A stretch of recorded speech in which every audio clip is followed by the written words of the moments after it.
Zilo Mudenda to step in the interim in view of the fact that during the executive committee, the Honorable Speaker was designated the acting president for some period. I therefore wish to invite the Honorable Speaker, Advocate Francis Nzidamulilo Mudenda, to kindly take over as the acting president. Thank you, Secretary General. I'm surprised that you don't get my names properly in their order. The first name is Jacob. Francis. I apologize. Francis Zwidamile Mudenda. That's the order. Apologies, Honorable Speaker. I shall commit that to memory. Thank you very much. May I take this opportunity to welcome the honorable speakers, the honorable members, the Secretary General, and the staff attending this plenary session. As you have heard from the Secretary General, His Excellency, the President of SADC's PF, has requested that we proceed with the meeting under my temporary chairmanship. We therefore call the meeting to order. May I invite all the delegates while seated to observe a minute of prayer.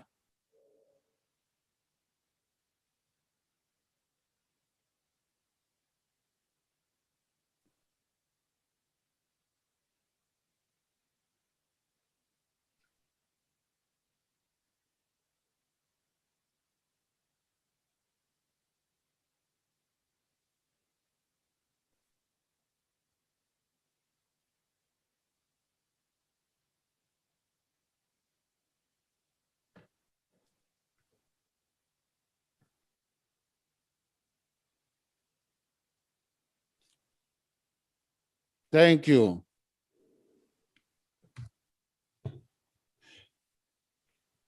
Honorable speakers, honorable members, we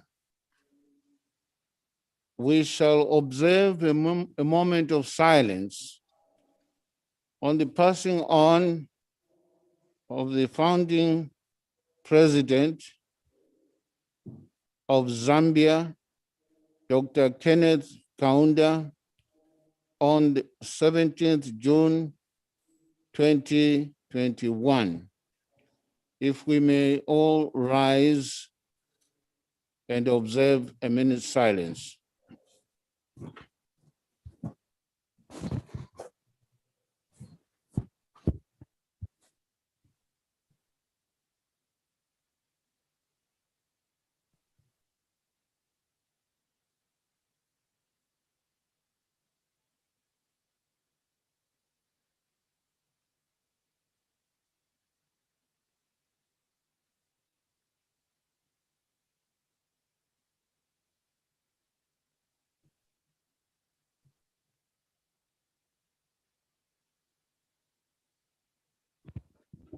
Please be seated.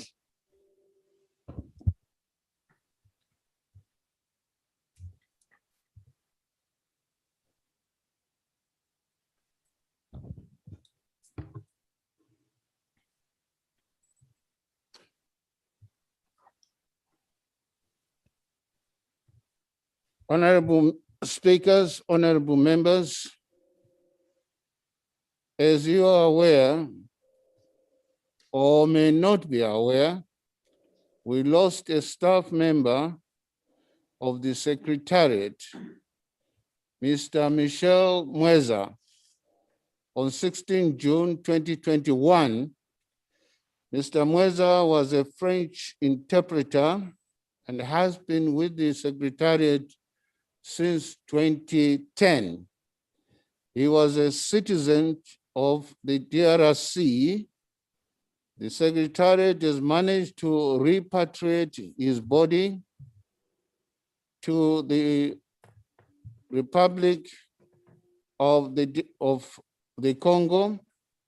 We have received confirmation from the ambassador of the DRC in Namibia, who was instrumental in facilitating the repatriation process, confirming the safe arrival of Mr. Mweza's body in the DRC on 23rd June 2021. Burial is set for today, Saturday, 26 June 2021. May we all rise and observe another moment of silence in honor of Mr. Michel Mweza.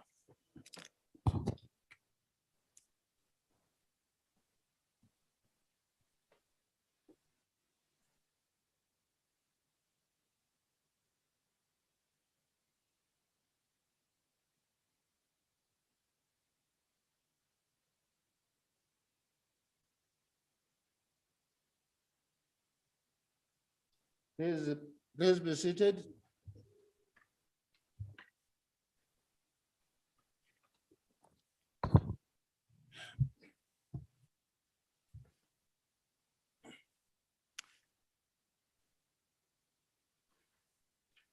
Honorable speakers,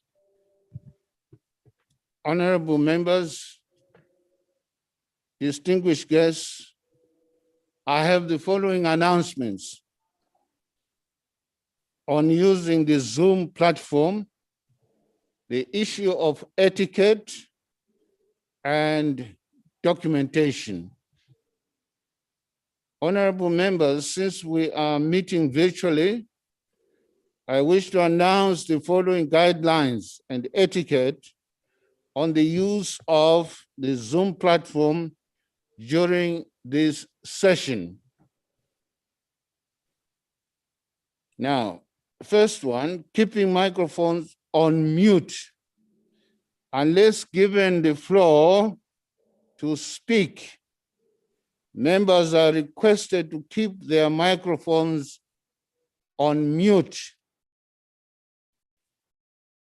On the question of interpretation, the meeting will be in all the 3 official languages, namely English, French, and Portuguese. The Zoom application has an interpretation facility. From the menu bar at the bottom of your screen, kindly click on the interpretation icon and select your preferred language and click mute original audio. The question of raising of the hand. If members wish to take the floor during the debate, they are requested to make use of the raise hand sign, which can be accessed by clicking on the participants menu. On the question of communicating with the chair, please use the chat box to communicate with the chair. On meeting etiquette, all members are required to be on video throughout the plenary assembly meetings for purposes of live streaming and broadcasting. Secretariat and support staff will be required to keep their videos off and mute their audio accordingly. On documentation, delegates are reminded that all documentation for the meetings are available in all the 3 official languages and can be accessed on the portal provided by the Secretariat. The next item is the taking of oath or affirmation of adherence in terms of Article 7 of the Constitution. Honorable members, I have received communication from the following parliaments submitting the names of the new members designated to the SADC Parliamentary Forum in line with Article 7 of the Constitution of SADC-PF. Accordingly, the new members shall take an oath or affirmation of adherence in line with Article 8, subsection 4 of the SADC-PF Constitution, which stipulates that, and I quote, every representative of the forum shall take an oath of or affirmation of adherence to the forum in such a form and manner as may be approved by the plenary assembly, unquote. I am therefore inviting the Secretary General to administer the oath or affirmation of adherence to the following new members who are attending the plenary assembly for the first time since their designation to SADC-PF. And the names are as follows. From Namibia is Honorable Utara Mofu, Honorable Vipukuje Muharakua, Honorable Agnes M. Kafula, Honorable Paula Kopa, Honorable Philippus Catamelo.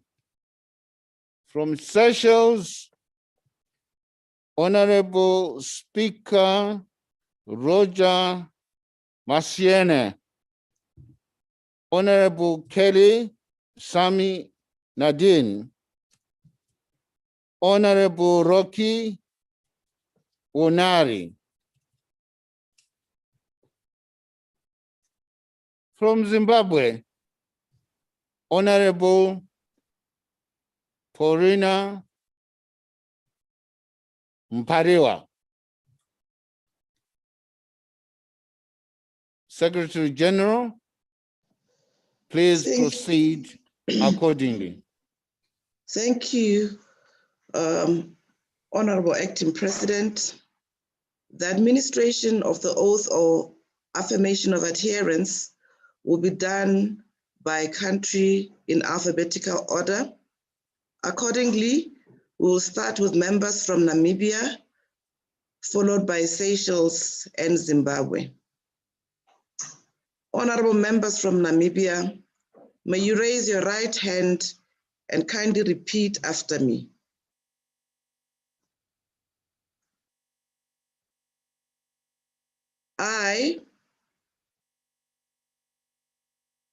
You are muted. Namibia delegation is muted. Okay. Thank you very much. I take the oath or make the solemn affirmation Take the oath and make the solemn affirmation before this August, the 49th Plenary Assembly of the SADC Parliamentary Forum, before this August 49th Plenary Assembly of the SADC Parliamentary Forum, that I shall uphold the Constitution and the rules of procedure of the SADC Parliamentary Forum, that I shall uphold the Constitution and the rules of the SADC Parliamentary Forum, and demonstrate respect for the forum's institutional organs, and demonstrate respect for the forum's institutional organs, and that I shall uphold to the best of my abilities and that I shall uphold to the best of my abilities the guiding principles and core values of the SADC Parliamentary Forum. the guiding principles and the core values of the SADC Parliamentary Forum. I thank you. You may be seated. Thank you. Honorable members from the Seychelles, may you raise your right hand and repeat after me.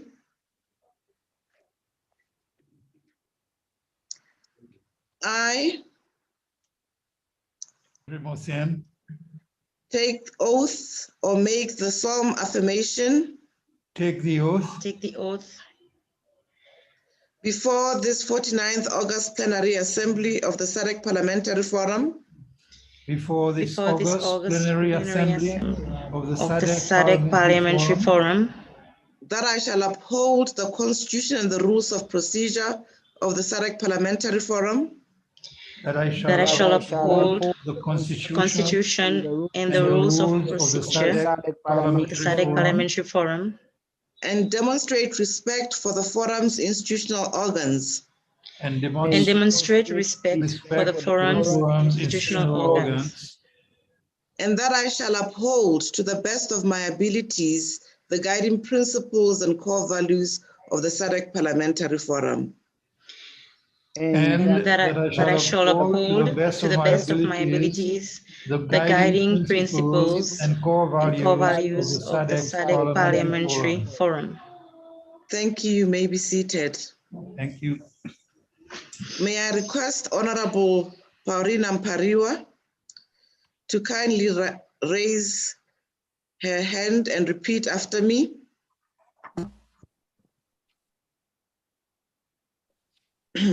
I Paulina Mpariwa, take the oath or make the solemn affirmation before this 49th August Plenary Assembly of the SADC Parliamentary Forum, take the oath before the August Plenary Assembly of the SADC Parliamentary Forum, that I shall uphold the Constitution and the rules of procedure of the SADC Parliamentary Forum and That I- demonstrate respect for the forum's institutional organs, that I shall uphold the Constitution and the rules of procedure of the SADC Parliamentary Forum and demonstrate respect for the forum's institution organs, and that I shall uphold to the best of my abilities the guiding principles and core values of the SADC Parliamentary Forum. that I shall uphold to the best of my abilities the guiding principles and core values of the SADC Parliamentary Forum. Thank you, honorable members. I thank you. Thank you very much. Thank you very much, Secretary General, and congratulations to all members who have been sworn in or have taken an oath of adherence.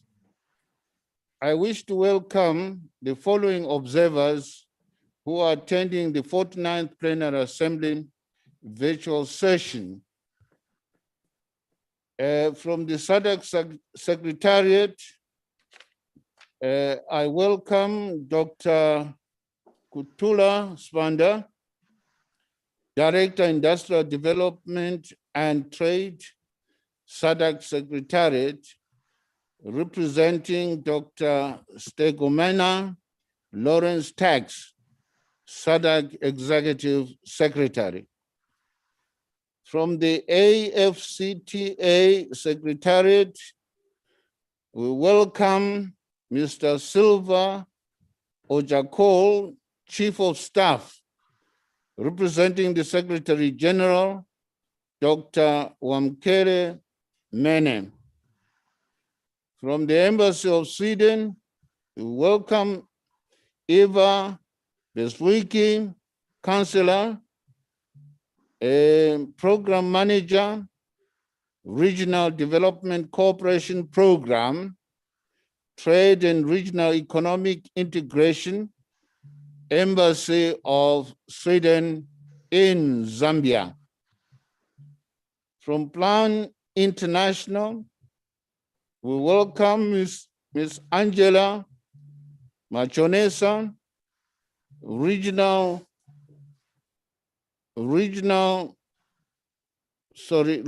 Head of Influencing and Strategic Communications, Plan International Incorporated, Middle East, Eastern, and Southern Africa.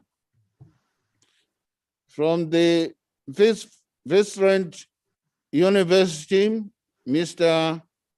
Anesu Dera, Attorney Center for Applied Legal Studies. From UNAIDS, welcome to Cynthia Lungu, designated delegate, UNAIDS Regional Support Team, ESSA region. From the Office of the United Nations High Commissioner for Human Rights, Ms. Abigail Noko, Regional Representative.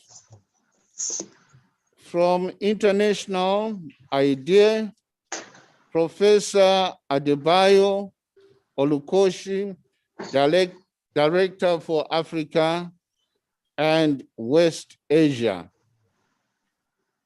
From South AIDS, Ms. Rosine Ektesad, Executive Director.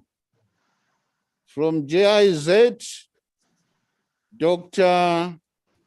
Adene Gebrameskil, Project Executive Manager for Peace, Security, and Governance. From SADC Lawyers Association, we welcome Mr. Stanley Nyamanindi, Chief Executive Officer. From Amnesty International, we welcome Debros Mushena, Executive Director for Eastern and Southern Africa. From Action Aid International, we welcome Julie Middleton, Consortium Project Manager. From Oxfam, we welcome Nelly Nyangwa, Oxfam Regional Director, Southern Africa. From African Population and Health Research Center, Ms. Grace Nyambura Kibunja. From Southern African Research and Documentation Center, Mr. Munesi Madagfamba, Executive Director, and Phils Johnson, Founding Director and Special Projects. From Soranangi Women's Legal Center, Ms. Velekazi Stoffler, Program Manager. From Aphrodite, Younggang Theophilus Young, Interim Executive Director. I have the following announcement, honorable members. I wish to welcome in a special way Honorable Speaker Roger Mansien of Seychelles, who is attending the plenary for the first time. since he was appointed Speaker on 28 October 2020. Welcome, Honorable Speaker, to SADC PF. You can clap your hands wherever you are. Yes, thank you. We have received apologies from the following parliaments: Tanzania and Zambia.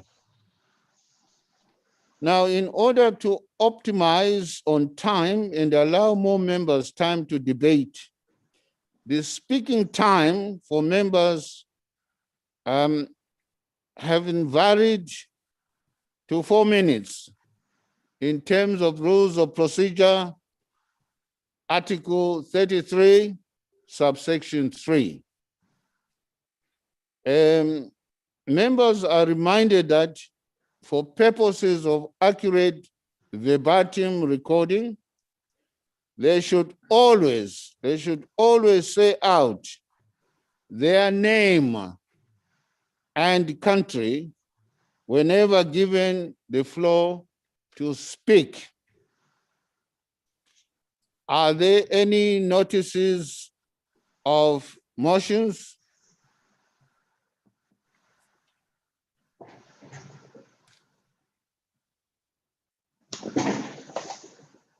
Madagascar, Honorable President.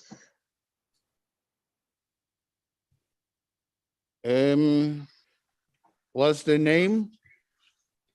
The Honorable Vice President, Dr. Fioravana Lovarnirina Celestian, the Vice President of the SADC Parliamentary Forum. Thank you.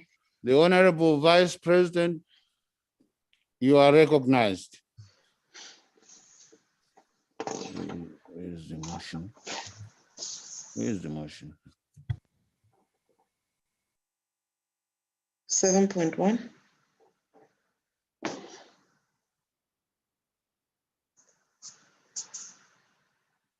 You are muted, Honorable Vice President. Ok, c'est déjà activé. Oui. Ok. Merci, Monsieur Yes, le we can hear Président, you. d'avoir donné Please la parole. proceed.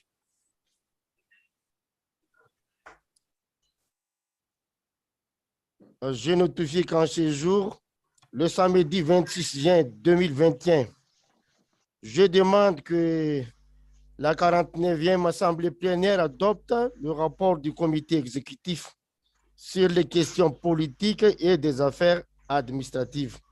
Aujourd'hui même, c'est notre Independence Day à Madagascar. On a eu 61e anniversaire de notre indépendance aujourd'hui.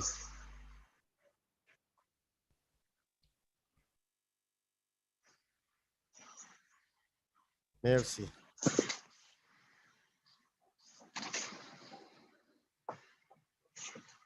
Who seconds?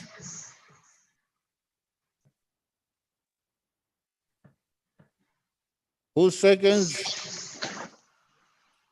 The second is Honorable Darren Beckman from South Africa. His hand is up, Chair, Acting President. Please proceed.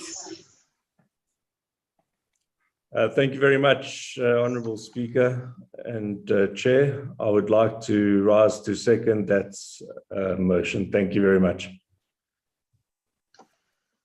Honorable Acting President, we also have a hand from Honorable Anile Ndebele of Zimbabwe.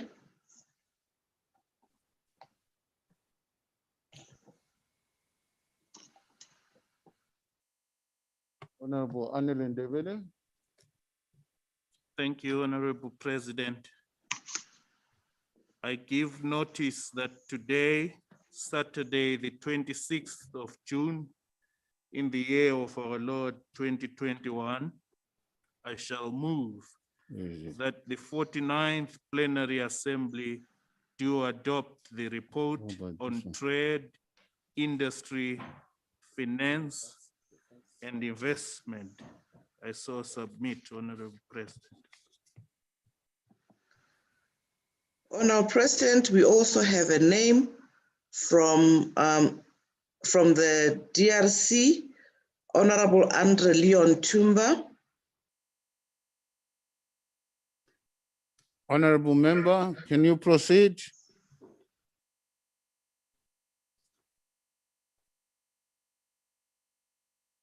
Honorable member, can you proceed? Honorable member, I think you're muted. It's been fixed now. Can you hear me now? Yes, yes, please proceed. Oui. Je notifie qu'en ce jour, le samedi 26 juin 2021, je demande que la 49e Assemblée plénière adopte le rapport sur l'alimentation, l'agriculture et les ressources naturelles.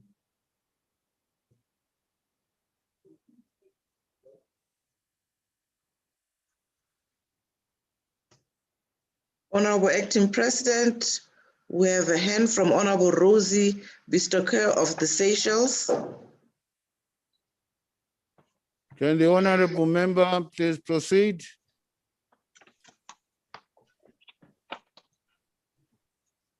President, good morning, all members. I give notice today, the 26th June 2021, for the, I shall move that the 49th Plenary Assembly to adopt the report of the joint session on SADC PF standing committees on social development and special projects. Thank you. We would have another hand from Honorable Andre Leon Tumba of the DRC, Honorable Speaker. Thank you. Je notifie qu'en ce jour, le samedi 26 juin 2021, je demande que la 49e Assemblée plénière adopte le rapport du Comité parlementaire régional de surveillance des lois types. Merci.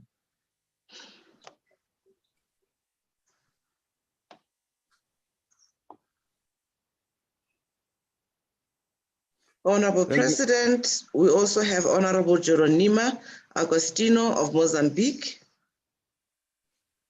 The honorable member, please proceed to move your motion.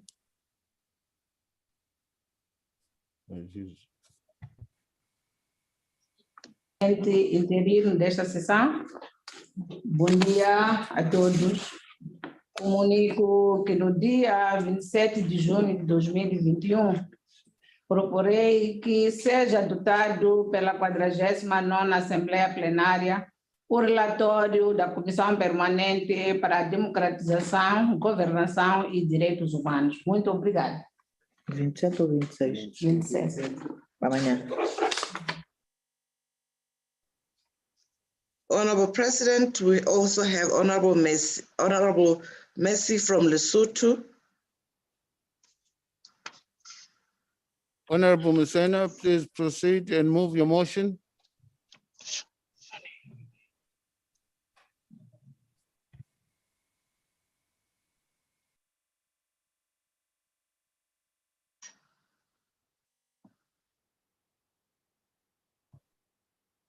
May we also... Honorable Messena from Lesotho. Proceed to move your motion, please. It's Honorable Messi. Kindly proceed, Honorable Messi.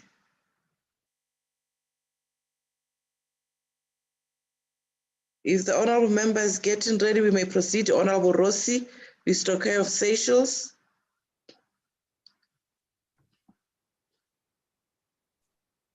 Honorable member, you are muted. Can you start afresh and move your motion?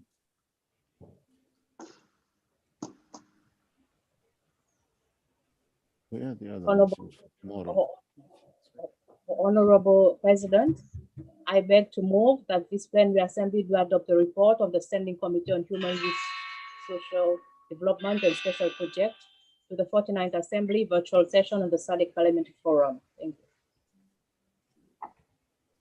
We have Thank you.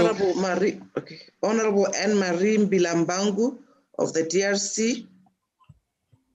Honorable member from the DRC, proceed to move your motion, please.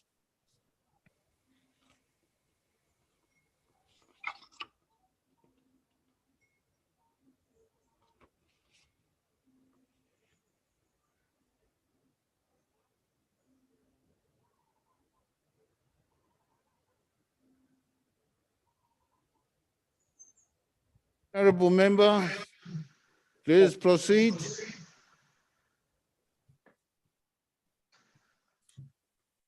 Honorable President, we may also give Honorable Darren Bergman.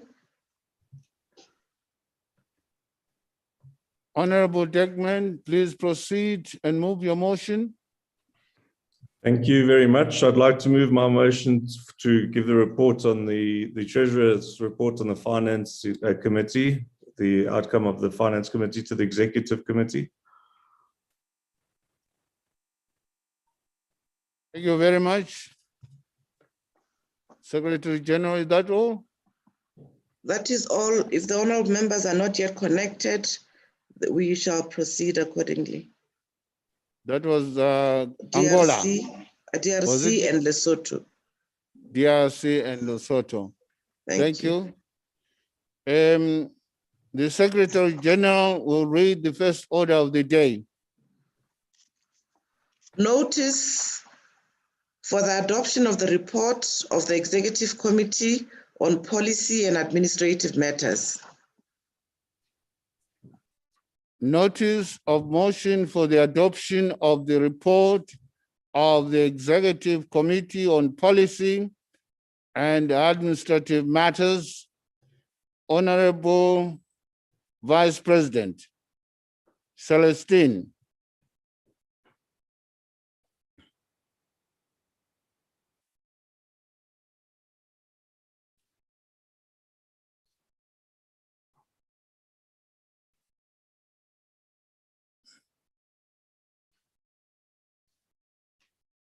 Honorable Vice President Dr. Fiervama.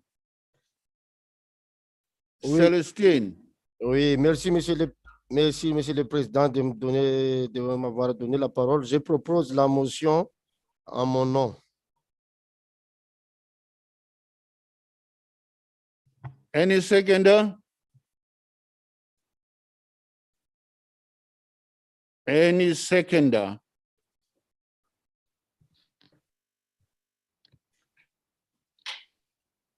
It should be Honorable Bergman. Where are you? Chair, apologies, I'm trying to find the reaction button. I'm here. South Africa. Please proceed. I proudly second that motion. I was trying to find the reaction button, as I said. Thank you. I now call upon the Honorable Dr. Fiervama to present the report.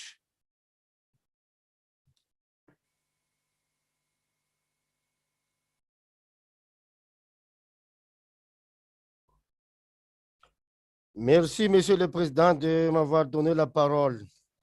Comme j'ai dit tout à l'heure, aujourd'hui, c'est notre Independence Day. Et on est libéré de la colonisation depuis 1960, le 26 juin. Donc, nous excusons déjà que nous devons accompagner et soutenir notre président, son Excellence, M. Henri Radjuel, aux célébrations de cette journée d'indépendance. Merci.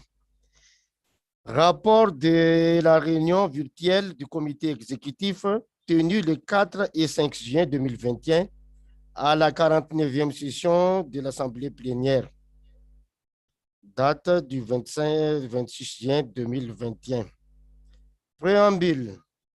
Le comité exécutif, en abrégé COEX, du Forum parlementaire de la SADC, FP SADC, s'est réuni virtuellement le 4 et 5 juin 2021 via la plateforme de visioconférence Zoom. Le COEX voudrait maintenant présenter son rapport contenant les recommandations et les résolutions de l'Assemblée plénière pour l'examen, adoption et prise d'acte, le cas échéant. 2. Pouvoir des délégués. 2.1. Participants. Premier point, membres effectifs. Honorable Christophe Mbosso Godia Pouanga, président de l'Assemblée nationale RDC. Moi-même, Dr Fiarouvana Louvanirina Célestin, vice-président, venant de Madagascar. Honorable Darren Bergman, trésorier de l'Afrique du Sud, qui vient de soutenir notre motion. Honorable Fernando da Piedade Dias dos Santos, président de l'Assemblée nationale Angola. Honorable sénateur Isaac Memo Mangagula. Honorable Petros Mavembala, président de l'Assemblée nationale Estonie. Honorable Tsipanga Tsita Mosena, Lesotho. Honorable Mohamed Zaïd Nazurali, vice-président de l'Assemblée nationale Maurice. Honorable Geronima Augustino, Mozambique. Honorable professeur Peter Katsavivi, président de l'Assemblée nationale Namibie. Honorable Douf Ndiweni, Zimbabwe. Honorable Anne-Marie Bilambangu, présidente du comité régional du travail parlementaire CRTP.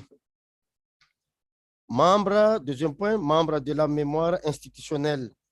Honorable avocat Jacob Francis Ndui Damilimo Mundenda, président de l'Assemblée nationale de Mozambique.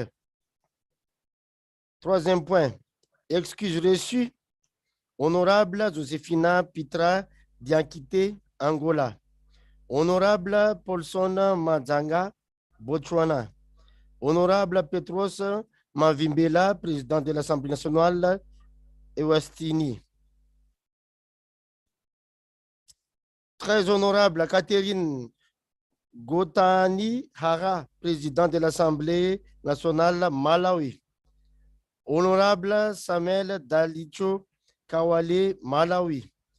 Honorable Esperanza Lorenda Francisco Niane Bias, président de l'Assemblée nationale Mozambique. Honorable Annie Rosi Bistoke du CSL, député TBA Tanzanie. Honorable juge Dr Patrick Mati Bini, président de l'Assemblée nationale Zambie. Quatrième point, était présent Madame Mbouemo Segoma, secrétaire générale de la FP SADC. Madame Barbara Ditapo, présidente du comité des greffiers Botswana. Madame Penelope Babitiawa, greffier intérimaire de l'Assemblée nationale Afrique du Sud. Monsieur Calvin Andianita Rinzatum, greffier de l'Assemblée nationale Madagascar.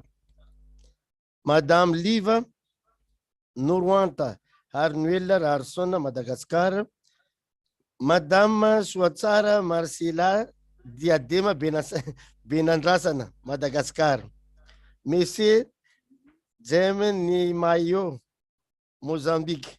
Madame Maria Mombola, Namibie. Madame Cornelia Nzaojo, Namibie. Madame Carmen Jacobs, Afrique du Sud. Madame Jurina Zardine, Afrique du Sud. Madame Nathalie Laimbranche Loxton, Afrique du Sud. Monsieur Cléopha Guakwara, Zimbabwe. Monsieur David Makowa, Zimbabwe. Monsieur Martha Musandinga, Zimbabwe. Monsieur Damuka Mararimo, Zimbabwe. Madame Yapuka Mungandi, Sadek FP. Monsieur Seneni Kouracha, Sadek FP. Monsieur Modise Kabeli, Sadek FP. Madame Agnès Lilungwe, Sadek FP. 5e point. Pouvoir des délégués. Présentant les pouvoirs des délégués. Madame Bohémo Segoma, secrétaire générale, a noté que 11 sur les 17 membres du comité exécutif étaient présents. Le COEX avait donc constitué le quorum requis pour procéder à ces travaux. 3e point. Accueil de la 49e session de l'Assemblée plénière. Premier point. Le comité exécutif invite la 49e Assemblée plénière à exprimer sa profonde gratitude au Parlement du Botswana et au président hôte, l'honorable Pandou Shaha Selamani, président de l'Assemblée nationale, pour sa supervision compétente de l'accueil de la 49e Assemblée plénière virtuelle de la FP-SADC. Le COEX demande également à l'honorable président Skelemani de transmettre la gratitude de la 49e Assemblée plénière à son Excellence Dr Mongweti Eric Kiabetwe Masisi, président de la République du Botswana, pour avoir honoré cette occasion et ouvert officiellement la session de l'Assemblée plénière. 4e point. Thème de la 49e Assemblée plénière. Premier point. Le comité exécutif félicite le bureau du président et le secrétaire général, ainsi que les membres des sous-comités affaires parlementaires pour avoir proposé un thème de fond suivant. Optimiser la ZLCAF pour la reprise économique post-Covid-19 en Afrique australe. Rôle du forum parlementaire de la SADC et des parlements nationaux. Le COEX salue l'opportunité et la pertinence de ce thème, compte tenu de la récente entrée en vigueur de l'accord de la ZLCAF en janvier 2021. En outre, le COEX a noté avec satisfaction que les États membres de la SADC se concentraient sur la relance économique post-Covid dans le cadre de la zone libre-échange continentale africaine, qui a ouvert une porte d'accès à la nouvelle opportunité en termes de localisation des capacités et des centres de valeur, de diversification des destinations d'exportation, ainsi que de l'accroissement du commerce intra-régional et intra-africain pour contrer la dépendance excessive à l'égard des chaînes d'approvisionnement mondial. Le thème est donc approprié et opportun. 5e point. Temps imparti aux membres et aux observateurs pendant le débat de l'Assemblée plénière. Premier point. Le COEX invite l'Assemblée plénière à noter qu'en vertu de l'article 33, alinéa 3 du règlement intérieur de la FP-SADC, les limitations du temps proposées lors des débats de la 49e session de l'Assemblée plénière sont les suivantes. Premier point, chaque membre prend la parole pour 4 minutes. Deuxième point, les auteurs des motions se voient allouer 10 minutes au maximum pour présenter leur motion et 5 minutes pour conclusion après le débat. Troisième point, une exception sera accordée au rapport du COEX y compris le rapport du trésorier, qui dispose de 20 à 25 minutes pour la présentation et de 10 à 15 minutes pour les réponses après débat. Quatrième point, les observateurs qui sont invités à s'adresser à l'Assemblée plénière conformément à l'article 43, alinéa 5 du règlement intérieur se verront allouer 5 minutes au maximum. Et cinquième point, le président de l'Assemblée nationale ou le chef de délégation qui ont la possibilité de faire une déclaration conformément à l'article 45 du règlement intérieur se verront accorder 5 minutes. Deuxième point, couverture médiatique de la 49e session de l'Assemblée plénière. Le comité exécutif invite la 49e Assemblée plénière à féliciter le personnel des médias du Parlement du Botswana, du FP-SADC et du Parlement nationaux pour avoir optimisé le programme médiatique et de communication élaboré conjointement par le FP-SADC et le Parlement du Botswana, afin d'accroître la publicité et la visibilité du forum avant, pendant et après la 49e session de l'Assemblée plénière. Cette initiative louable aidera à projeter une image positive du forum, d'autant plus que nous poursuivrons le programme de transformation en vue de la prochaine sommet de la SADC prévu pour le mois d'août 2021. Sixième point, mise à jour sur le processus de transformation du FP-SADC en Parlement régional de la SADC. Premier point, le COEX souhaite informer l'Assemblée plénière que l'équipe du lobbying stratégique constituée d'honorables présidents de l'Assemblée nationale est conduite par l'honorable avocat Jacob Francis Widamilimo Mundenda, président de l'équipe et président du Parlement de Zimbabwe, a convoqué des réunions hautement interactives avec l'honorable président du Parlement de la SADC des pays suivants: Malawi, Maurice, Mozambique, Botswana, Seychelles, Zambie, RDC, Eswatini, Lesotho, Madagascar et Afrique du Sud en mars 2021. Ces délibérations visaient à consolider les points de vue des honorables présidents du Parlement de la SADC sur le programme de transformation.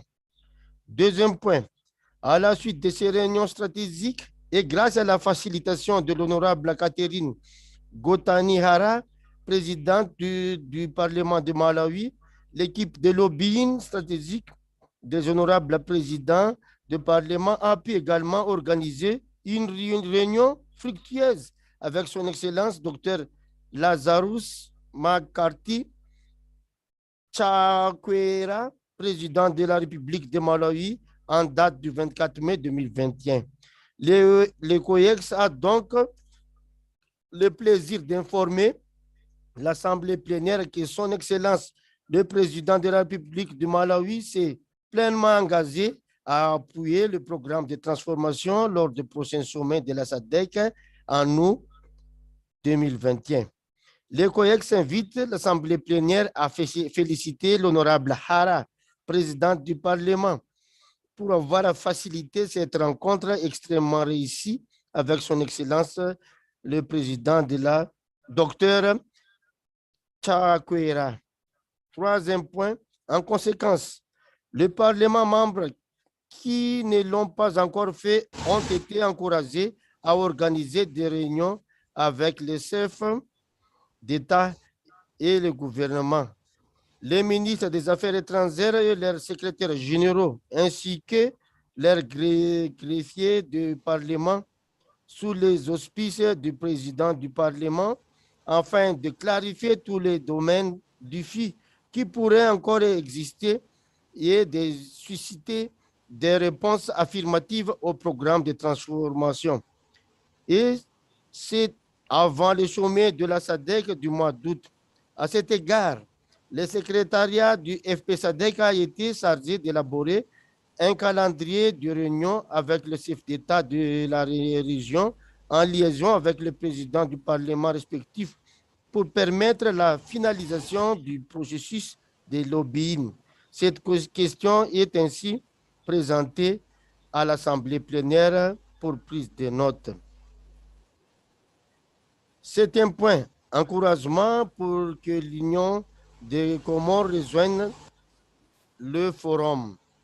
Conformément au principe d'intégration régionale tel qu'énoncé à l'article 6 alinéa C de la Constitution du FP-SADC, le COEX a réitéré son engagement à poursuivre des consultations avec l'Union des Comores pour la persuader de rejoindre le forum. Le COEX reconnaît le fait qu'en l'absence de l'Union des Comores, la famille FP-SADC reste incomplète.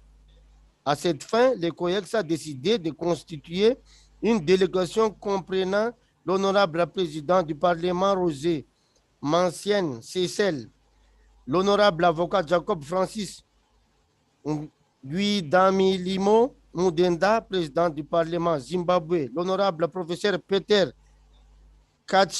Kachavavivi, président du Parlement Namibie, l'honorable Christine Razanamassou, présidente du Parlement Madagascar, et soit l'honorable Esperanza Lorenda Francisco Nian Bias, présidente du Parlement Mozambique, ou l'honorable Catherine Gotanihara, présidente du Parlement Malawi, en fonction de leur disponibilité, ainsi que la secrétaire générale délégation qui s'est rendue à l'Union des Comores pour physiquement consulter le président du Parlement et solliciter le Parlement national de l'Union des Comores de rejoindre le forum. Cette mission serait exécutée lorsque les restrictions du vol d'avion et les exigences de quarantaine dues au COVID-19 seraient assouplies dans les États membres concernés, de sorte que la délégation du FP-SADC puisse se rendre en toute sécurité aux Comores. Cette question est ainsi présentée à l'Assemblée plénière pour prise d'acte. 8e point. État d'avancement des exercices d'évaluation des postes et de révision des salaires.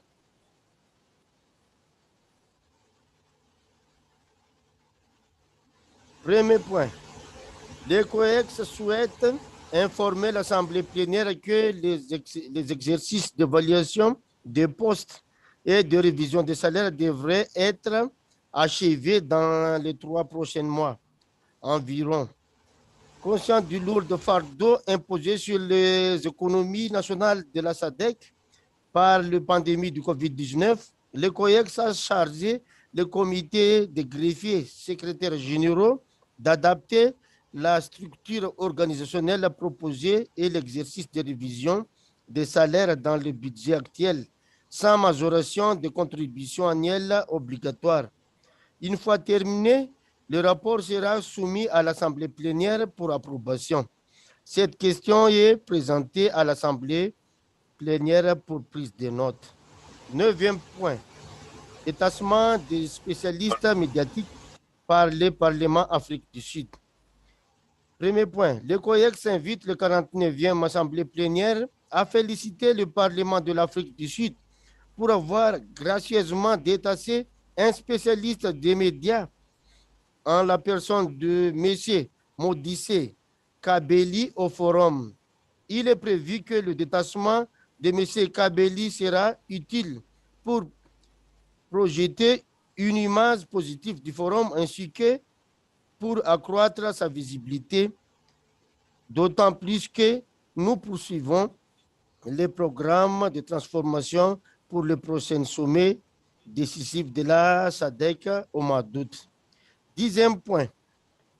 Mise à jour sur la situation du COVID-19 dans les régions de la SADC. Premier point. Le COEX souhaite informer l'Assemblée plénière que le forum, en collaboration avec les partenaires régionaux, a pris l'initiative de faire le point sur la situation de COVID-19 qui prévaut présentement dans les régions de la SADC. La tendance générale est que la plupart des États membres se débattaient pour atténuer la propagation du virus et qu'aucun État membre n'était indemne du COVID-19 au moment de l'enquête. La disponibilité des vaccins reste un problème réel dans la région de la SADC, car tous les États membres ont du mal à se procurer des vaccins sur le marché international. La facilité COVAX, parrainée par l'OMS et d'autres partenaires, pourrait aider les pays en développement à se procurer des vaccins à partir d'un pool. Mais la mesure dans laquelle la région de la SADC pourrait tirer parti de cette facilité reste à déterminer. Deuxième point. Dans ce contexte, le COEX invite l'Assemblée plénière à prendre note de la situation actuelle du COVID-19 dans la région de la SADC et à encourager les États membres à explorer tous les moyens possibles de coopération afin d'exercer en commun l'achat de vaccins, l'obtention des médicaments essentiels et l'atténuation de la propagation de la pandémie COVID-19, ainsi que le partage d'informations sur l'émergence des nouvelles variantes du virus. 11e point, finalisation des lois types du forum à l'occasion de son jubilé d'or.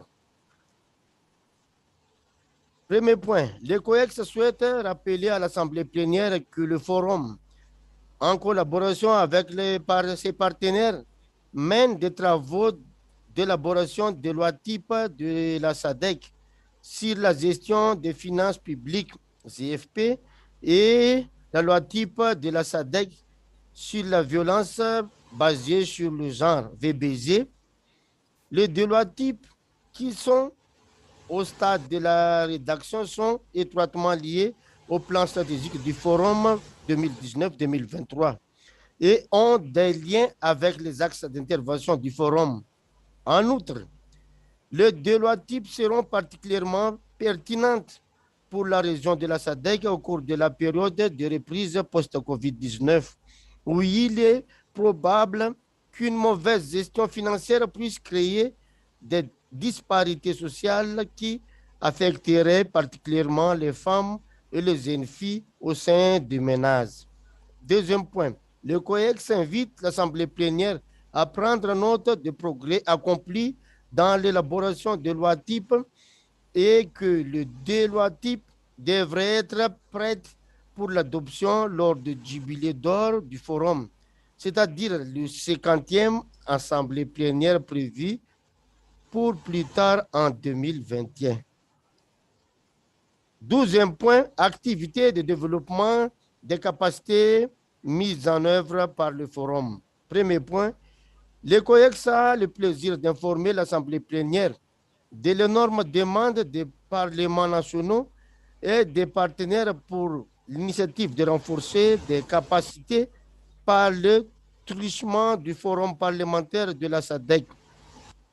De telles initiatives sont conformes à l'objectif stratégique 3 du plan stratégique du Forum qui ordonne au Forum de faciliter le développement des capacités et d'autres programmes de soutien aux membres et au personnel du Parlement afin d'accroître les aptitudes, les connaissances et les compétences pour faire face aux nouveaux défis. En conséquence, de février 2020 à mai 2021, l'FP-SADC a mené 82 programmes de développement des capacités couvrant un nombre total de 1624 participants. Deuxième point, le COEX invite l'Assemblée plénière à féliciter le secrétariat pour le déploiement des programmes de renforcement des capacités susmentionnés et encourager le secrétariat à continuer de former les membres et le personnel afin d'améliorer leur efficacité dans l'exercice de leurs fonctions. Monsieur le Président, permettez que je vous soumette ainsi ce rapport. Nous devons quitter cette réunion maintenant après cette intervention. Je vous demande de nous excuser. Je vous souhaite une bonne continuation et je crois qu'il y a demain, il y a des membres qui vont revenir à cause de cette Independence Day. Merci.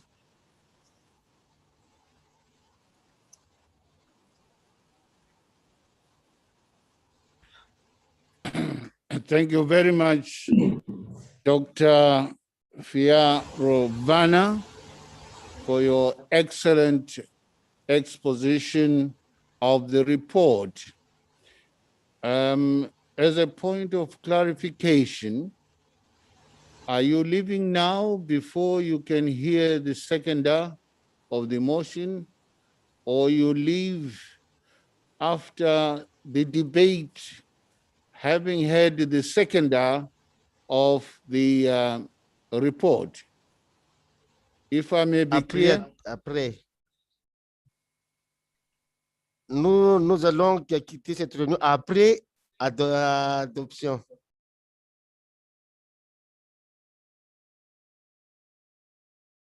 Thank you very much for your indulgence. Thank you very much for your indulgence. I now call upon the seconder,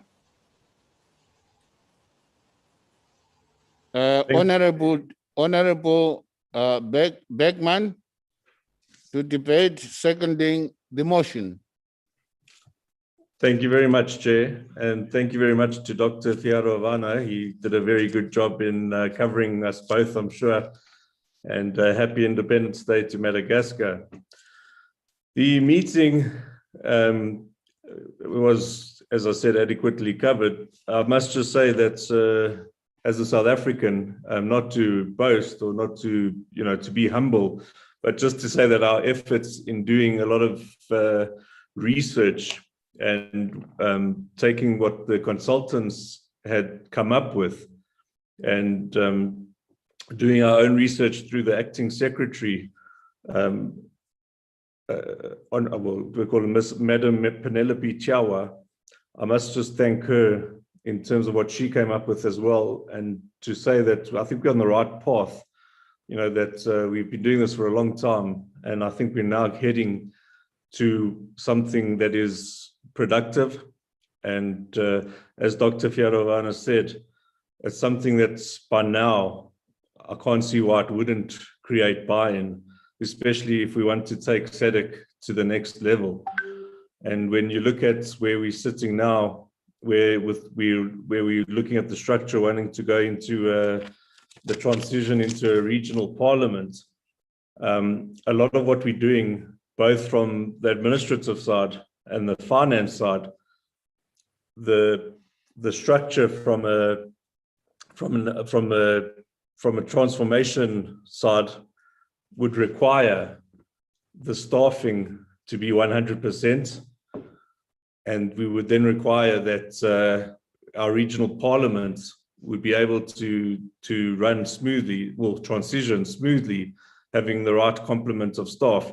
So we're going about it the right way, and it's about choosing the right structure from there. And what we've seen now with the world challenges just happening in SADC alone, just with COVID-19 and terrorism, we've seen that parliaments know no boundaries anymore, that problems are not just problems of our brothers and sisters in countries away from us, that our problems are right here. And that we have to now, we have to now speak to issues that are regional, and that the parliament itself will require us to, have a more frequent interaction and more adequate interactions. And that was also in line with our theme yesterday, which also from the administrative side came out, which was the free trade agreements.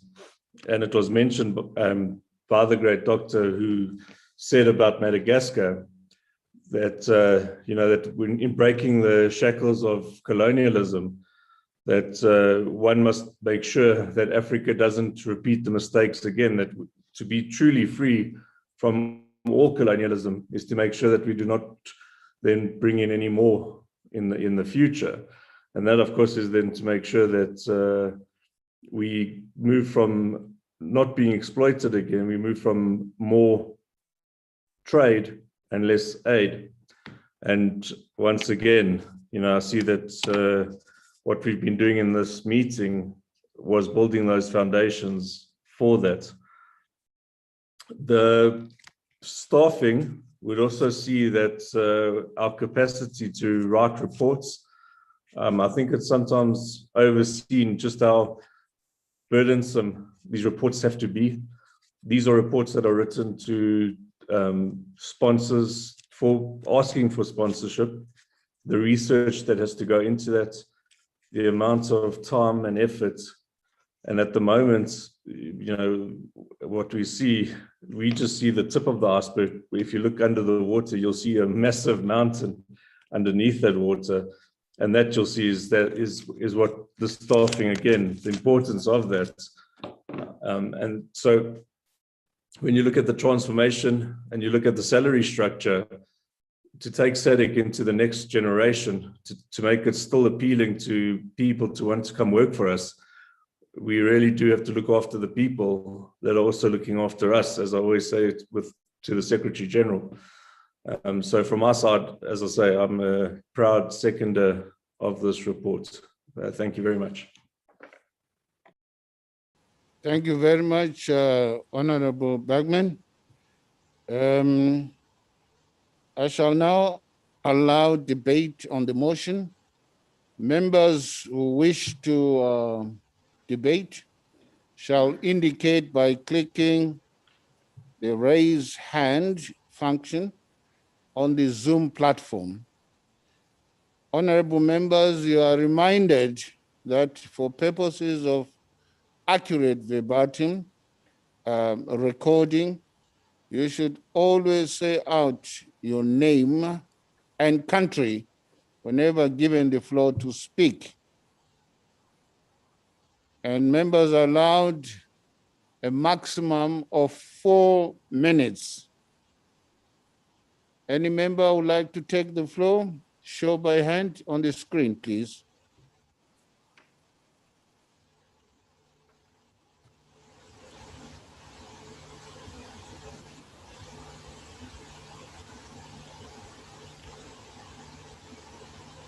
Secretary General, do you see any hand? There are no hands on the screen, Honorable President, unless honorable members are having difficulty with the reaction icon. I'm scrolling through the pictures as well to make sure.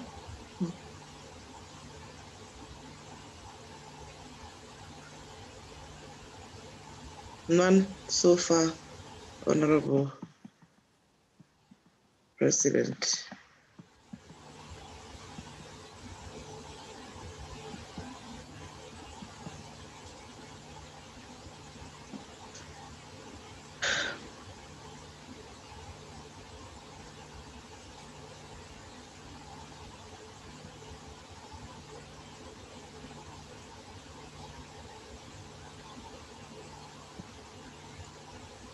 None.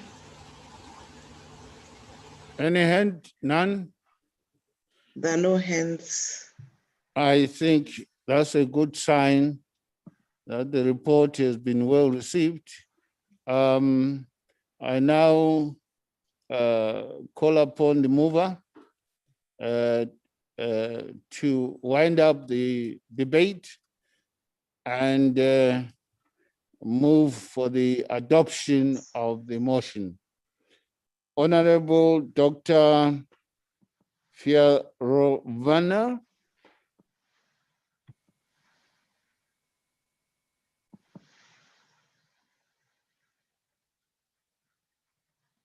Merci. Merci, Monsieur le Président, de m'avoir donné la parole. Je n'ai pas beaucoup de choses à dire, mais je propose qu'on va adopter cette motion. Merci.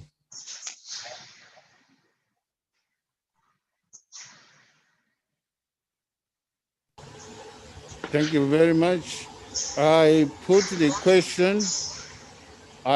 question that the report of the Executive Committee on Policy and Administrative Matters be adopted.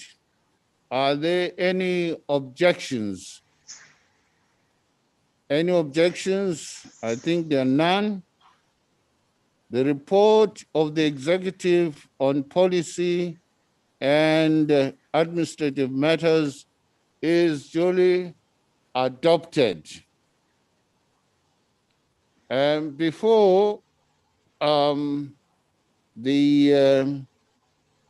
Vice President and his entourage goes, we would like to say on behalf of the SADC-PF Plenary Assembly, congratulations to Madagascar on your Independence Day, and thank your government for allowing you to take leave to attend to this SADC-PF Plenary.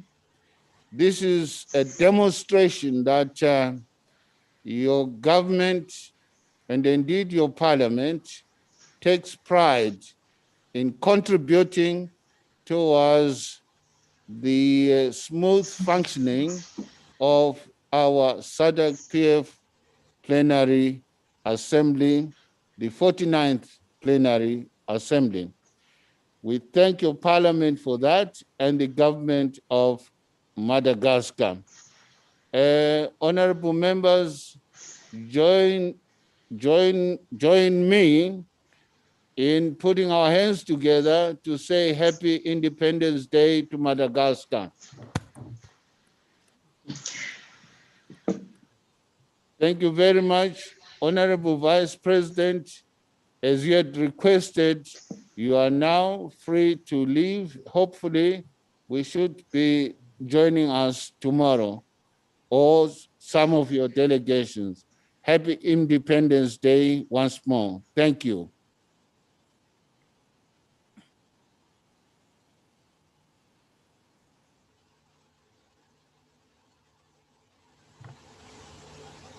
Honorable members, we seem to be doing very well on time. It's 11 o'clock here. I think it's 10 o'clock in the DRC. We shall have a 25 minutes break, health break, and come back by 25 past 11, 25 past 10 DRC, so that we are seated for the next session at 11:30, our time here, and 10:30 in the DRC. We are accordingly adjourned for the health break now.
Yeah, I'm quickly testing out with one of the interpreters the audio.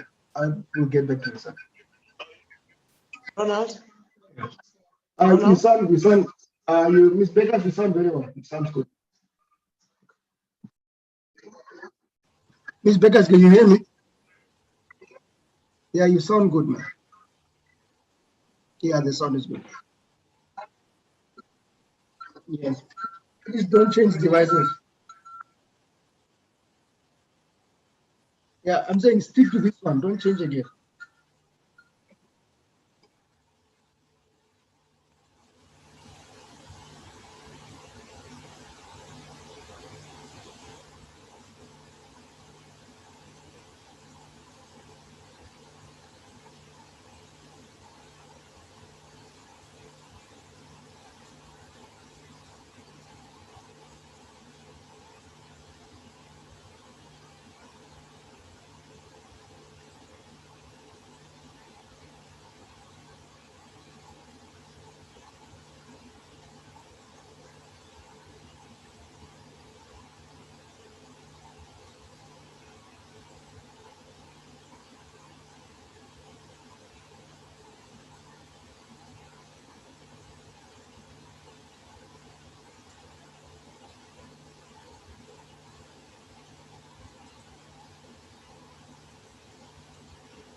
On behalf of the National Assembly of Seychelles, I extend my deepest sympathy to the family, colleagues, and friends of Michel Mwiza.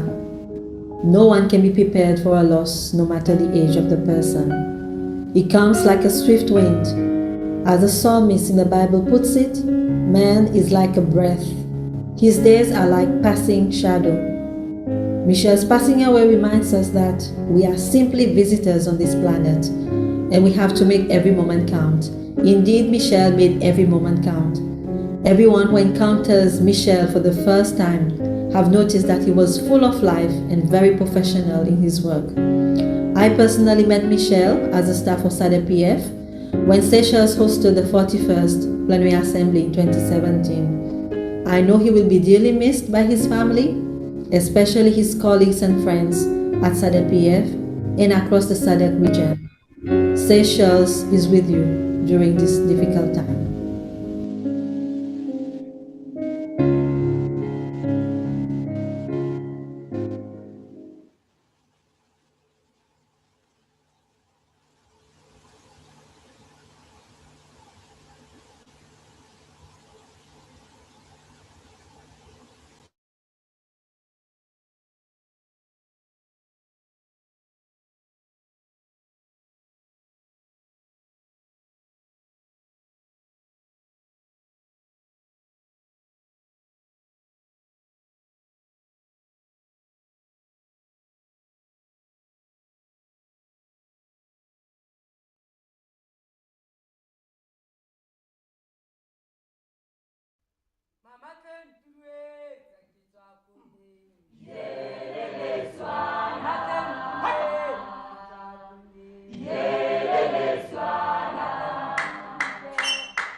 Bangibita Gidisalezi, ina le beseromo ba mpitsa ke disaletse ina le beseromo ke ne ke na le senyatsana sone ke serata sa pudi e khukhwanawe ya morobanyana ya sia le dithokwana tsa masaka batho ruri na le beseromo jaanong ke ya dumela ke a iponela yo mongwe ba re ke ja motlhana a re tlhalenyana tlema ke ne ke go rata mantlhaliwe ke ne ke go rata tlhalenyana tlema ke ne ke go rata mantlhaliwe ke ne ke go rata ba mpitsa sekopa morokotso banawe ele yele mawe ele yele ele yele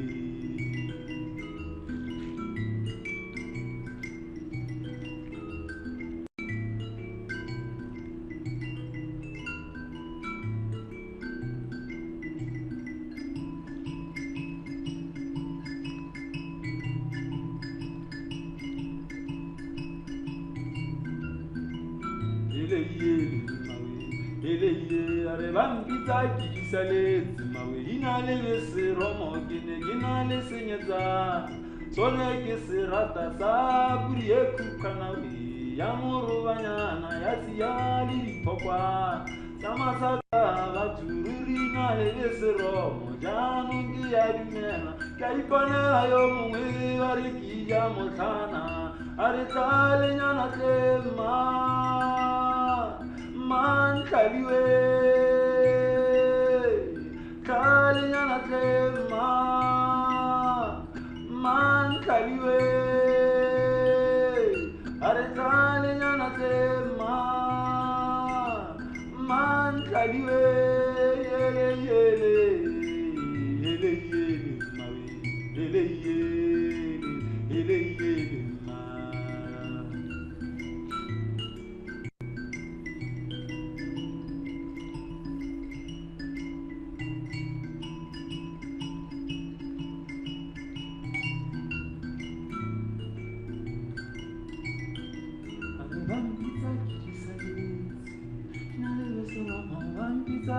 Saletse mawe ele mawe ele ele ele ke ne ke na le senyatsane we ela sa pudi e khukhwana batho ela ya morobanyana go sia le dithokwana tsa masaka batho bana we ele ele ele a re tlalenyana tlema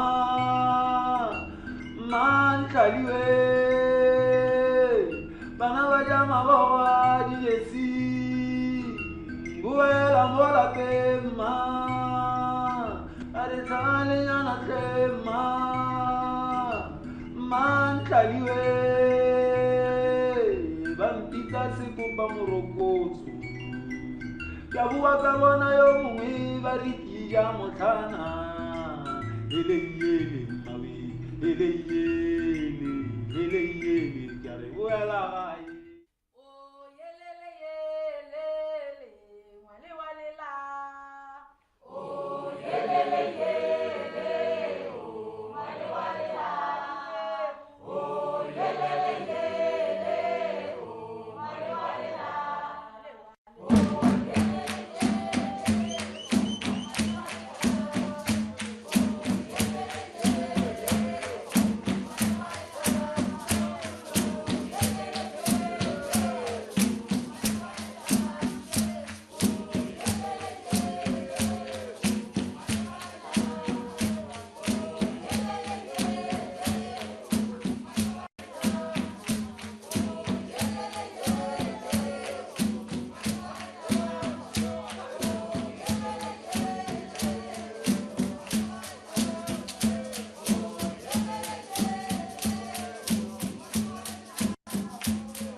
Bambita kidisaletsi, inalebe seromo. Bambita kidisaletsi, inalebe seromo. Kinale senyatsana, sone ke serata sa pudi ekukanawi. Ya morobanyana, ya siyali ditokwana. Samasaka batururi nalebe seromo. Jaanong ke ya dumela, ke a iponela yo mongwe ba re ke ja motlhana, a re tlhalenyana tle.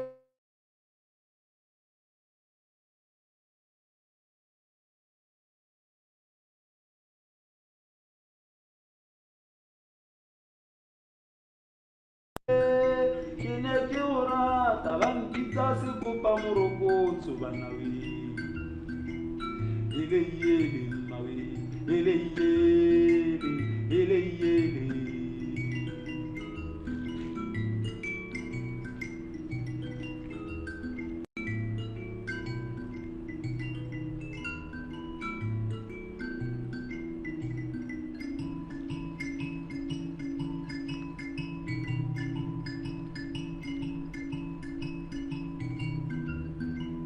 Ele yele mawe, ele ye are bambita kidisaletsi mawe. Inalebe seromo kene ginale senyetsa, sone ke serata sa pudi ekukanawe. Ya morobanyana ya siyali ditokwana, samasaka batururi nalebe seromo. Jaanong ke ya dumela, ke a iponela yo mongwe ba re ke ja motlhana, a re tlhalenyana tle Mantlaliwe, tlhalenyana tle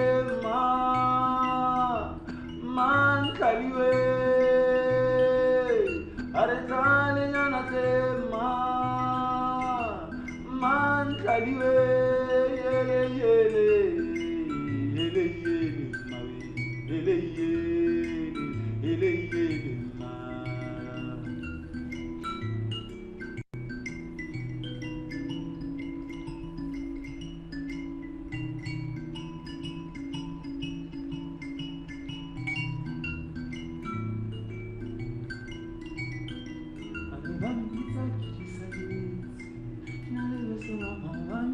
Kidisaletsi mawe, ele mawe yele yele yele yele.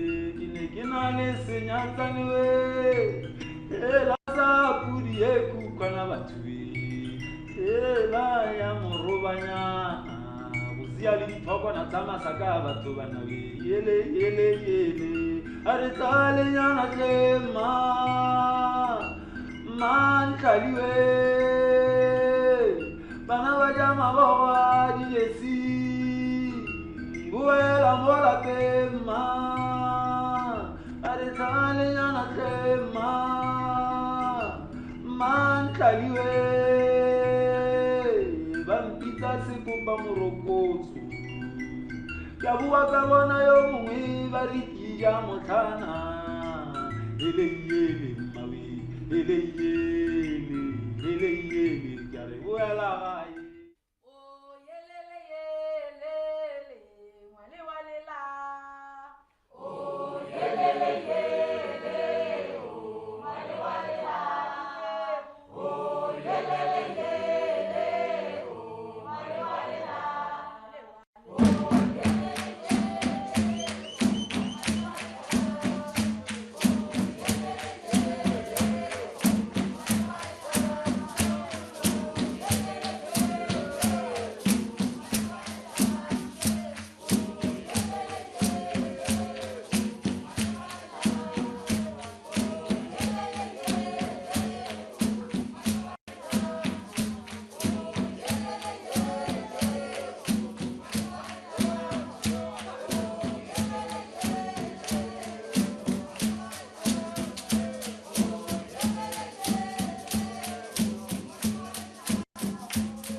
Colleagues, it is time to commence business.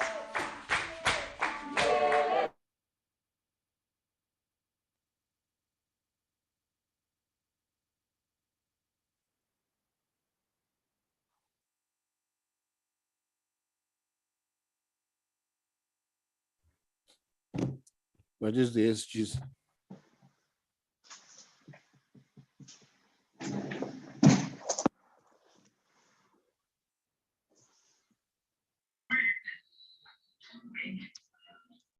Don't you get it? The majestic twig can be many great things. Joined together, it can be shelter. Piled high, it can give us warmth as firewood.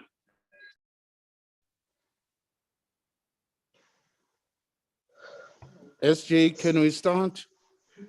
Indeed, Honorable.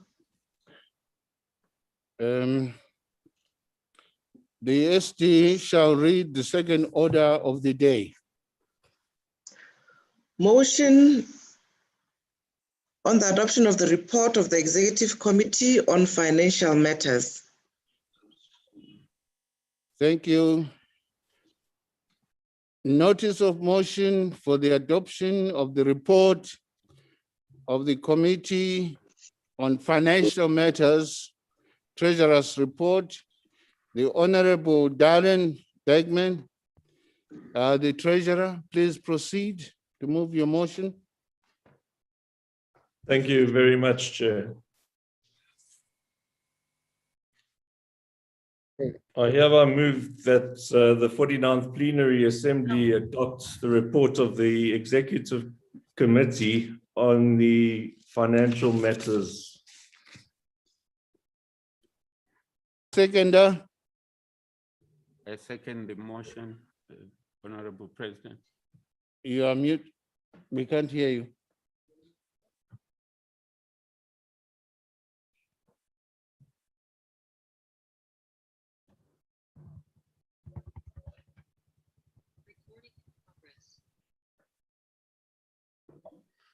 Honorable Ndweni.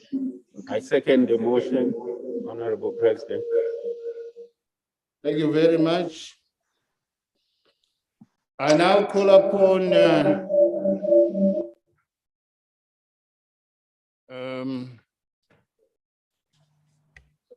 Secretary General. There's some echo. There is some echo in the system. Thank you, Honorable President. It will be helpful if the honorable members also muted any second device that they have when they take the floor. Also, IT kindly assist us to mute where necessary. Thank you, Honorable President. Thank you very much, Secretary General.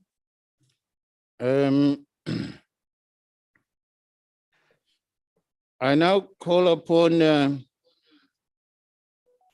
Honorable Bergman to proceed and present the report. Thank you once again, Acting President Speaker of Zimbabwe, Mudenda, and Secretary General, and all the dignitaries that are in attendance, the observers, and special mention to my head of delegation, Speaker of South Africa, Thandi Modise. Honorable President, Honorable Speakers, leaders of delegations, I'd like to say the Executive Committee report on financial matters contains the following. The management accounts for the periods 1st of April 2020 to the 31st of March 2021, which included the status of member contributions as at the 31st of March 2021, the status of member contributions as submitted to the 49th Plenary Assembly for noting, as the same will inform the audited financial statements as at 31st of March 2021, which is the financial year end. An update on mandatory member contributions as at the 5th of June 2021 in the current financial year is also included. The 5th of June being the date that the Executive Committee had its meeting. This update includes the balances brought forward from the financial year ended on the 31st of March 2021. The budget performance report as of the 31st of March 2021, which also highlights the implications of the COVID-19 on the financial planning and performance for the financial year ended the 31st of March 2021, and details the expenditure on each budget line based on the budget approved by the 46th Plenary Assembly in December 2019. An update on the resource mobilization, funding from external resources, and finally, an update on action taken on Plenary Assembly resolutions, which included the disposal of property at 66 Eros Way in Eros, Windhoek, procurement of the official vehicle for the Secretary General, the review of the internal audit policy documents, and the secondment of the internal auditor. The report also contains a risk assessment, which is important in implementing the risk management strategy and policy that was approved by the 47th Plenary Assembly last year. So 1.1, the annual mandatory contributions as at the 31st of March 2021.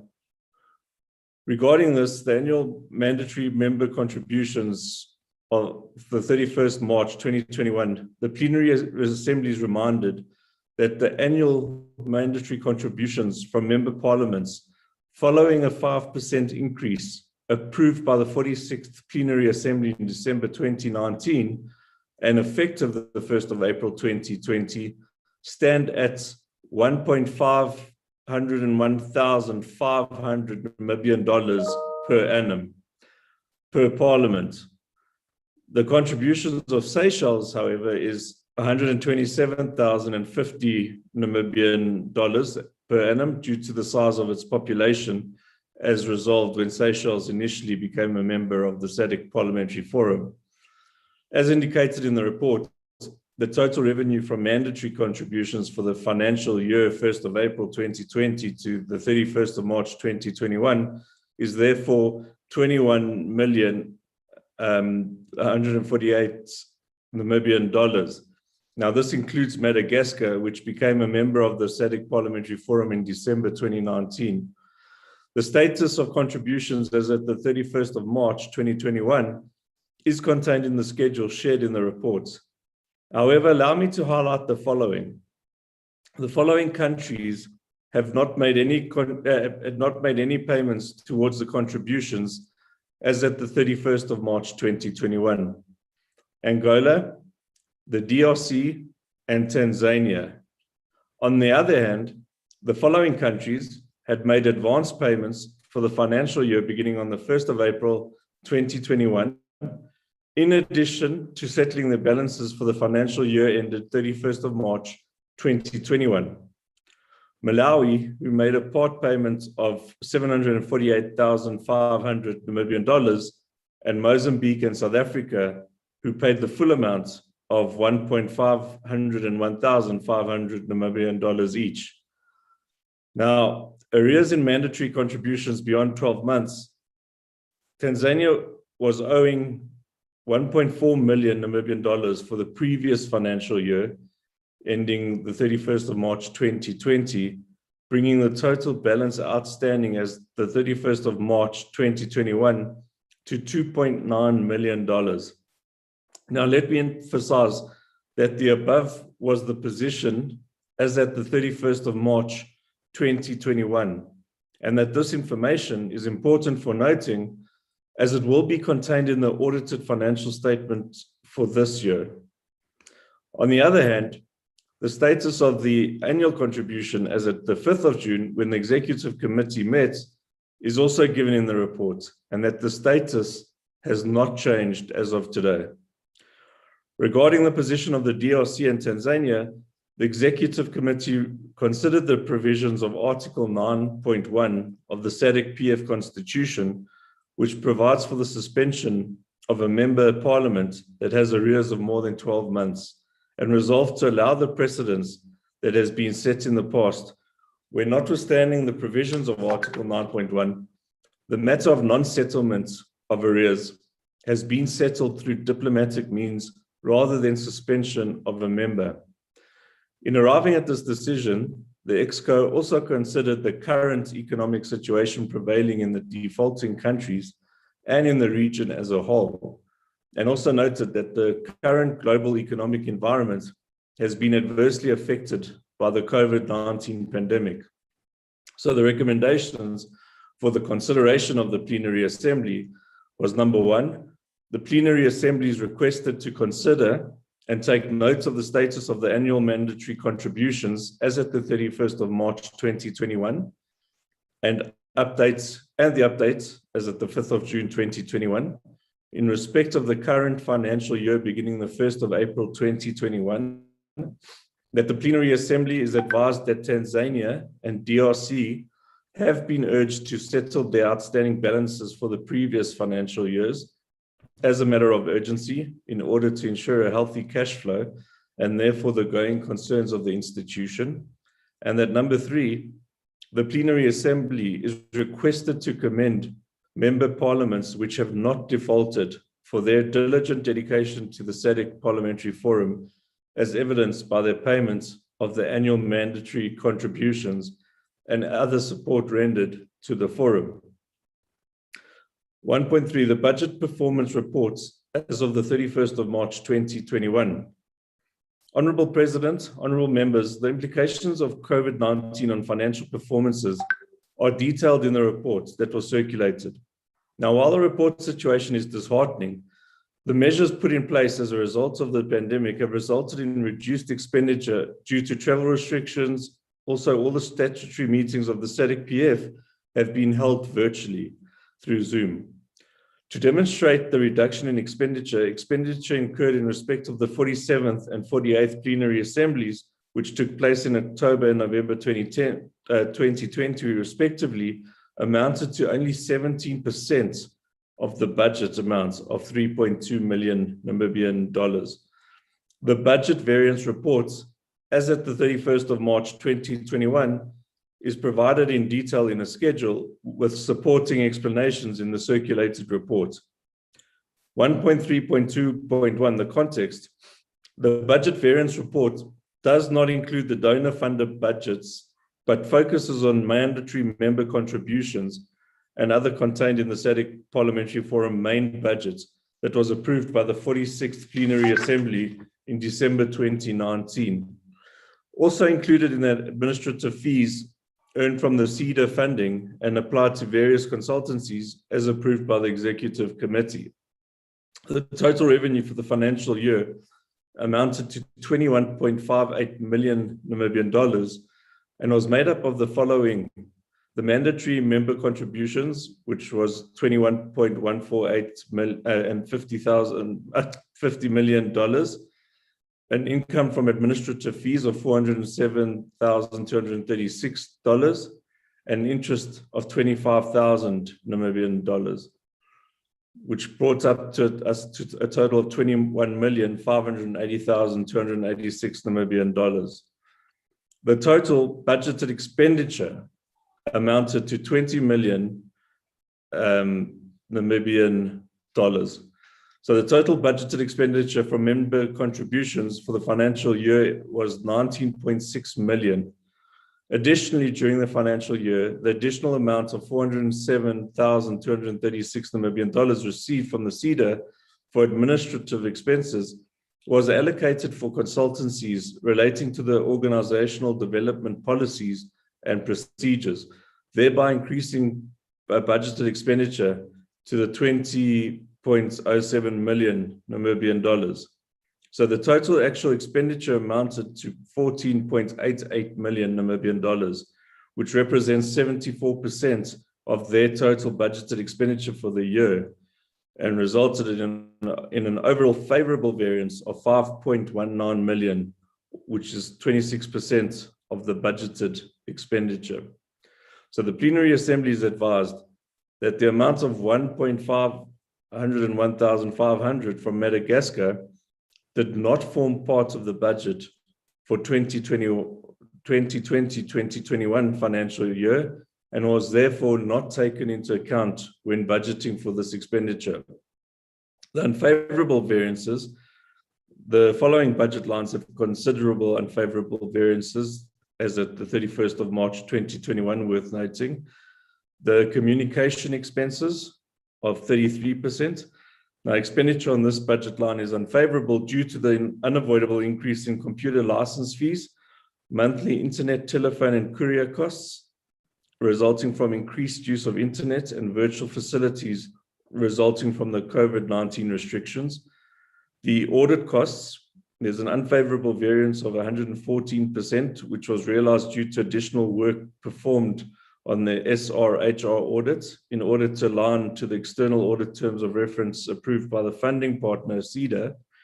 The plenary assembly is also advised that the terms of reference were revised in order to incorporate an audit of the status of findings and recommendations that arose from the organizational assessment conducted by KPMG Zambia on behalf of CEDA in 2019 and 2020.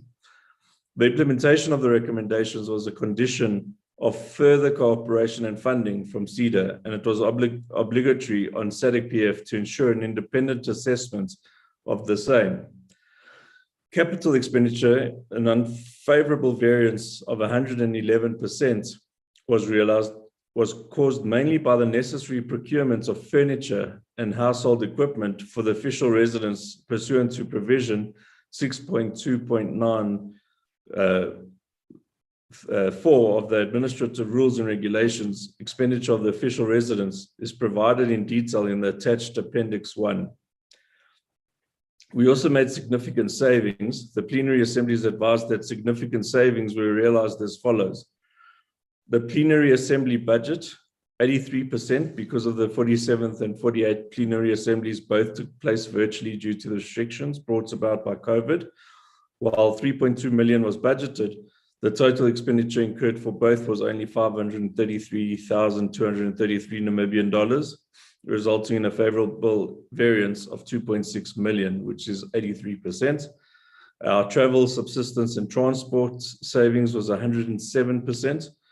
The EXCO is advised that there was no expenditure incurred on this budget line due to the travel restrictions resulting from the COVID-19 pandemic. The favorable variance is at 107% due to the fact that the 7% was funds refunded to the institution by the travel agent for a cancelled trip. Election observation missions were 100%. Although there was a budget for 300,000 Namibian dollars, no funds were spent on this budget line. Apart from the travel restrictions, it was noted that the provision is inadequate for election observation missions, rendering it impossible to carry out the missions without additional funding from member parliaments and cooperating partners. Contributions from Madagascar, and indicated in previous reports, the amount of 1.501,500 from Namibian dollars from Madagascar did not form part of the budget for 2021 financial year approved by the 46th Plenary Assembly in December 2019, as Madagascar was admitted to the SADC Parliamentary Forum after the budget was approved. However, for accounting purposes, the Madagascar contribution is recognized as income as it was invoiced on the 1st of April 2020, and it does increase the total revenue from mandatory contributions for the financial year 20 to 2021 from 19.6 million to 21.148 million. The above means that the amount of 1.501,500 Namibian dollars has not been allocated to any budget line. The plenary assembly is advised that the amount will be part of the excess of income and over expenditure that will form part of the accumulated reserves of the forum as at the 31st of March 2021. The recommendations for the consideration of the plenary assembly is requested to consider and take note of the performance of the budget as at the 31st of March 2021, especially the following. Number one, the performance of the budget as of the 31st of March 2021, which reflects a total favorable variance of 5.19 million Namibian dollars with significant savings realized during the year. Number two, the reasons for the unfavorable variances incurred on some budget lines. Number 3, the budget lines with significant savings realized for the financial year and the reasons thereof. Number 4, the mandatory contributions from Madagascar for the financial year ended 31st of March 2021 that was not taken into account when the budget was approved by the 46th Plenary Assembly in December 2019, and which therefore will form part of the excess of income over expenditure for the financial year. This excess will be added to the accumulated service reserves. Updates on resource mobilization or funding from external sources. Details of funds received from partners are shown in the schedule report. A total of 21 million Namibian dollars was received from cooperating partners during the period of 1st of April to the 31st of March 2021. And when added to the internally generated funds, also just over $21 million brings the total funds available to 42 million Namibian dollars. You will note, honorable members, that donor funds makes up about 50% of the total funds available. And this is attributable to the resource mobilization efforts of the Secretariat. However, for accounting purposes, any donor funds that are not utilized at the end of the financial year are treated as reserve funds and are recognized as a liability rather than an income. This means that should the funds not be taken forward to be used in the next financial year, the unutilized funds are to be paid back to the donor. In the case of the CEDA funds for the SRHR program, the unaudited balance of restricted funds as at the 31st of March 2021 amounted to $1.2 million or 18 million Namibian dollars, and included balances brought forward from the year ended 31st of March 2020. The funds have since been included in the budget for the financial year beginning 1st of April 2021. The Plenary Assemblies advised that the utilization rate for the donor funds was low, 45% roughly for the CEDA funds, due to the fact that most meetings that were expected to be held physically were actually held virtually due to the COVID-19 restrictions. The Plenary Assembly is also advised that there are a number of cooperating partners who have rendered in-kind support to SADC-PF and have collaborated with the Forum in the implementation of some of its activities, such as the UN Family, APHRC, ARASA, Plan International, SAFAIDS, RCT Africa, and the RPU Hub, to name a few.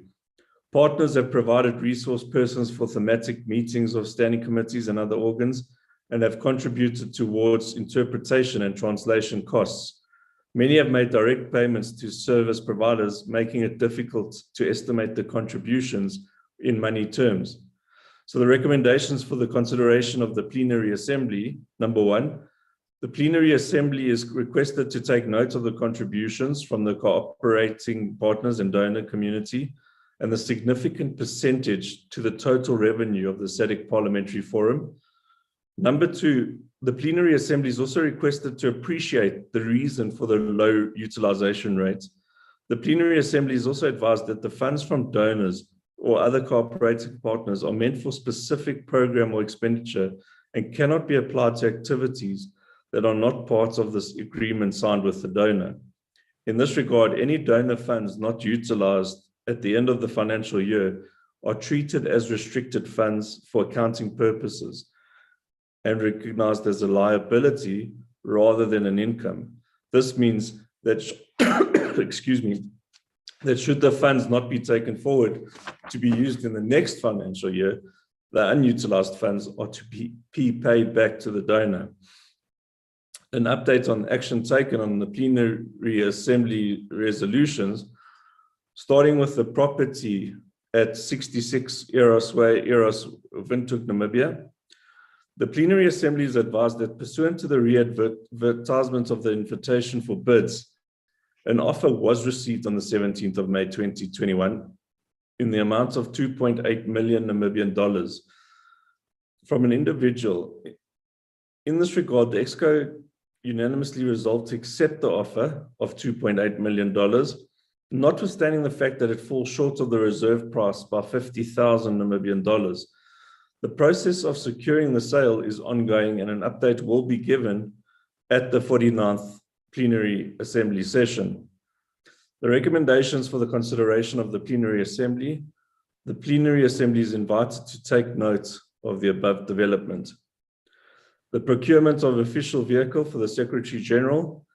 Due to the prevailing circumstances and uncertainties in the car market, the EXCO resolved that the procurement of the vehicle should be put in abeyance for 3 months up to September 2021, while awaiting the release of new and better models by motor vehicle suppliers. This was the advice of the directors of motor vehicle companies. The recommendation for the consideration of the Plenary Assembly is invited to take note of this development. The review of internal audit policy documents. The review of the internal audit policy documents is ongoing. The assignment was awarded to KPMG Zambia at a cost of $7,670, and this revised documents is expected to be submitted by the end of June 2021. And the recommendation for the consideration of the Plenary Assembly is that the Plenary Assembly is invited to take note of this development. The secondment of the internal auditor, the Parliament of Mozambique has seconded Mr. Helio Nunes de Costa Chipe as internal auditor for a period of 2 years, from the 24th of May 2021 to the 23rd of May 2023. Mr. Chipe has a degree in economics from Eduardo Mondlane University and has attended courses in internal auditing. He is proficient in spoken and written Portuguese and is fair in spoken and written English. He has been employed as internal auditor in the National Assembly of Mozambique from 2010 until now. The recommendation for consideration to the Plenary Assembly is that the Plenary Assembly is requested to take note of the above developments and to commend the National Assembly of Mozambique for the secondment of the internal auditor. In terms of the risk assessment, the Plenary Assembly is advised that the risk management system is now being implemented. The various risks and mitigating actions are contained in a detail in the circulated report. The Plenary Assembly is invited to note that the risks were initially listed as a hypothetical baseline to the introduction of the risk register and to kickstart the implementation of the risk management system. In this regard, the review and management of risks is an ongoing process. The current system in place to mitigate risks and further required mitigation actions are detailed in the risk register, which is available to members. Most of the mitigating actions have since been implemented or are in the process of being actioned. As a result, it is submitted that most of the risk ratings have moved from high to low. So the recommendation for the consideration of the Plenary Assembly is that the Plenary Assembly is invited to take note of the risks and the mitigating actions, both implemented and outstanding. Number two, the Plenary Assembly is advised that the terms of reference of the EXCO and its subcommittee are in the process of being reviewed in order to incorporate risk management. Mr. President, I beg to submit. Thank you very much.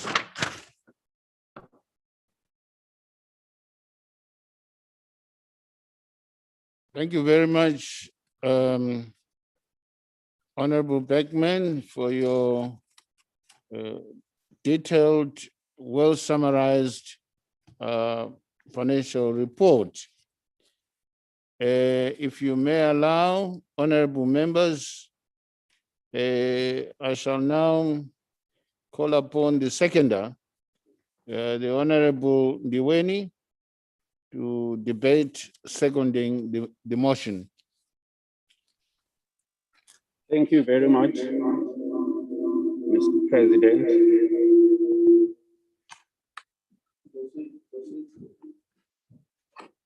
Firstly, I would like to thank Honorable Bergman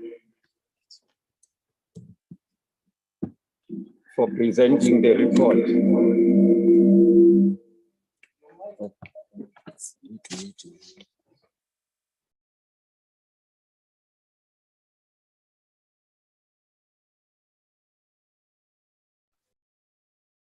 Yes.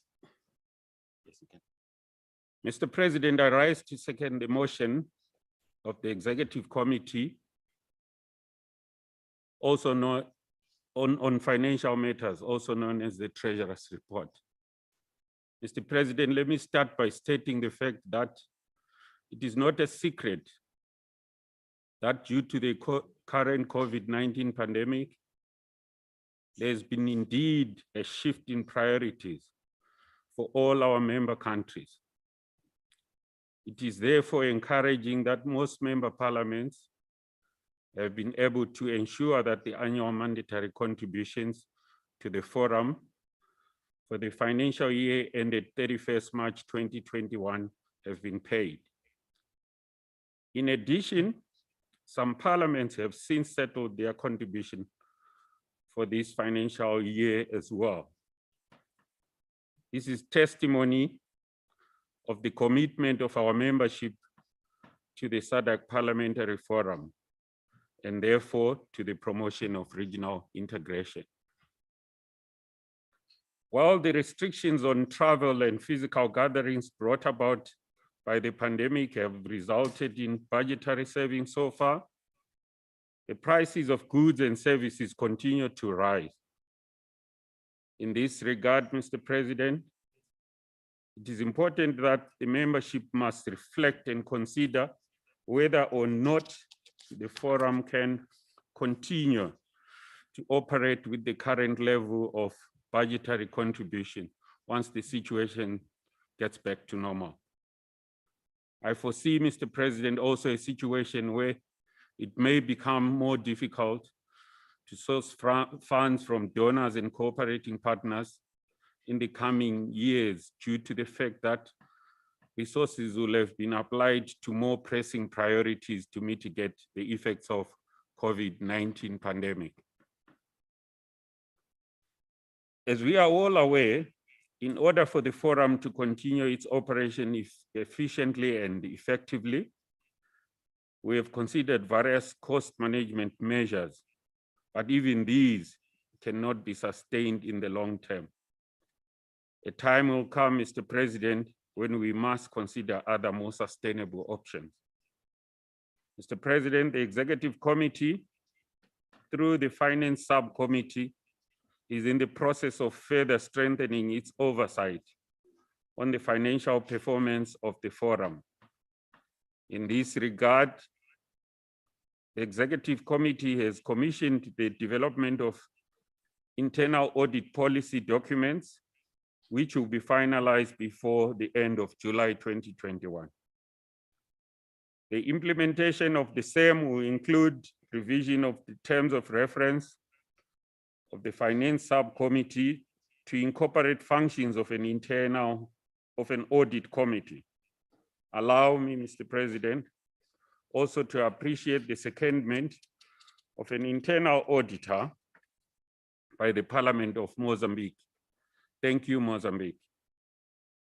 We trust that the internal auditor will be facilitated to conduct these duties effectively within the limitations occasioned by COVID-19 travel restrictions.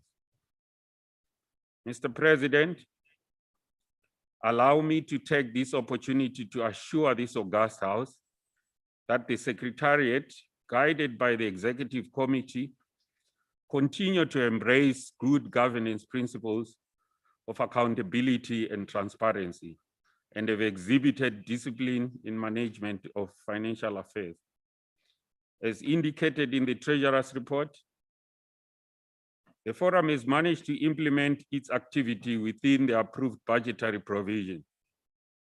It is my belief that the final audited accounts for the year ended 31st March 2021 will bear testimony to this fact. The Secretariat's efforts, Mr. President, must be commended in this regard. In addition, various policies that promote good governance have been implemented, such as the risk management policy. As you can see, Mr. President, the Treasurer's report now carries a section on risk management in order to keep the membership informed on the identified risks and the actions required or taken to mitigate the same. As I conclude, Mr. President, I wish to urge this plenary session to support the efforts of the Secretariat and truly appreciate the hard work that the executive committee and its subcommittee are putting in to improve the institution. With these few words, Mr. President, I beg to second. Thank you. Thank you very much, Honorable Ndiweni, for seconding the motion. I shall now allow debate on the motion. Members who wish to debate shall indicate by clicking the raise hand function on the Zoom platform.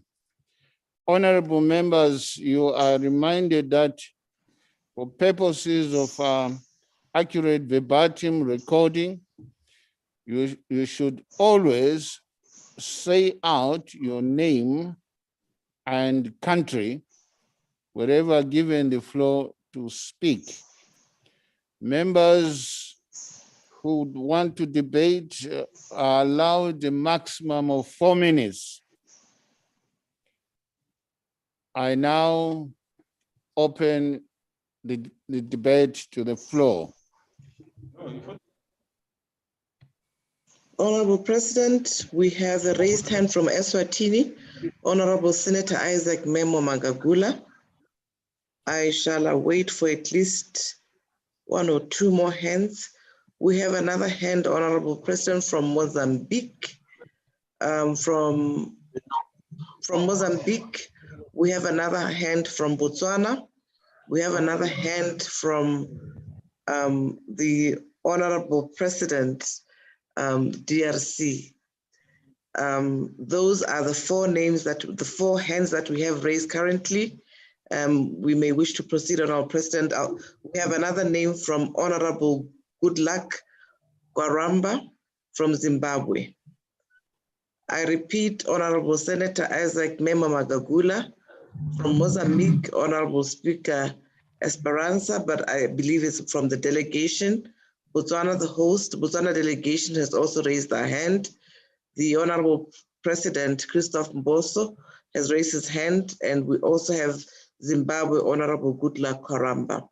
That is all for now, Honorable Acting President. Thank you. Thank you very much, the Secretary General. I was not aware the President is back. I'm not sure that I'm still safe in the seat, temporary seat. With his permission, I may proceed to call upon the Honorable Magagula from the Kingdom of Eswatini.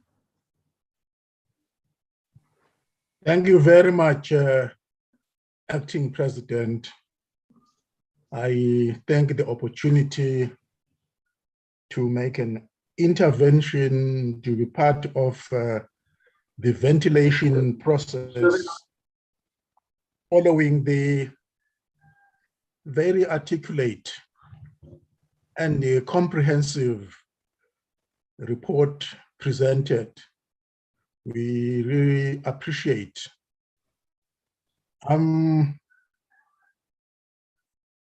Mr. President, 1 or 2 comments, clarifications, if not questions. First, time and again, Honorable President, this issue of outstanding subscriptions, contributions by member states has always cropped up in the background of the entity, our forum, being threatened by cash flow liquidity, and therefore its going concern as an entity.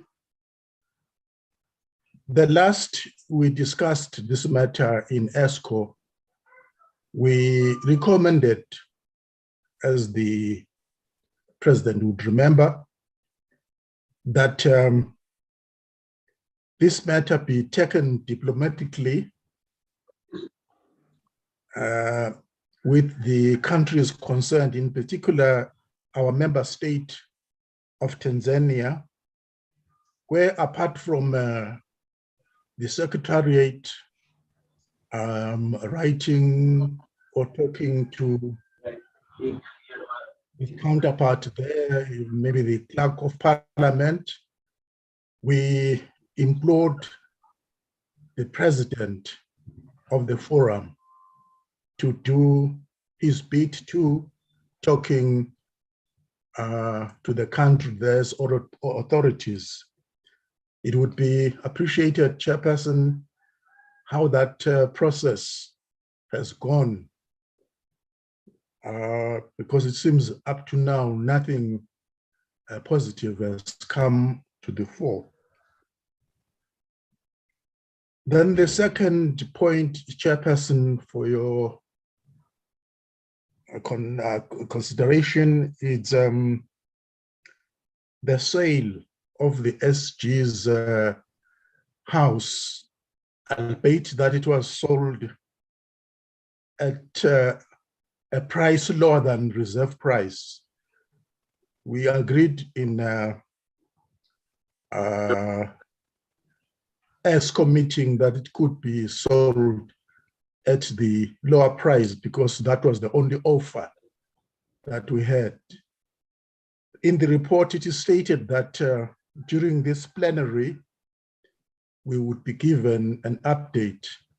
So all I'm asking, Acting President, is an update. I thank you very much. Thank you very much, Senator Magagula. You have kept within the 4 minutes. Well done. Mozambique. Moçambique. Muito obrigada, Sr. Presidente. Começo por saudar os ilustres presidentes e deputados aqui presentes. Uma saudação a Madagascar pelo seu dia. Sr. Presidente, eu gostaria de intervir em relação aos pagamentos não efetuados. Todos nós, países da África, Austrália e não só, enfrentamos os mesmos desafios, os mesmos constrangimentos em termos de recursos financeiros. Saúdo o esforço que está sendo feito no sentido de a RDC e a Tanzânia fazerem o pagamento dos valores em dívida e quero concordar com o presidente Magagula quando diz que o próprio secretariado ou que o próprio presidente em exercício tem que ser muito mais ativo no sentido de convencer estes países a pagarem as suas dívidas, por forma que não tenhamos constrangimentos financeiros no exercício da nossa atividade. Outro comentário que eu gostaria de fazer é em relação à contribuição dos parceiros de cooperação. Aqui o relatório diz que é difícil saber quanto é que os parceiros contribuíram, uma vez que eles fazem os pagamentos aos fornecedores. Mas eu quero acreditar que é possível ter-se o valor, mesmo que os parceiros fazem os pagamentos aos fornecedores. É uma questão de pedirmos aos parceiros e assim temos o registro de quanto é que cada parceiro está a contribuir para a nossa organização. E muito obrigada.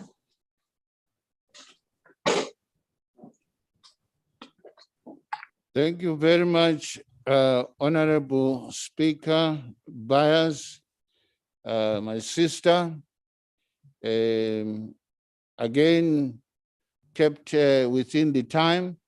I hope you had wonderful independence celebration yesterday. Congratulations once more. Can I call upon Botswana? Thank you, Mr. President, and I can think it's still in the morning. Good morning, everyone, in this important forum. And let me just highlight 2 or 3 things.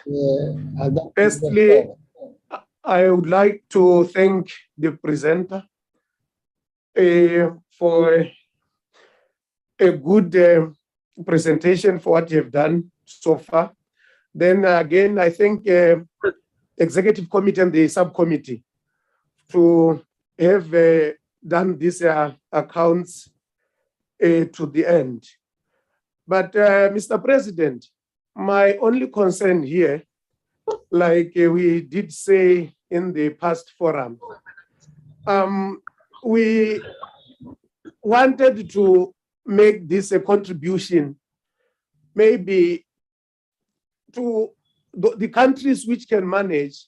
We made it clear in the past forum that we must make the contribution in time, so that if it happens that other member state will be having a problem of outstanding, it won't affect the parliamentary forum sessions and other activities which might be affected if maybe at one point we'll find ourselves not having enough contribution for the forum. So I don't think this thing has been done so far, because looking at the outstanding balances in member countries, it shows that point up to now, we haven't carried it forward.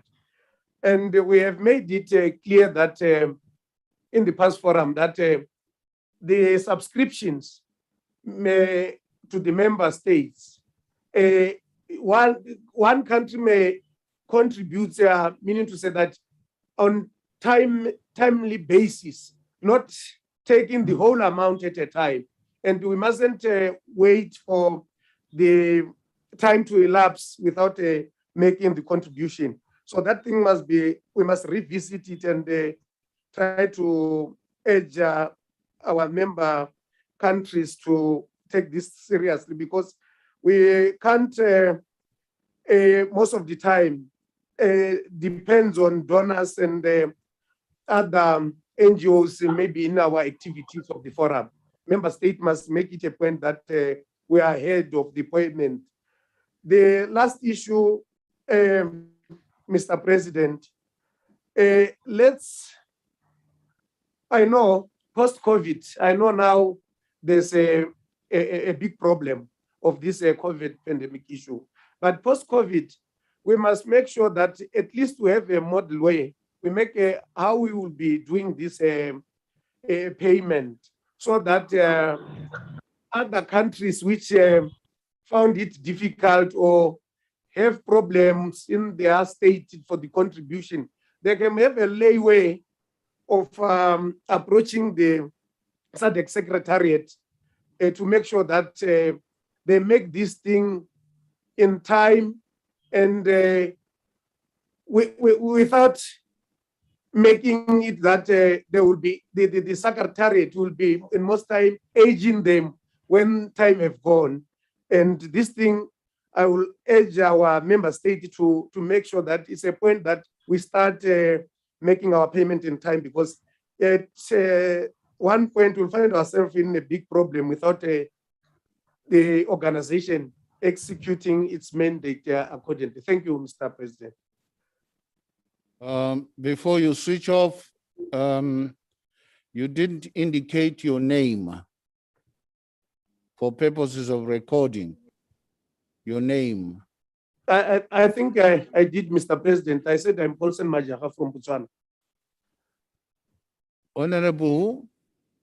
Honorable Paulson Majaha, Botswana. Thank you. Paulson Majaha. Majaha, thank you very much. Thank you very much. Now we ask the DRC, the Honorable President himself.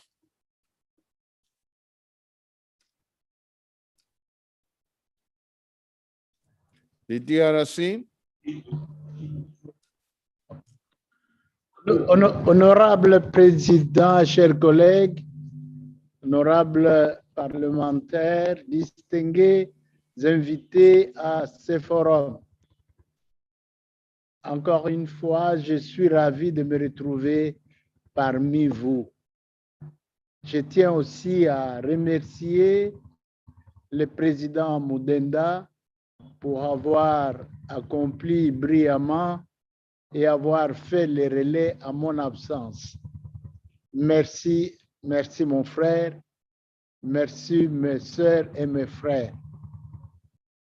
Je revenant au débat sur des questions financières et administratives, je tiens aussi à remercier l'honorable Bergaman pour son brillant exposé, un rapport très détaillé. Je voudrais en même temps rassurer le membre de notre institution que la République démocratique du Congo s'acquittera de ses cotisations au courant de ce mois de juillet, sans faute. Je souhaite également que pour les années à venir, que nous tous nous fassions un effort de nous acquitter de nos cotisations au début de l'année pour permettre à notre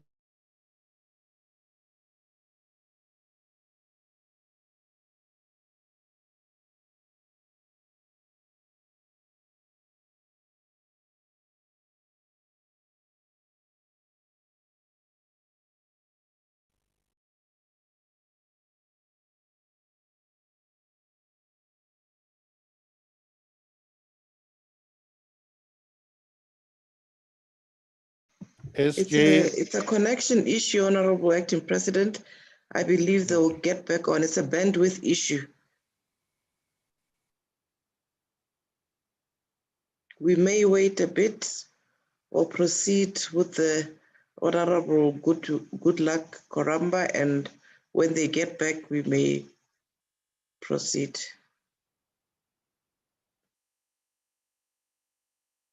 They will reconnect. We give them 1 minute. Indeed, Honorable Chair.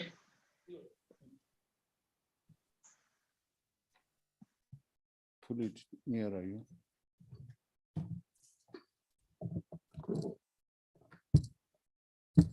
Thank you very much. Wait Mr. a minute. Switch it off.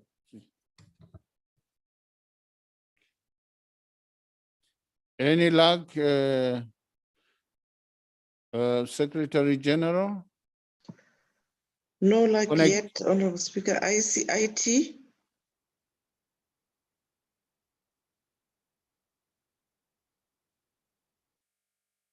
We may wish to proceed, Honorable Chair, Acting President, and then give them the floor when they make it back. Thank you very much, SJ. Honorable Kwaramba from Zimbabwe. Thank you very much, Mr. President. My name is Goodluck Kwaramba from Zimbabwe.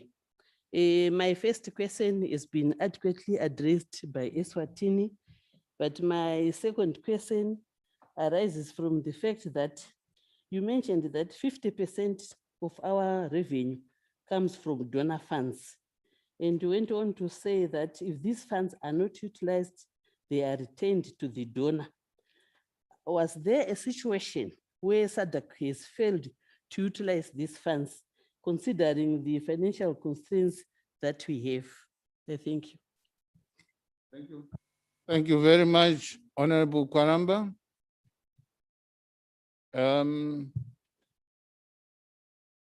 DRC, are they on? Secretary General? Not yet, Honorable Acting President, not yet. If I may use the privilege of the chair, if there are no other hands up, I may want to, they are on now. No, Honorable Acting President, you may use your privilege and therefore also recognize Honorable Pumlele Dlamini from the Kingdom of Eswatini. Is that a second bite? It is a first, well, it is a second bite. All right. From the same country, but different honorable members. It doesn't matter. They can have the second bite. Eswatini. I'm very sorry, Honorable President. I raised by mistake. I'm very sorry. Oh, I thought you were hankering after a second bite. Okay, No. fine. Thank Not you. Thank you. I was saying, using the privilege of the chair, I may ask the treasurer to respond to the issues raised while we wait for the connectivity with DRC. Nanje ukhuluma lenye limi sengibebatha ngiseve. Futhi sale ngimiyekela. Thank you, Chair. I can do that. Thank you. My apologies, Honorable Acting President. The President is back online. I will make way for the President. Thank you, Honorable Treasurer. Thank you. Mr. President, may you proceed from where you left? Eswatini, kindly mute your microphone. Honorable Pumlel. Honorable President, please, you have the floor. Merci, Monsieur le Président. Je disais que la République démocratique du Congo va s'acquitter de ses obligations au mois de juillet. Et je proposais en même temps que pour permettre à notre institution de fonctionner sans accroc, sans entrave, il serait souhaitable que les cotisations soient payées dès le début de l'exercice de l'année pour permettre effectivement à l'institution de fonctionner sans entrave. Voilà, c'est ce que je voulais proposer. Et je voulais également demander à M. Bergamen, j'ai ouï dire qu'il proposait que les fonds qui ne seraient pas utilisés soient restitués aux donateurs. Alors, je veux comprendre pourquoi on devait restituer les fonds aux donateurs au lieu de les remettre en caisse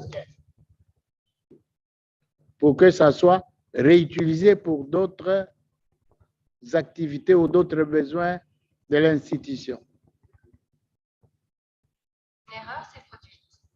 Voilà, je crois avoir terminé. Merci beaucoup.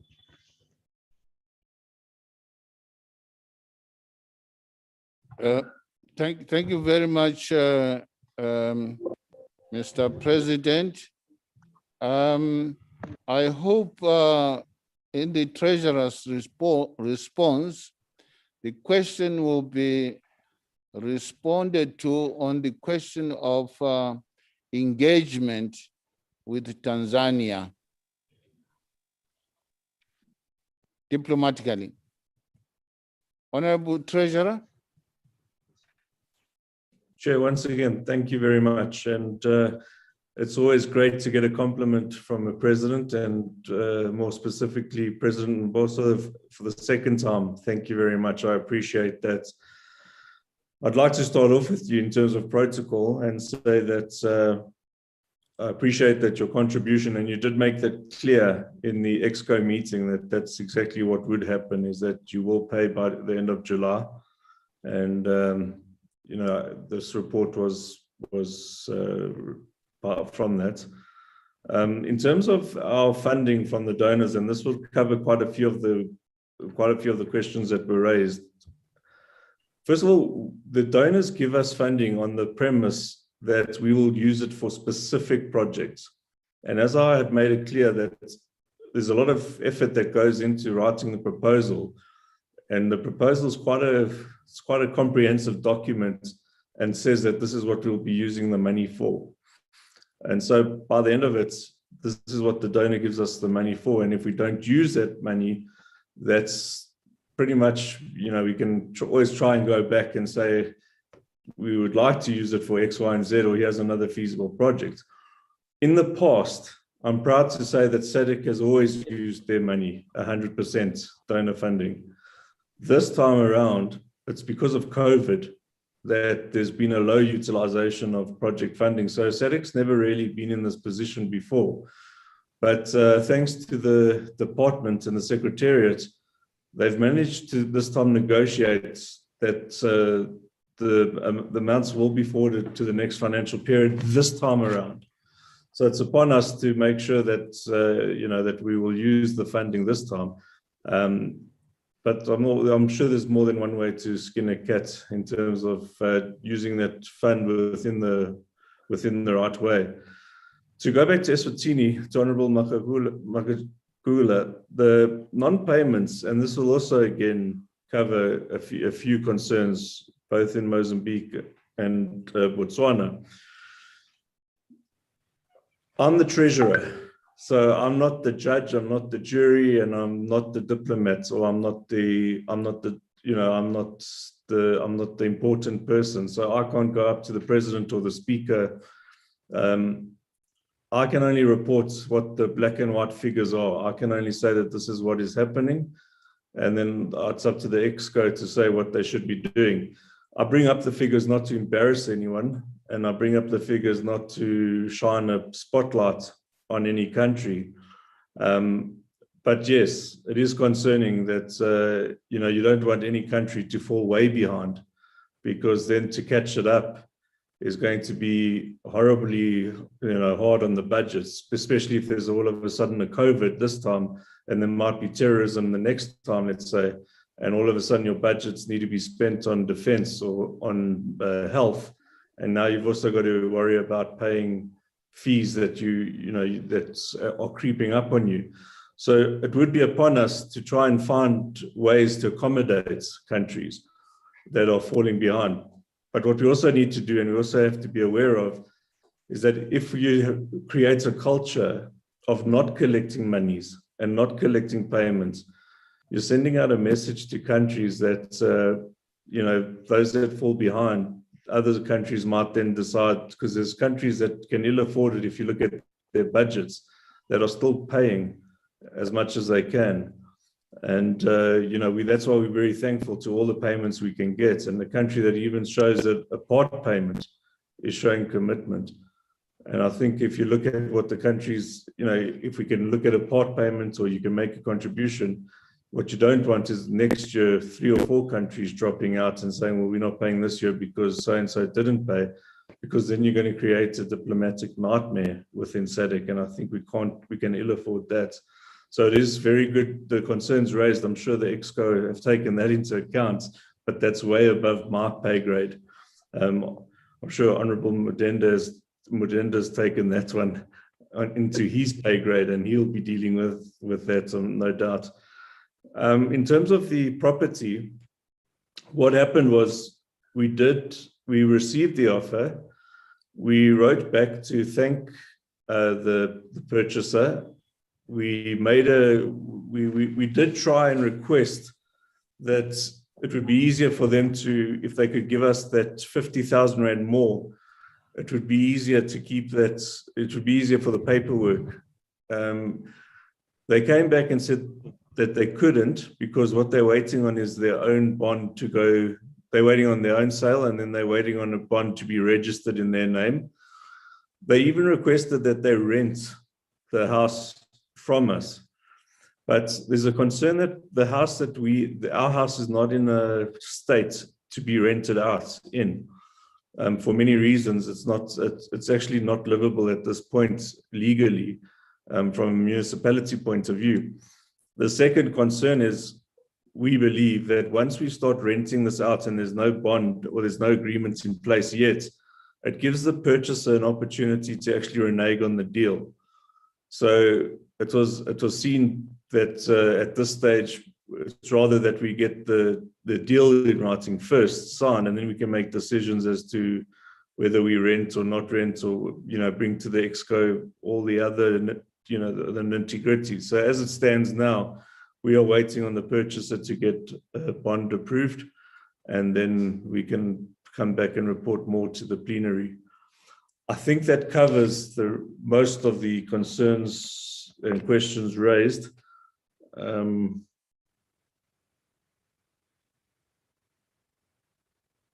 Yeah, I think that was it. I'd like to take this opportunity to thank you for the questions and the comments, and thank you. Thank you. Thank you, Honorable Bergman. The first question from Eswatini, my understanding was that were there any efforts undertaken, first to write to Tanzania, and secondly, get the president of SADC PF to engage diplomatically. Your response there is not very clear whether those two issues were done. Honorable Bergman. Thanks, Chair. I stand corrected. The Secretary General, if I'm not mistaken, did send out a letter. I've had sight of that letter. It was on that level that the letter was sent out. I was going to wait for the end to thank the Secretariat, because they have been driving a lot of the decisions that were made at the Exco. But before that decision was even made at the Exco, for the President to speak to the countries, the letters were sent out to those people, to those countries that were in arrears. The letters were sent to the clerks, if I'm not mistaken, to just remind them that to speak to their delegations about the membership. But I'm sure that the SG can provide extra information if required on that one. SG, do you have anything to add?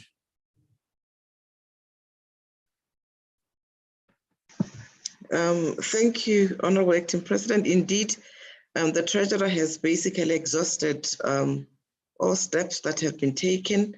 The Honorable President is seized with the matter and is considering action onward to Tanzania. I thank you.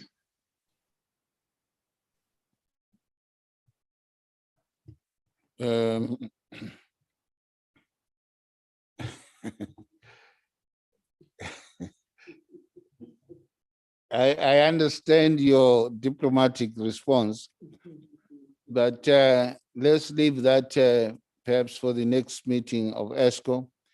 May I now call upon the Treasurer, Honorable Bergman, to move for the adoption of the report. Thank you, Chair. For the last time, I'd like to then move for the adoption of this tabled report. Thank you. Thank you very much. I put the question that... Apologies, yeah. Honorable Acting President.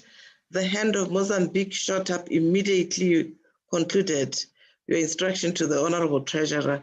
I believe the question from Mozambique was not addressed in terms of the collation and accounting for the resources that come from other partners. There's a hand from Mozambique for the Honorable Speaker, Honorable Acting President. I don't know if that is unprocedural, but technology failed me. No, that's fine. That is in order. My sister, Honorable Bass, you can have the floor. Muito obrigada, meu irmão Mudenda, Excelência. Quero agradecer as respostas da Sua Excelência Bergman, mas gostaria que de facto se pronunciasse em relação ao registro contabilístico dos valores pagos pelos doadores. Obrigada. Thank you very much for that question seeking clarification from the treasurer. Honorable Treasurer, can you take the floor, please? Thank you very much. Can I then rather make those available to the Honourable Speaker and whoever else would like those via email, or would that be satisfactory? As chair, my understanding of the question is that your report must indicate the accounting procedures for those funds so that they are part and parcel of the treasurer's report. That's my understanding of the question. Unless Mozambique may want to guide me on that one. If I may, Honorable. Yes. Acting President, we will include as part of our reporting on all the funding, including those that are coming from external partners. It is possible that it can be collated. It was an issue of us doing this in good time for the spending and for a certain period. It will be done. It will form part of the Treasurer's report in the future. Thank you. Thank you very much. I think the Honorable Mozambique Speaker will be quite happy. Do I see a hand there? Which From the country is that? delegation of Namibia, there is a hand, Honorable. Yes, delegation from Namibia.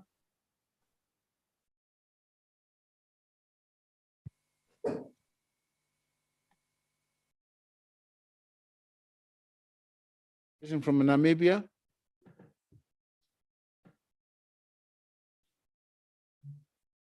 Namibia, your hand is up.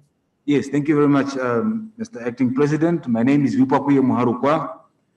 I am a newbie to the to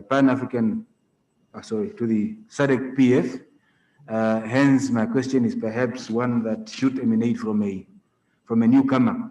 I've just noted something of, as a delegation noted something of interest, and it is the proportion of donor funds versus that which we collect ourselves. One can almost say it is at par, falling short by less than 1%. Now, one can look at or can anticipate the sort of agony that the Secretariat has when they look at these figures, specifically when one looks at the fact that these monies are supposed to be expended in conformity with the agreement or the intentions of the donor. The question that one has, and briefly, is do we have a strategy in place perhaps to improve on our own revenue rather than the funds being collected from member states? And if there are such initiatives in place or intentions, what are they? Just briefly. Do excuse me if I'm perhaps taking the meeting back, or if I'm taking the meeting back to things that we already discussed. As I said, I'm a newbie, and it would be quite of interest to hear. Thank you very much, Mr. President. Thank you, Honorable Member. I shall indulge you for the sake of the reason that you are new, because I had called for the adoption of the report. I'm sure the Honorable Treasurer also may want to crave your indulgence. Honorable Treasurer. Thank you, Chair. Let me start off again with the Speaker of Mozambique. I think what you're seeing is, from your request, why I said I table that report for you is that we've never been asked that before, and I'm happy to do so in terms of going further into the report. It's an interesting question, and I'm happy to do so. What we must understand is that each donor that gives us money requires us to give them a budget. So they themselves would audit how our money is spent. So we account to the donor in how that money is spent. So there's always a record of that money being spent. What we do is a fund accountability statement, and it's individually given to for all donor funds, and it forms part of the consolidated audited financial statements. So we can make that available. So we can accommodate it. It's just a matter of putting it in the paperwork. I'm happy to do that. It's just, as I said, if you want that now, I can give it to you as an email if you like that. But please, just as I say, as I understand your question, every single project comes with a budget. The money wouldn't be given to us if we didn't have a budget that's already agreed upon. In terms of our new colleague, the monies that are collected, there's usually, how it happens is most of the countries are already compliant. So they either pay within the first 3 or 4 months. Some countries already, as you see, one, 2 or 3 countries already pay in advance. And then there's, maybe the odd 2 or 3 countries that you struggle with. And it's never the same countries. I don't have too, I've only got a few years of institutional knowledge here, but it's never the same countries. Every few years, it's different countries at the top, it's different countries at the bottom, it's different countries in the middle. But there's it's almost like we've never really, I don't think there's ever had to be far more of an escalation than making an approach president to president and just reminding that country of their obligation, and it coming maybe halfway, 3 years is probably the longest outstanding that one has tolerated in SADC. I don't think it will be longer than that. Thank you very much. Thank you very much, Honorable Treasurer. I want to consider the matters that arose after I called for the motion to be adopted. With that clarification, I put the question that the report of the Executive Committee on Financial Matters, the Treasurer's report, be adopted. And I don't see any further objections. Therefore, the report of the Executive Committee on the Financial Matters, the Treasurer's report, is duly adopted.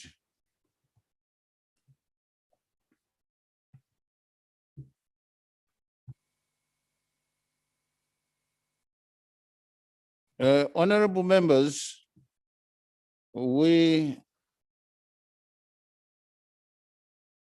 still have minutes. Using the powers vested in me temporarily, I want to suggest that we adjourn now for lunch. Instead of coming at 1400 hours, we come at 1350 back for the next session. I don't see any objection. This session is adjourned accordingly until 1350 and 1250 for DRC. Thank you, honorable speakers. Thank you, honorable members.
multi-party democracy. Roughly it is the size of France, with an estimated surface area of 580 square kilometers. It is entirely landlocked, bordered by its neighbors, Namibia, Zimbabwe, Zambia, and South Africa. Peace in the drums, beach. Let the sounds resonate as I tell you about the beauty of my country. The cosmopolitan and beautiful country, Gaborone, the capital city. A safe environment to work, live, and play. Botswana has had a reputation as a diamond of Africa. The stability and good governance over decades, coupled with healthy distribution and economic growth, has helped us develop one of Africa's most desirable destinations. I am talking about Botswana. I am talking about peace in the North Sea. And the sound of the drums resonate as I tell you about the beauty of my country. Ladies and gentlemen, I stand here today and say to you, proud, welcome to Botswana, our pride, your destination.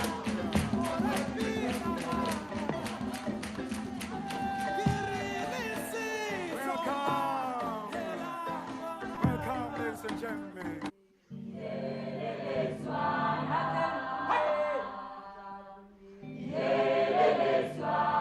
Ladies and gentlemen, now.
It is working. Good afternoon, SJ. Can we resume? Indeed, Honorable Acting President, we may resume. Thank you very much. May I have the pleasure of handing over the chair to the rightful person, the Honorable Speaker of the DRC, our President. I so hand over. Thank you.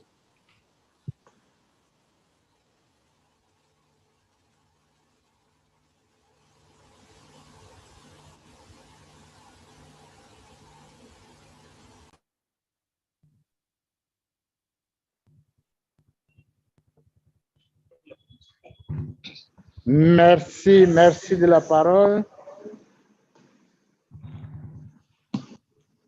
Honorable Président, chers collègues, honorables parlementaires, distingués invités, après une pause méritée, nous reprenons à présent nos travaux. Encore une fois, je remercie le président Mudenda d'avoir pris le relais pendant mon absence.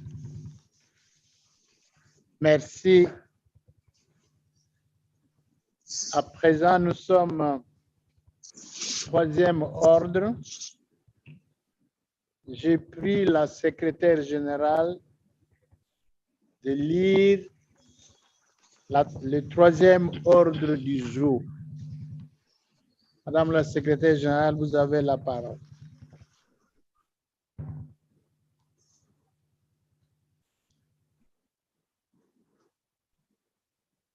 Thank you, Honorable President. Statement by Honorable Advocate Jacob Francis Nzuda Mulimo Mudenda, Speaker of the National Assembly of Zimbabwe, on decisions by the 142nd Assembly of the Interparliamentary Union and related meetings held virtually from the 24th to the 28th of May 2021 in terms of Rule 45 of the Rules of Procedure. I thank you, Honorable President.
IT.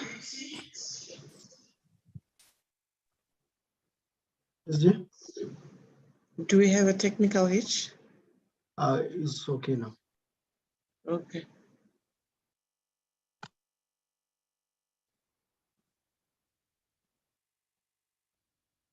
SG, Secretary General. Honorable. Yes, I'm waiting for the invitation by the president in terms of the procedure. Indeed, Honorable Speaker Mudenda, you may await the president's instruction to take the floor. Thank you.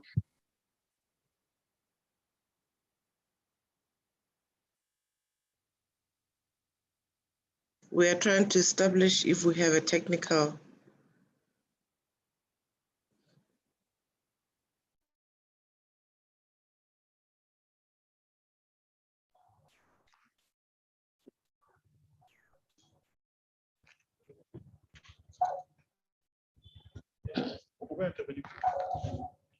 Si les ennuis techniques ont pris fin,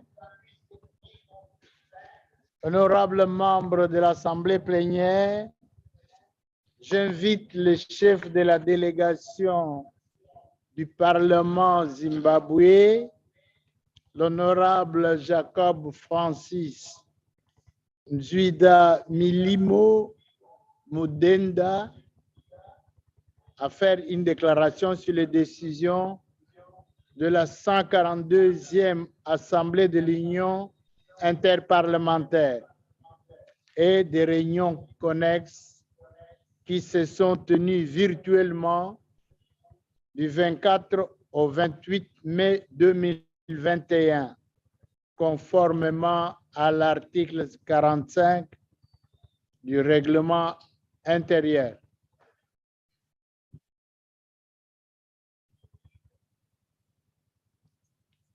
Toujours des problèmes, hein? Non, ça va.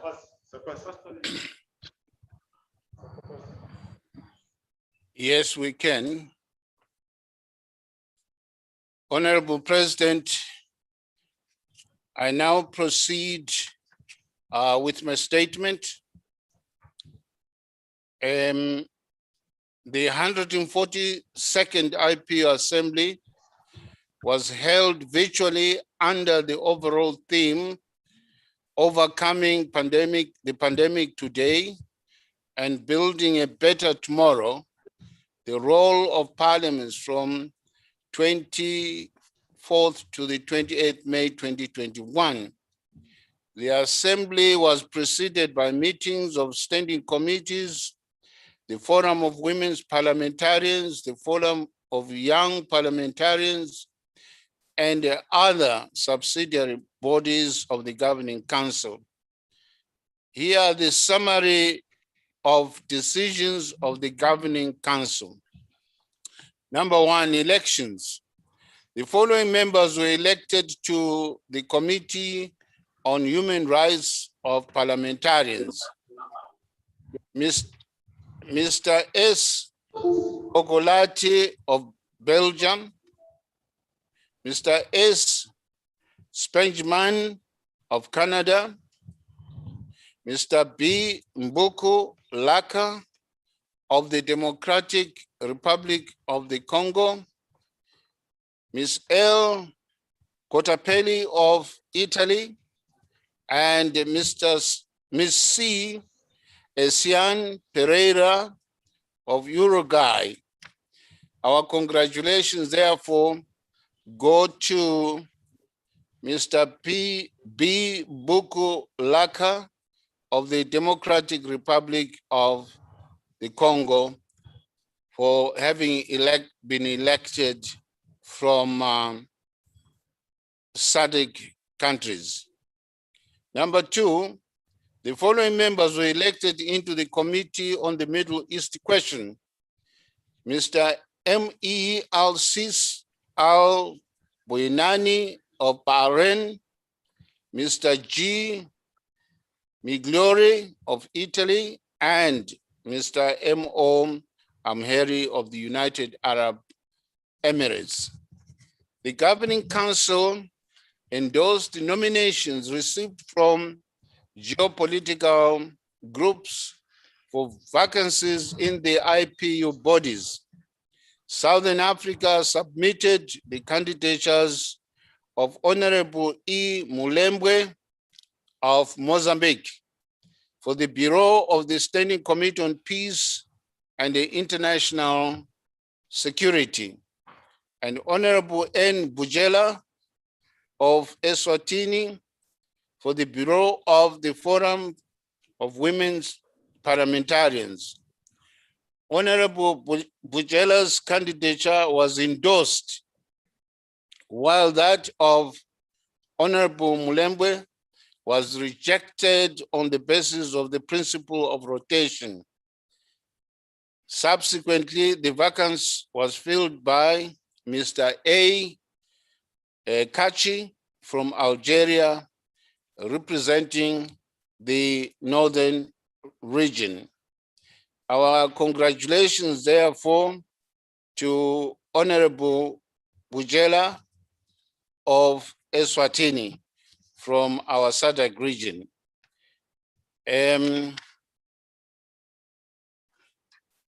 Financial statements of 2020 of the IPU. The Governing Council approved the financial results for 2020. An analysis of the financial results were given a clean bill by both the internal auditor and the external auditors. Revision of the IPU strategy. As indicated in my previous briefing, the process for revision of the IPU strategy was launched in early 2021. The revision will help reshape and accelerate how the IPU can better deliver on its core mandate to empower parliaments to promote peace, democracy, and sustainable development. In this regard, I wish to appeal to SADC parliaments to actively engage the IPU Secretariat during the revision of the process by making sound and timeous input. Future parliamentary meetings of the IPU.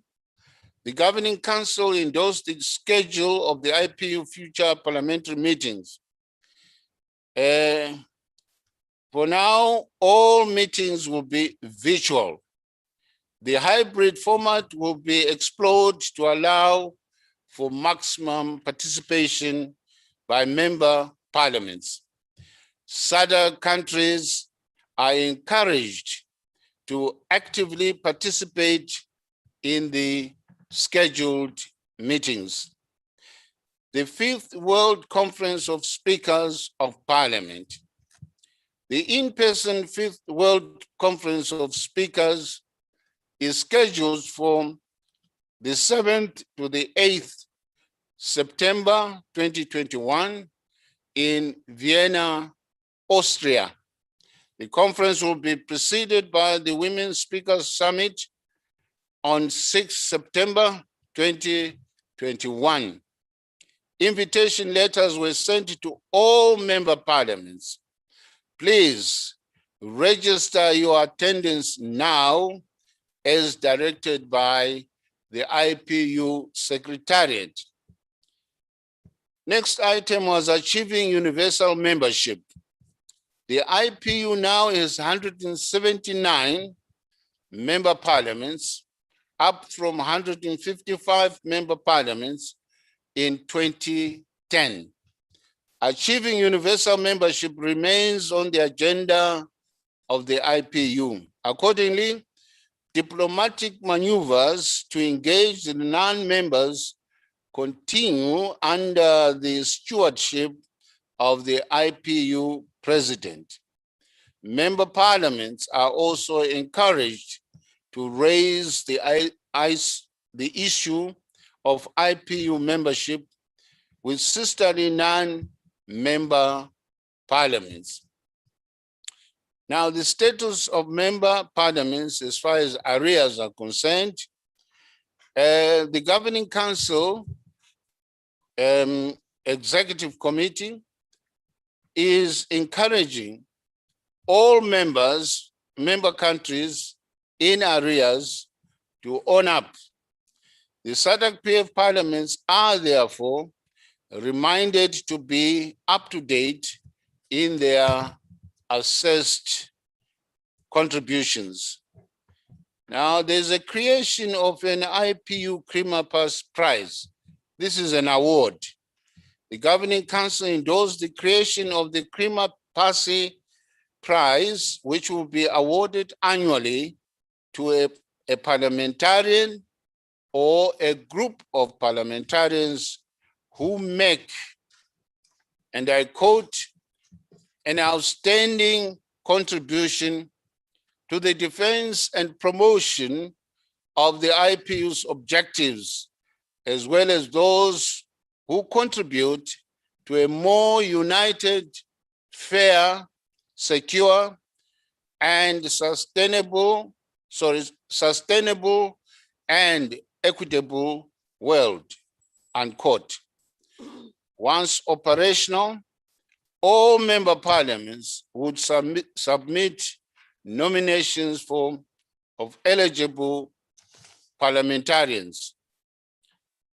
Decisions of the Committee on Human Rights of Parliamentarians was another issue.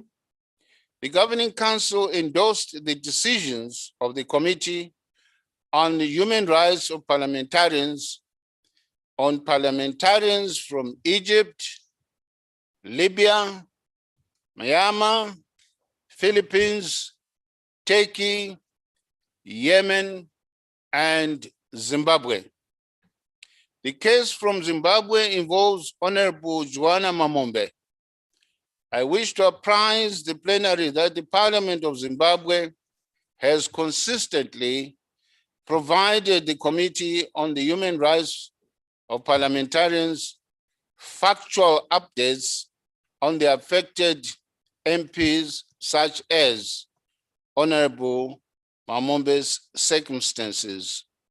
As a gesture of goodwill, Parliament of Zimbabwe extended an invitation to the IPU to undertake a fact-finding mission to Zimbabwe.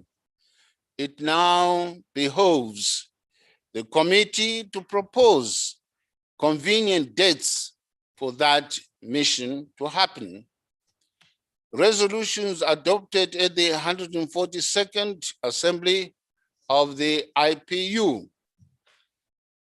A resolution submitted by Standing Committee on Peace and International Security on the subject of parliamentary strategies to strengthen peace and security against threats and conflicts resulting from climate-related disasters and their consequences, unquote, primarily calls for immediate and multilateral action to address climate change and mitigate its effects on international stability and security with the same urgency as the fight against COVID-19 pandemic. Accordingly, Parliament should expedite and facilitate the ratification, domestication, and implementation of the Paris Climate Change Agreement. Resolutions submitted by the Standing Committee on Sustainable Development, Finance and Trade on mainstreaming digitalization and the circular economy to achieve the SDGs, particularly responsible consumption and production, calls on parliaments to mainstream digitalization and circular economy principles into public policies and national strategies, and to adopt an enabling legal framework for implementation. The Speaker's Conference Outcome Document. The outcome document reflected on the unprecedented global impact of the COVID-19 pandemic, particularly as it exacerbated inequalities within and between countries and stalled socioeconomic progress on sustainable development, youth empowerment, and gender equality. The document underscored the need for parliamentary action at the national level and through multilateralism to resolve global challenges arising from COVID-19 unprecedented impact. Accordingly, participants made a commitment to ensure that relief efforts reach the most vulnerable groups and that vaccines, tests, and treatments are affordable as well as being accessible to all who need them in line with the SDGs operative mantra, which says, leave no one and no place behind. Now, recommendation, it is imperative for SADC parliaments to not only share the resolutions at the national level, but to also practically implement them to the extent possible within each country's context in order to give meaning to our participation at the IPU assemblies and attended committee meetings. I so submit, Mr. President. Thank you.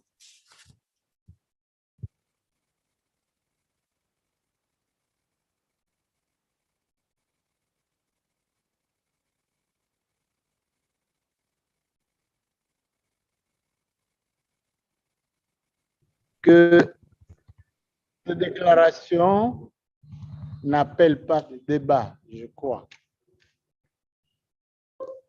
Je tiens donc à remercier l'honorable Maître Moudenda pour sa déclaration. En effet, nous devrions donner la priorité au renforcement de la solidarité et de la coopération interparlementaire à travers le monde, conformément à l'un de nos objectifs dans les plans stratégiques 2019-2020.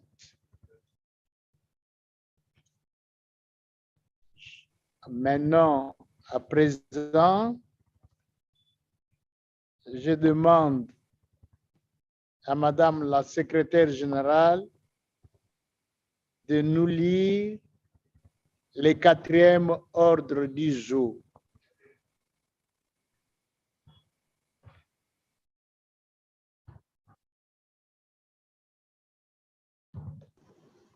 Thank you, Honorable President. Notice for the adoption of the report of the Standing Committee on Trade, Industry, Finance and Investment.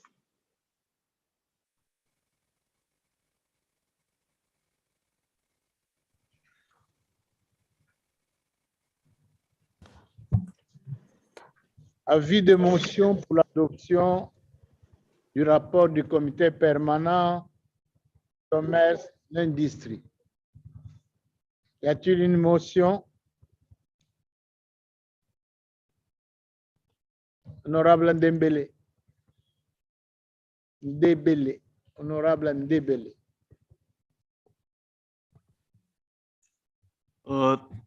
Thank you, Honorable President, for availing the floor. Mr. President, I beg to move that this plenary assembly to adopt the report of the Trade, Industry, Finance and Investment Standing Committee to the 49th Plenary Assembly session of the SADC Parliamentary Forum.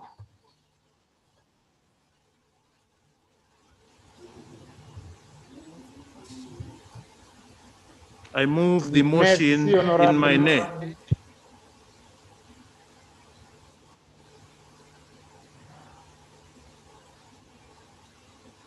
Merci, honorable.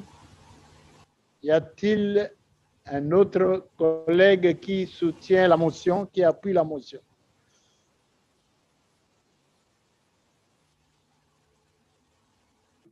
Sim.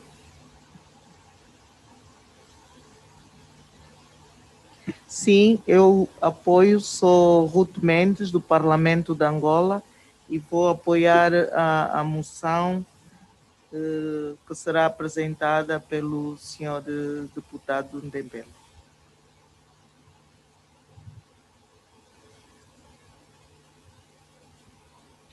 Merci, honorable. Je donne à présent la parole à l'honorable Ndembele pour nous présenter les rapports. Honorable, vous avez la parole.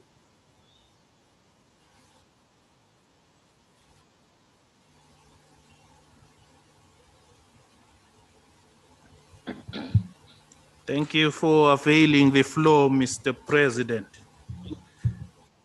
Mr. President, the Trade, Industry, Finance and Investment Standing Committee, guided by its mandate in terms of Rule 42D of the SADC-PF Rules of Procedure, met virtually on the 11th April 2021 under the theme Enhancing Regional Economic Integration through Infrastructure Development a case of one-stop border posts. The meeting of the TIFI Standing Committee was attended by 10 members. An apology from the Parliament of Madagascar was noted. On the theme, enhancing regional economic integration through infrastructure development, a case of one-stop border posts. The TIFI Standing Committee received presentations from resource persons from the Common Market for Eastern and Southern Africa, COMESA, Zambia Revenue Authority, ZRA, Zimbabwe Revenue Authority, ZIMRA, and Southern African Cross-Border Traders Association.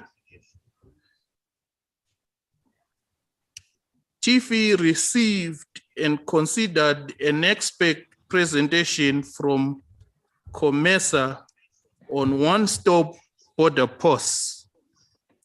Whereas the TIFI committee discussed the one-stop border post model in terms of its concept and its role in regional economic integration and trade facilitation, noting that Africa's competitiveness in global trade is greatly affected by the performance of the transport and logistics industry, as well as border procedures. Confirming that COMESA adopted one-stop border posts as part of its corridor strategy to address congestion at border stations along major traffic corridors to complement other transit instruments and cross-border transport facilitation programs. Cognizant that as a trade facilitation tool applied at borders, the one-stop border post concept promotes a coordinated and integrated approach to facilitating trade, the movement of people, and to improve security, highlighting that only 3 one-stop border posts are currently operational, namely Chirundu, Tunduma, and Kazungula one-stop border posts, while a few others are under construction and others are at planning stage. Fully understanding the demonstration by the COVID-19 pandemic that even if significant progress on digital transformation and the e-commerce agenda is to be achieved, goods and people still need to physically cross borders and undergo all necessary border procedures. Deeply concerned that inadequate functional border facilities, shortage of requisite operational equipment, cumbersome procedures, unconducive policy and legislative environment, weak coordination, limited and slow uptake of ICT-based systems, corruption, skills, and capacity deficiencies among parties are some of the major challenges affecting operations at the Chirundu one-stop border post.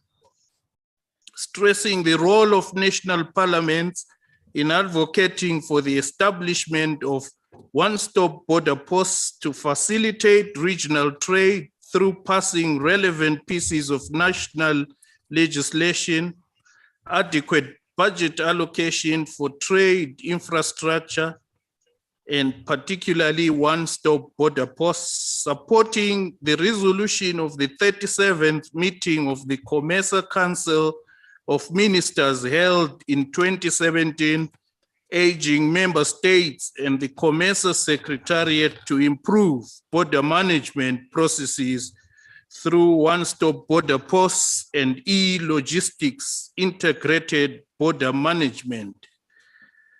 stressing the recommendation by COMESA member states to fully utilize the one-stop border post sourcebook, second edition, May 2016, as a basic and useful tool for the development and implementation of the one-stop border posts with their neighbors and facilitate the conclusion of one-stop border post bilateral agreements. Mr. President, your standing committee now there resolves to: 1, strongly urge SADC governments to demonstrate strong leadership and commitment in developing infrastructure that facilitates cross-border trade, such as one-stop border posts and roads, among others, in order to enhance trade facilitation, including advancement of regional integration. I'll take that again. In facilitating, including advancement of regional economic integration. 2, encourage SADC parliamentarians to fully advocate and support relevant pieces of legislation that provide for establishment of one-stop border posts, including supporting bilateral agreements aimed at establishing one-stop border posts. 3, call on national parliaments to advocate for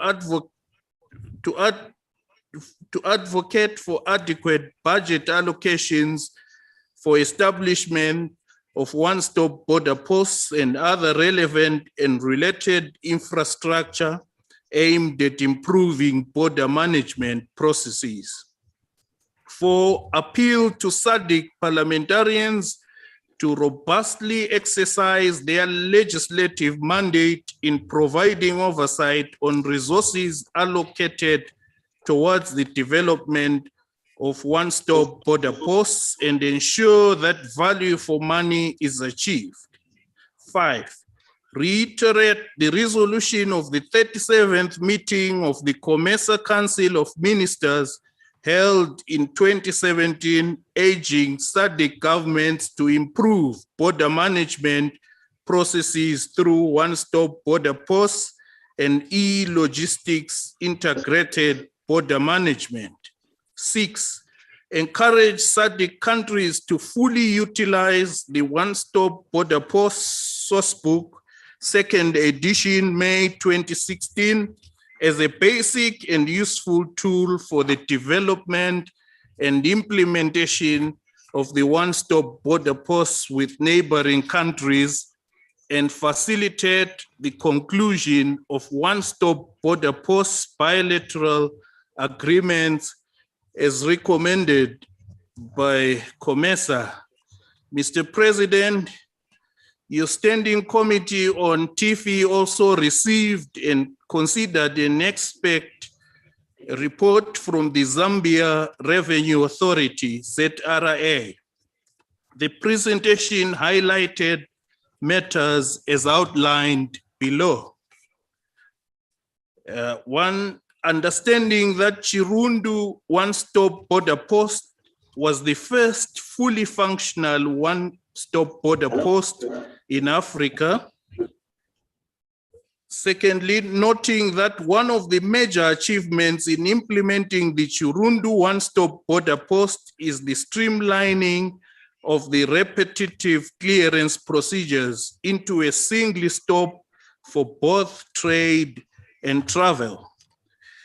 3, cognizant that fast clearance and movements of trucks through the border leading to enhanced trade facilitation, reduced costs of doing business and time at the border, and improved information sharing among parties are some of the benefits recorded at Chirundu border post.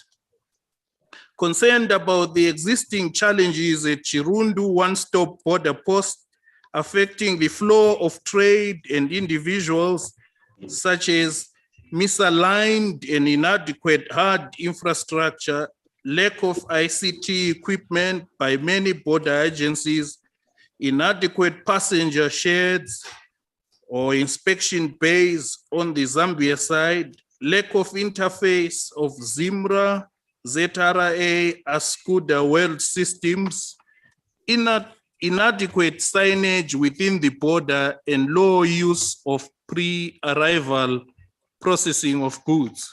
Acknowledging that ICT is an enabler of one-stop border posts, and as such, misaligned ICT infrastructure or its limited access affects the spirit of one-stop border posts. Noting the necessary strategies to improve operations at Chirundu one-stop border post, such as coordinated border management, fast tracking, implementation of single window environment, finalization of the ZIMRA, ZRA electronic data exchange development, use of wider communication platforms to promote pre-arrival processing, pre-registration and pre-clearance, and electronic payments, improved signage and one-stop border post training and capacity building with support from COMESA and Japan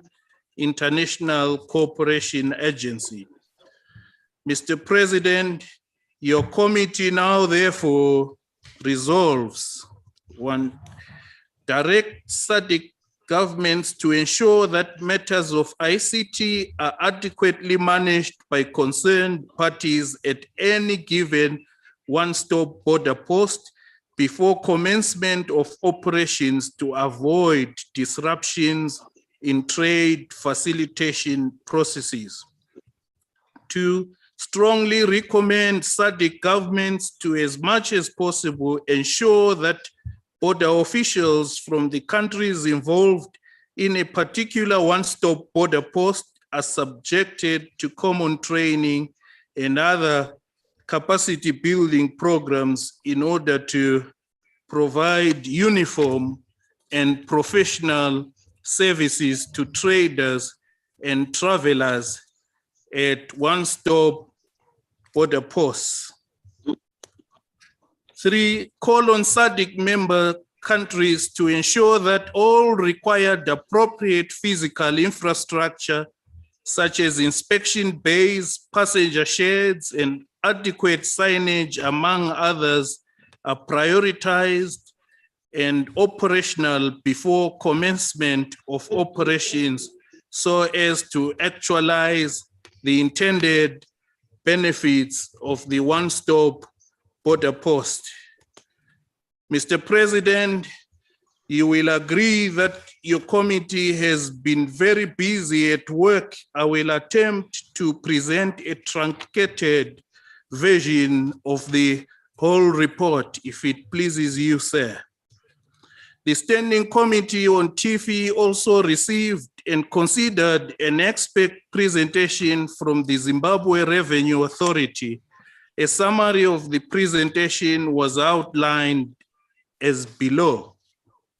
1, understanding that the border plays a vital role in Africa's north-south trade corridor, which links travel and economic activities from 8 countries, namely Botswana, Democratic Republic of Congo, Mozambique, Malawi, South Africa, Tanzania, Zambia, and Zimbabwe. Secondly, aware that prior to 2009, Chirundu border post existed as 2 separate borders, on the Zimbabwe side to do exit formalities and another in Zambia to carry out entry formalities, and vice versa. 3, acknowledging that some of the major drivers of the one-stop border post are to accelerate trade facilitation, harmonize procedures to ensure efficient processes flow, expedite traffic movement through the border and minimize congestion, reduce time spent at the border and increase the effectiveness of border controls, maximize the benefits of an integrated border management system, and attain best practice standards. For recognizing that many border agents operating at the one-stop border post and the lack of common border management present non-tariff barriers, contributes to corrupt activities and other negative vices. 5, noting that the design of the Chirundu one-stop border post infrastructure was inconsistent with the desired structure of the one-stop border post, and that essentially affects procedures within the border. 6, further noting the high levels of corruption at borders, which involve a number of different actors such as customs officials, immigration officers, border guards, among others, with different levels of discretionary powers and opportunities to extract bribes. Cognizant that Chirundu one-stop border post was initially not operating 24 hours, save for the period of the COVID-19 pandemic. Mr. President, sir, your committee now therefore resolves to 1, urge SADC member countries to ensure that coordinated border management strategies are fully operational at existing one-stop border posts in order to maximize the benefits of an integrated border management system and attain best practice standards. 2, propose that one-stop border posts must offer 24-hour services to one-stop border post users to enable seamless flow of goods and services and reduce the time and cost of trade. 3, strongly call on SADC governments to seriously address vices of corruption which contribute to the cost of cross-border trade in the SADC region and ultimately reduce potential revenue loss by SADC governments. Finally, Mr. President, sir, the Standing Committee on TIFI further received and considered an expert presentation from the Secretary General of the Southern African Cross-Border Traders Association. A summary of the presentation was as outlined below.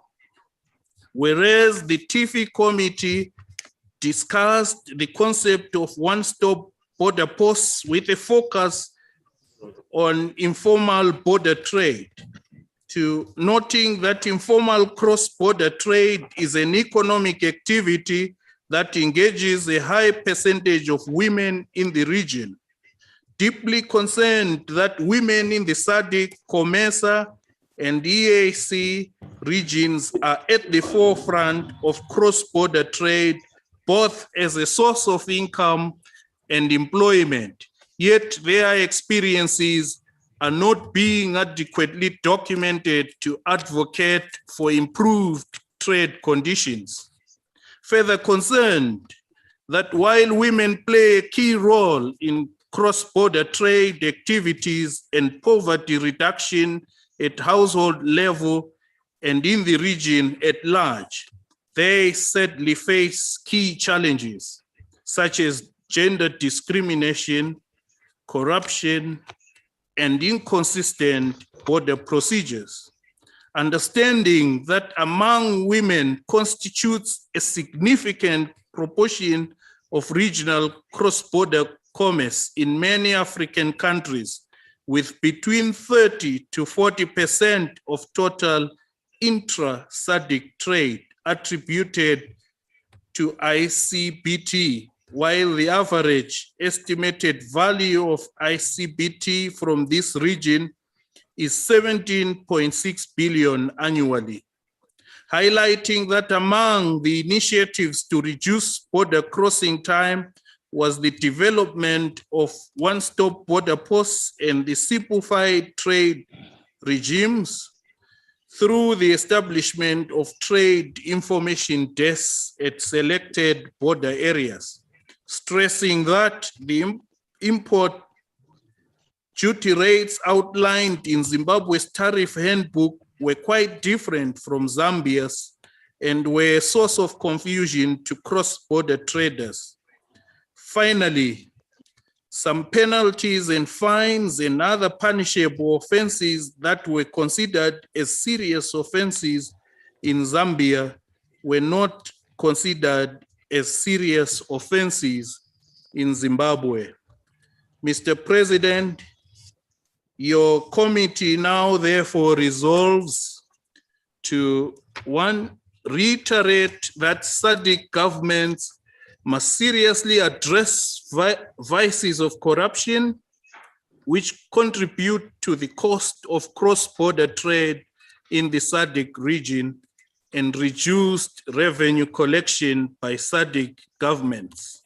Secondly, your committee, Mr. President, recommends SADC governments to develop deliberate measures to incentivize women traders in order to reduce the cost of trade for women with a view to eliminate household poverty, promote regional integration, including expansion of the market base for women traders.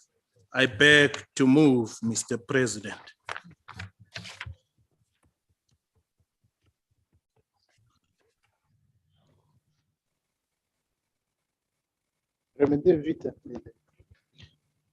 Merci. Je tiens à remercier l'honorable Débélé pour cette brillante présentation du rapport. À la personne qui appuie la motion. Notamment, j'invite l'honorable Ruth Adriano Mendes de débattre de l'appui à la motion. Honorable Mendes, vous pouvez prendre la parole.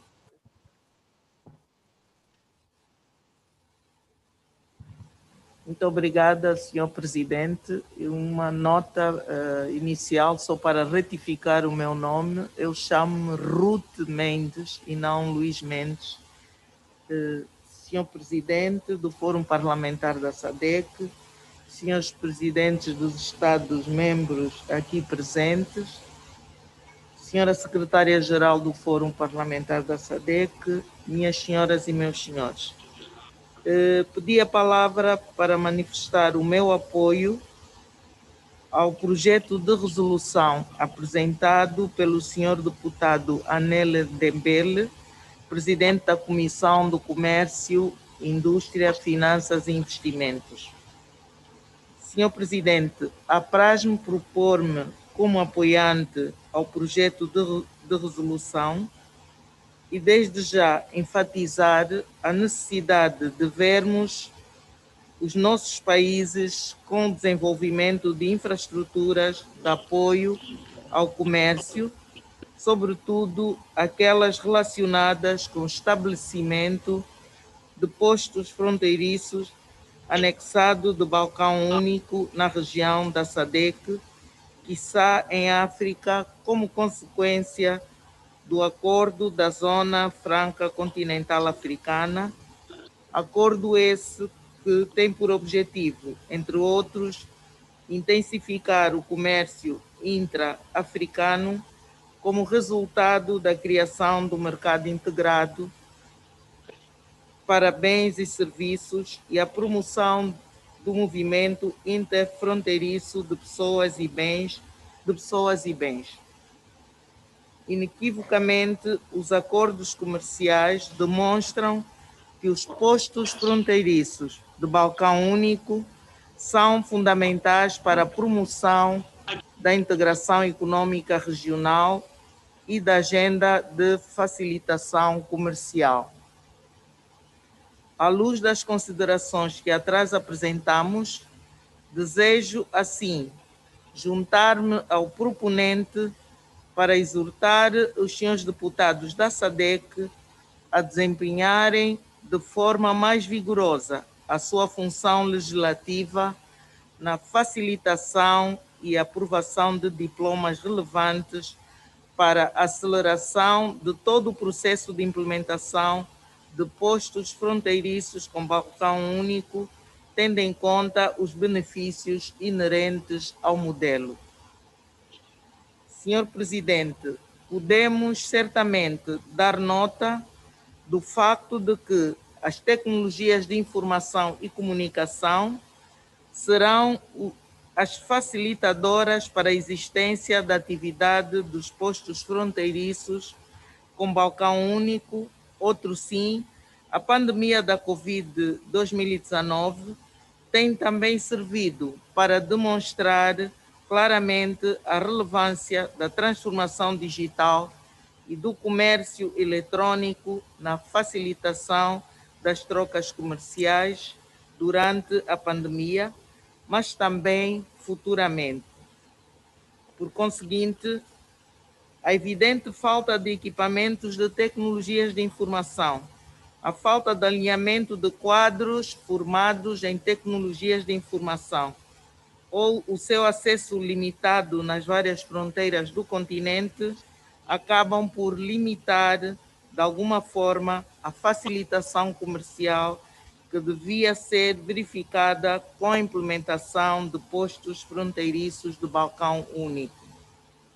A este respeito, quero saudar e salientar a recomendação apresentada pelo proponente de que os governos dos Estados-membros da SADC deverão assegurar a gestão de assuntos relativos às tecnologias de informação e comunicação, para que seja efetivada por todos os intervenientes, para que em qualquer um dos postos fronteiriços tenha a componente de balcão único antes do início das suas operações, para que sejam evitadas quaisquer perturbações nos processos de facilitação comercial.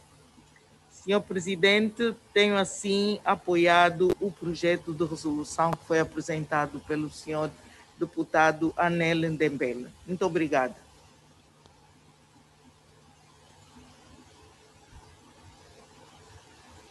Merci, chers collègues. À présent, j'ouvre le débat sur la motion. Les membres qui souhaitent débattre doivent signaler en cliquant sur la fonction « Lever la main » de la plateforme Zoom. Le débat est ouvert.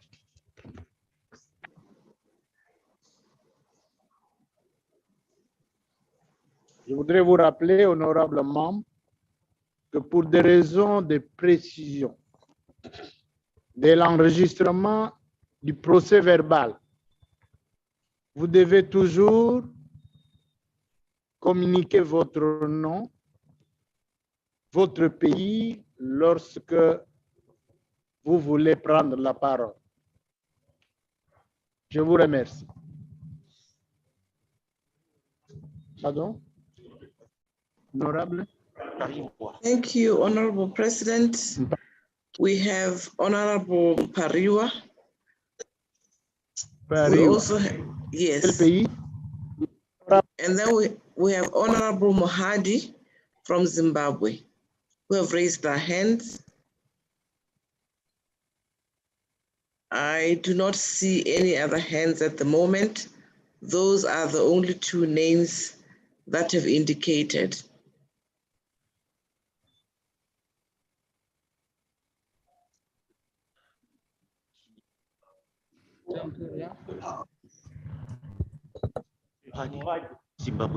Zimbabwe. Alors, il y a 3 intervenants, je pense. Combien d'intervenants? 2. 3 maintenant, Namibie. 3. Namibia, there's a delegate from Namibia who's also indicating, yes. D'accord, j'ai bien noté.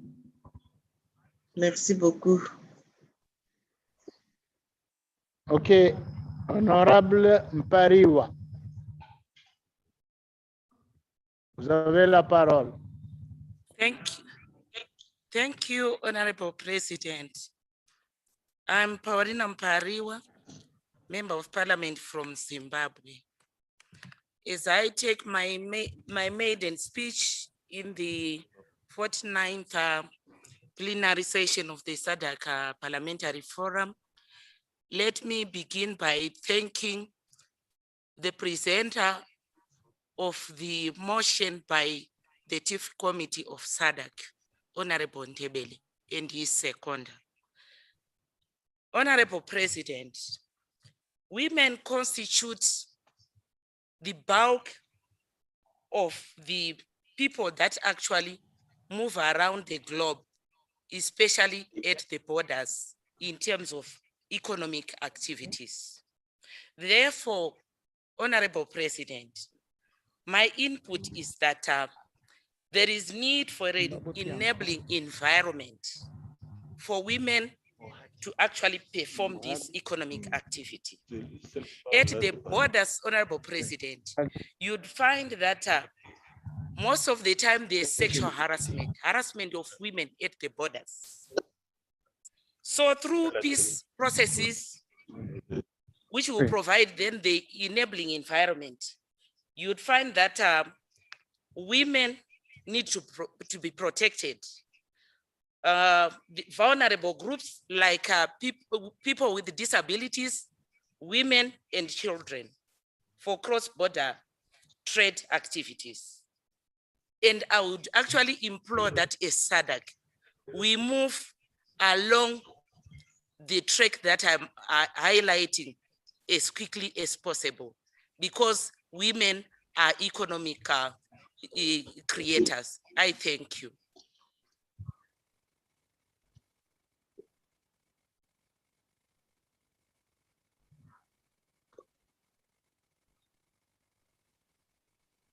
Merci, chers collègues. L'honorable Mouadi, vous avez la parole. Il sera suivi du collègue de la Namibie.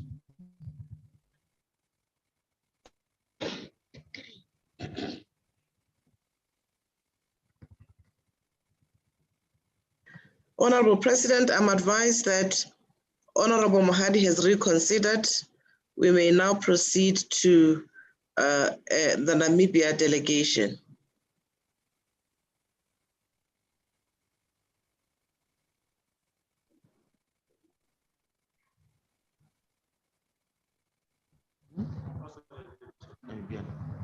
Oui, nous passons à la délégation namibienne. Oui, collègue, vous avez la parole.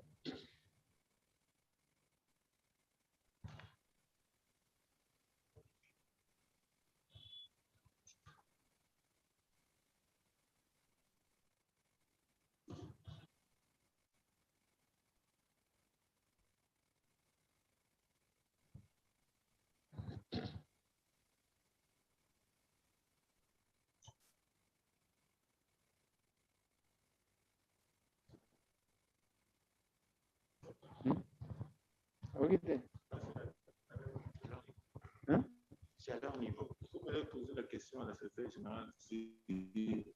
Elle parle. Yep.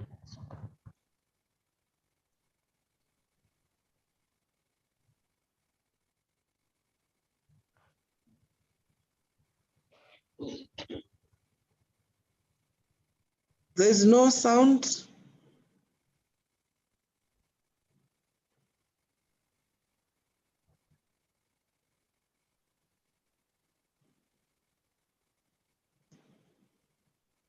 Namibia delegation, is it honorable? I think the president has indicated that you may take the floor.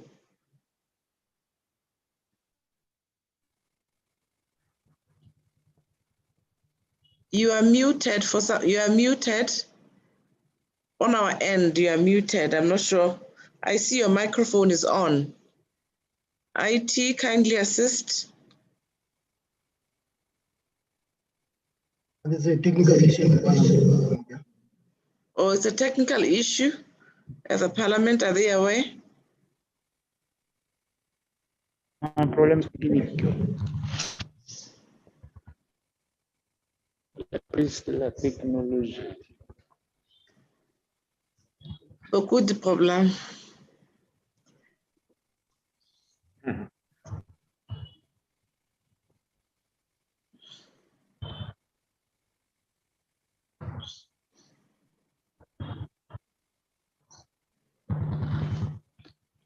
La technique nous fait des caprices.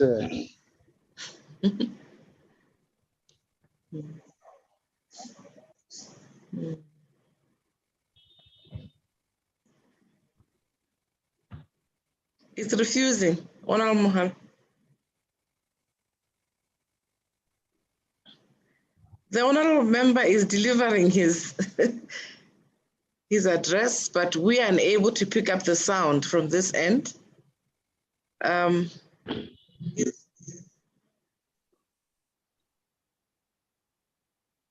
His microphone is on. It is very on. It's red, but we are not picking up sound. Ronald, is it really on their end? Yes, ma'am. Kindly consult so we resolve and guide the Honorable President.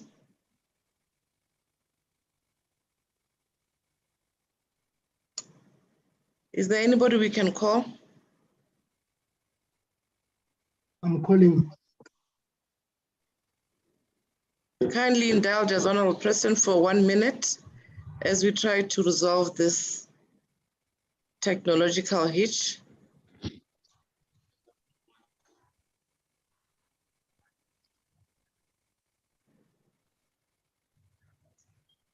Is there no other member to give us relief? Il y a des pirates de l'air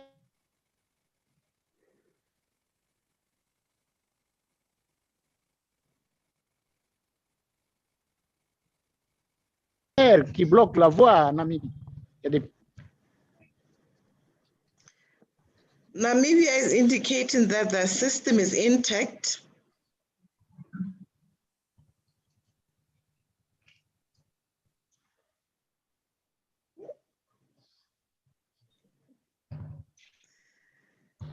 Indeed, Honorable Speaker, I believe we should be told if we're under siege. Ronald, I got a message from Namibia. They're indicating that the system is intact. What do you suggest as an alternative?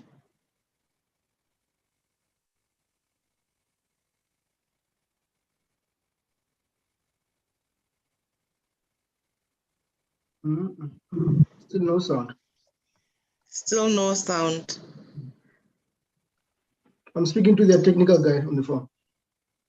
Okay. In the interim, maybe, Honorable President, if you allow me, we had not adopted the report from the IPU. At some point, we may need to do so while they fix the technology problem.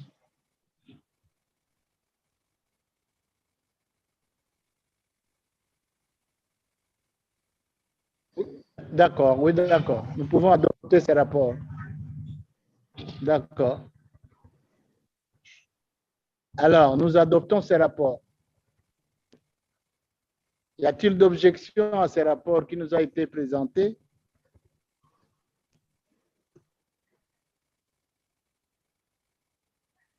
Ou des commentaires?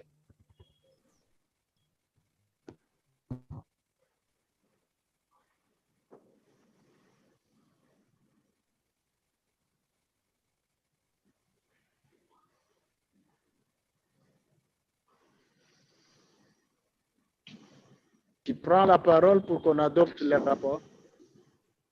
Qui appuie les rapports?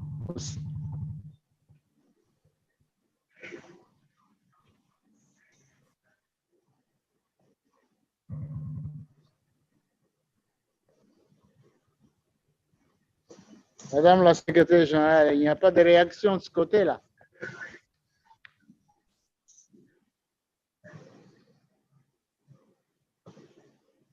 I do not see any hands, Honorable President.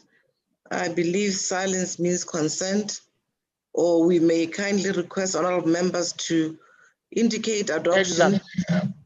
Yes. Could we have volunteers from member parliaments to move for adoption and second?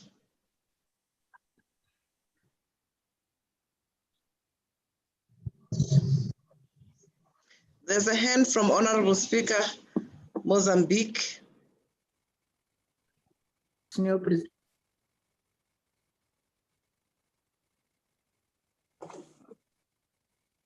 Vous avez la parole, collègue. Muito obrigada, distinto colega. Moçambique apoia a adoção do relatório.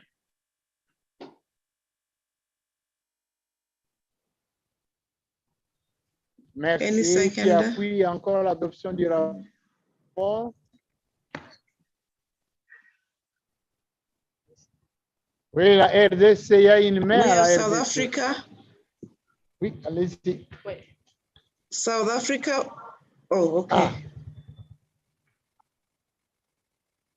OK, Afrique du Sud, vous avez la parole.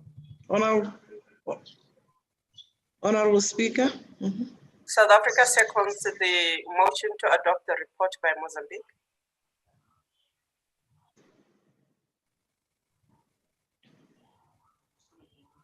Merci.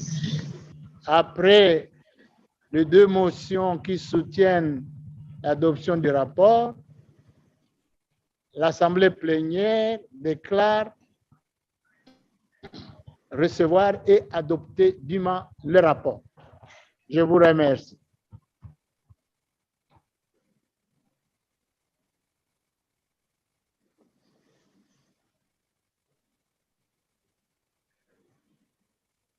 Oui, elle voulait adopter, mais il fallait deux. Hein.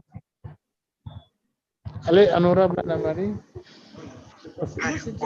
Sorry, hi. What do we do now? Nous revenons maintenant à la motion.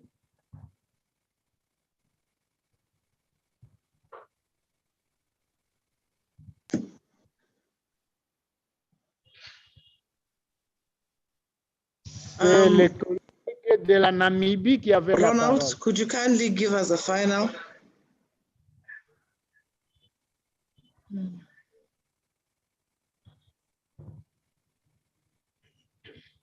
Les ennuis techniques ne sont pas terminés. IT.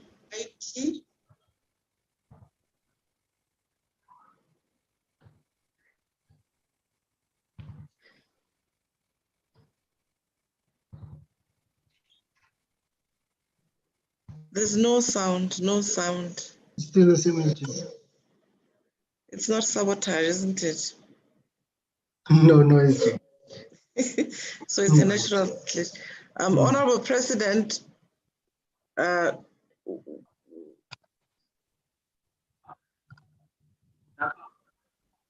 oui. I'm looking, they're frantically trying to resolve the issue. I'm not sure if we can give them an opportunity later, or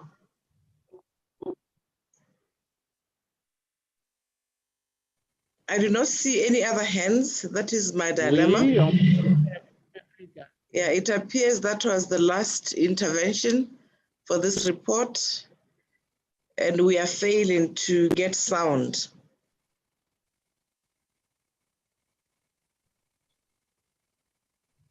On peut encore patienter 5 minutes alors.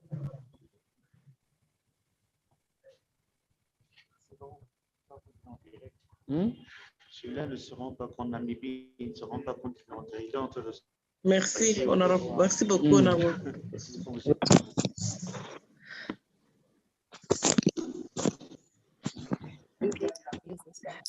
No?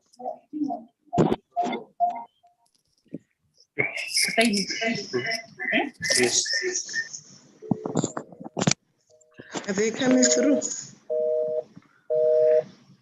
We are trying SJ. Can they try a different device?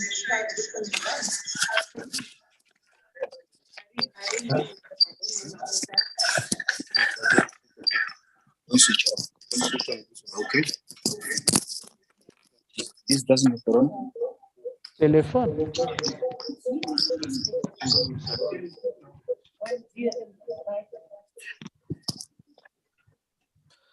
Madam SG, am I audible now? Thank you very much, IT, for that. Honorable President, Namibia is back. Honorable Marukwa was on the floor. Yes. Yes, thank you very much, Madam SG. Félicitations, Really. les pirates de l'air.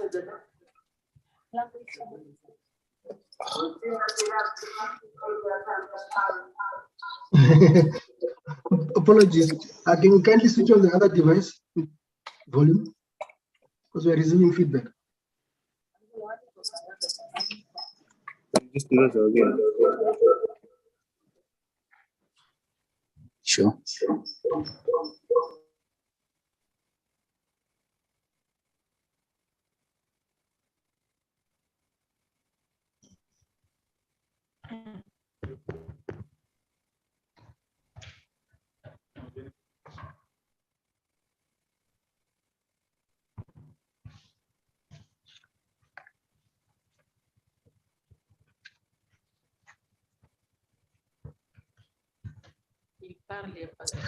Yes. Thank you very much, Madam SG. Mr. President, I must apologize for that small technological glitch. We can hear you perfectly this side. I think the problem is outside in that you are not getting the sound from us. Nonetheless, the small contribution from our side as Namibia was as follows. It is that perhaps it is also time that we, as African or SADC legislative bodies, start encouraging trade amongst our own people, that we start putting in place measures and facilities that encourage trade between our own people, and through that foster a culture in terms of we don't necessarily need to depend on Western countries to invest in terms of ideas and actual finances in our own countries.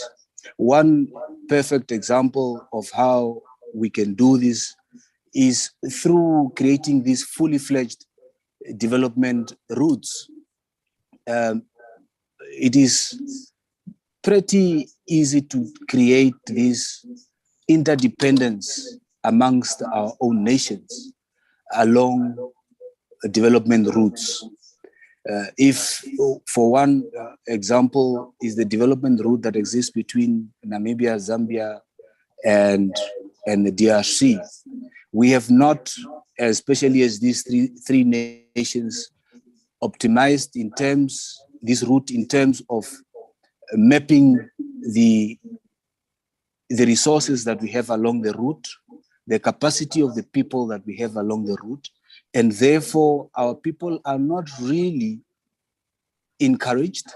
That culture is not there for Namibians to invest along this route in Zambia, for the Zambians to invest in the DRC along this route, and therefore create that interdependence between our people. And this coronavirus, I think, exposes the lack of such culture in the entire SADC region. We have countries with real good facilities in terms of conducting research on this pandemic or the virus that has befallen the world right now. But we have not created that interdependence or that sort of holding each other's hands as countries. For example, in terms of various countries can invest in a research institution, say in South Africa or Botswana pool the resources together, do research on the respective variants in the world, and therefore be able to come up with a vaccine that is responsive to the peculiarity of the virus in our region. So in a nutshell, what one wants to say is that we need to foster that culture in terms of our people are investing in our own countries before we look to the outside world to relieve us or to invest in our countries. Thank you, Mr. President.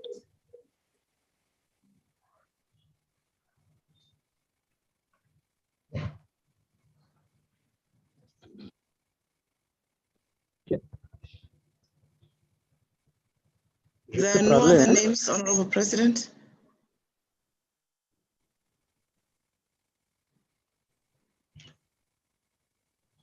Merci, Madame la Secrétaire Générale.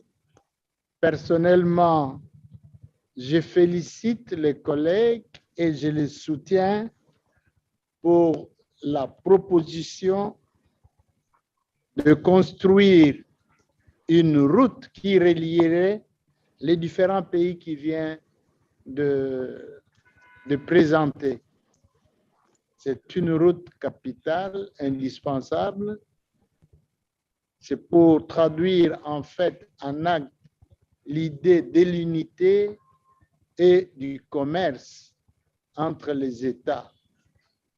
Si nous n'avons pas d'infrastructure routière qui relierait ou qui traverserait tous les pays de la SADC, nous n'aurions vraiment pas accompli, en tout cas, l'acte à la parole, la mise en application de la zone de libre-échange. Les marchandises doivent circuler par route et par air, et même par fleuve ou par lac. Donc, une telle idée est géniale. Pour ma part, nous devons l'encourager et féliciter les collègues. Cela étant, je mets aux voix l'adoption du rapport du Comité permanent du commerce, de l'industrie, des finances et des investissements. Y a-t-il d'objections?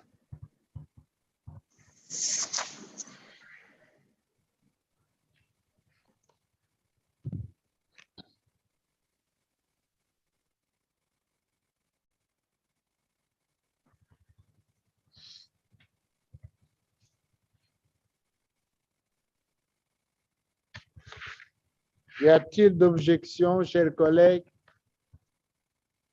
pour l'adoption de ces rapports?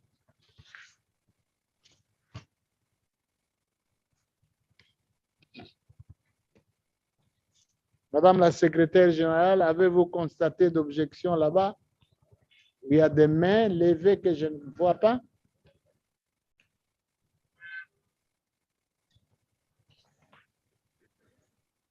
Il n'y a pas d'objection.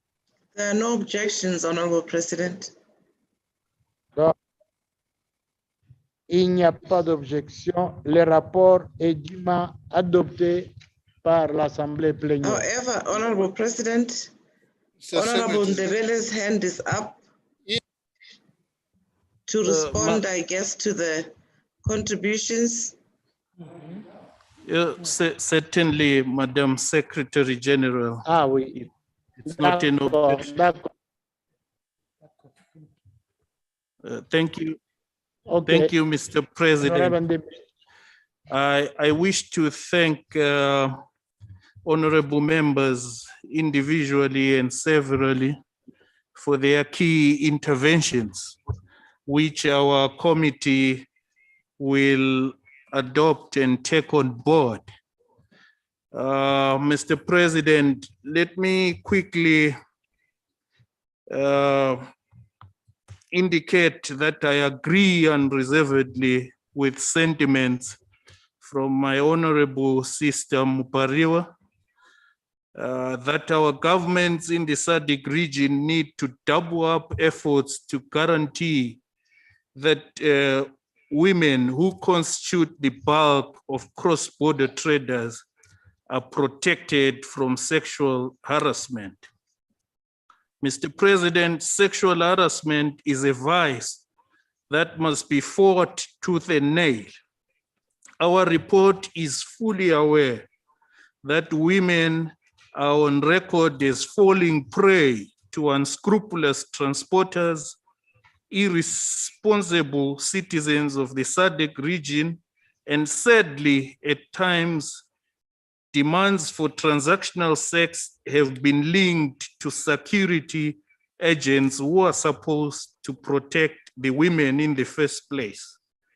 And we note that transactional sex is a key driver of HIV, and we strongly urge our governments to strengthen security measures around protecting female cross-border traders. Mr. President, I couldn't agree more with my brother, the honorable member from Namibia, that we need to encourage trade amongst ourselves. If I may take honorable members back to yesterday, it was indicated that trade amongst ourselves is as low as 18%. I agree that we must take pride in trading amongst ourselves at the first level instead of relying on trading with the West. In fact, yesterday it was stated that low trade amongst ourselves ranks amongst the top barriers in terms of the full establishment of the AfCFTA. I wish to thank you, Mr. President, and I beg to move that this plenary assembly do adopt the report of the Trade, Industry, Finance and Investment Standing Committee to the 49th Plenary Assembly session of the SADC Parliamentary Forum.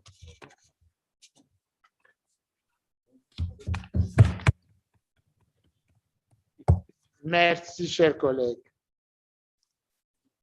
Qui soutient l'adoption de la motion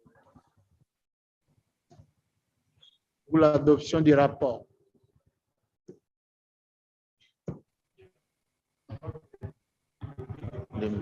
Pardon? Je viens de parler. C'est lui qui vient de parler. Honorable Ndebele, you may wish to drop your hand.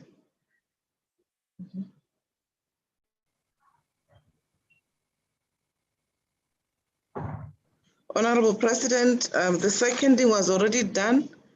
I believe there was no objection on the adoption of the report. There are no hands raised to object.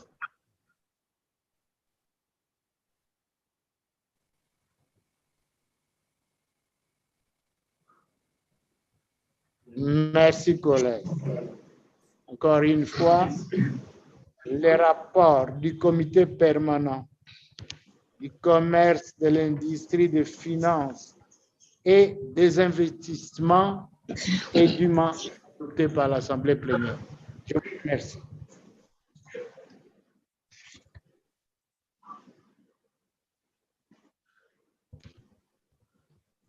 Honorable Président, et chers collègues, honorables parlementaires, distingués invités, après l'adoption du rapport, nous passons au 5e ordre du jour.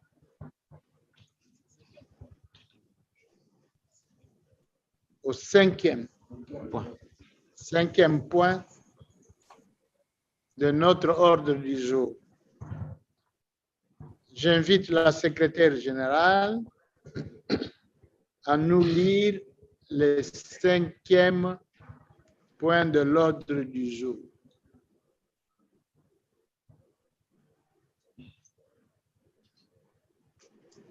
Thank you, Honorable President. notice of motion of the adoption of the report of the Standing Committee on the Food, Agriculture, and Natural Resources Governance.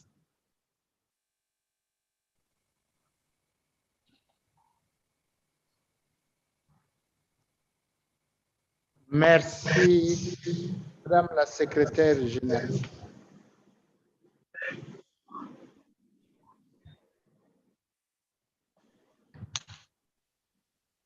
J'invite donc l'honorable André Léo Toumba à nous présenter le rapport du comité permanent de l'alimentation, de l'agriculture, des ressources et des ressources naturelles. Merci, Monsieur le Président. Monsieur le Président, la commission permanente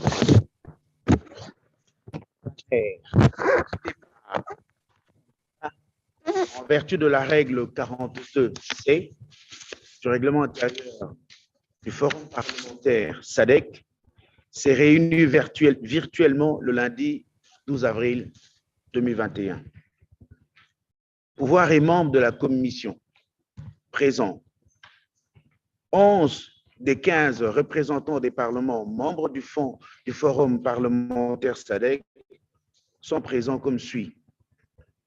André Léon Toumba, président moi-même, honorable Leketo Mosito, mandataire de l'honorable Marapaleng Malefan du Lesotho, honorable Elena Bonguela Abel de l'Angola, honorable Lova Erizo Rajobelina du Madagascar, honorable Chitereke Baldwin Matib, Afrique du Sud, honorable Paulson Madjaga du Botswana, honorable princesse Fumelele Dlamini de l'Eswatini, honorable Tambudzani Mohadi du Zimbabwe, honorable Samuel Kawala du Malawi, honorable Carlos Manuel du Mozambique, honorable Marie-Geneviève Stéphanie Ankeltil du Maurice. Excusez. Les excuses présentées par les parlements de la Namibie, de la Tanzanie, des Seychelles et de la Zambie sont dûment consignées.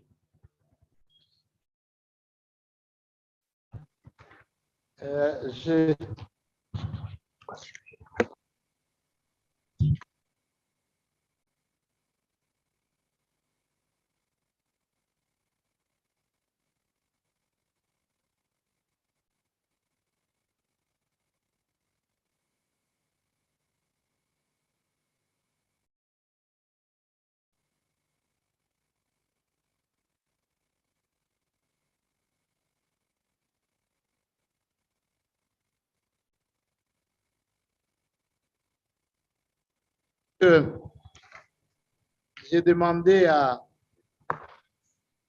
l'honorable André Léon Toumba de nous présenter le rapport du comité permanent de l'alimentation, de l'agriculture et des ressources humaines. Donc, je voulais.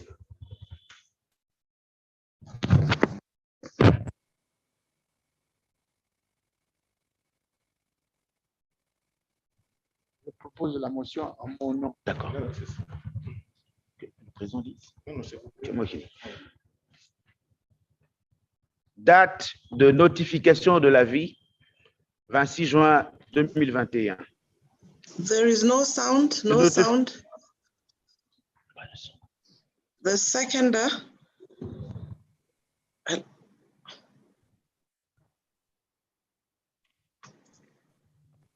I am Lekhato Mosito from Lesotho. I second the motion. Did you have a sound now? Yes, we do have the sound now. Thank you.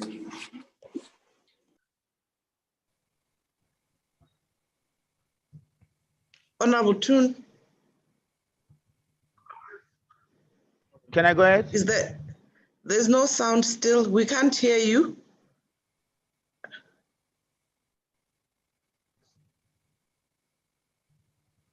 Can you hear me now?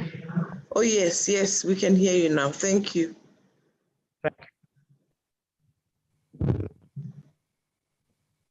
Avis de motion. Date de notification de l'avis 26 juin 2021. Je notifie qu'en ce jour, le samedi 21 juin 2021, je demande que la 49e session plénière adopte le rapport sur l'alimentation, l'agriculture et les ressources naturelles.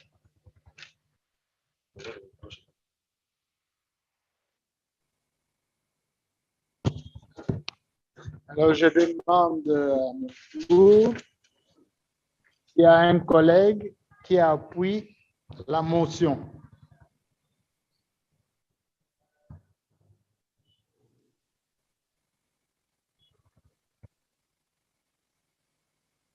Y a-t-il un collègue qui appuie la motion?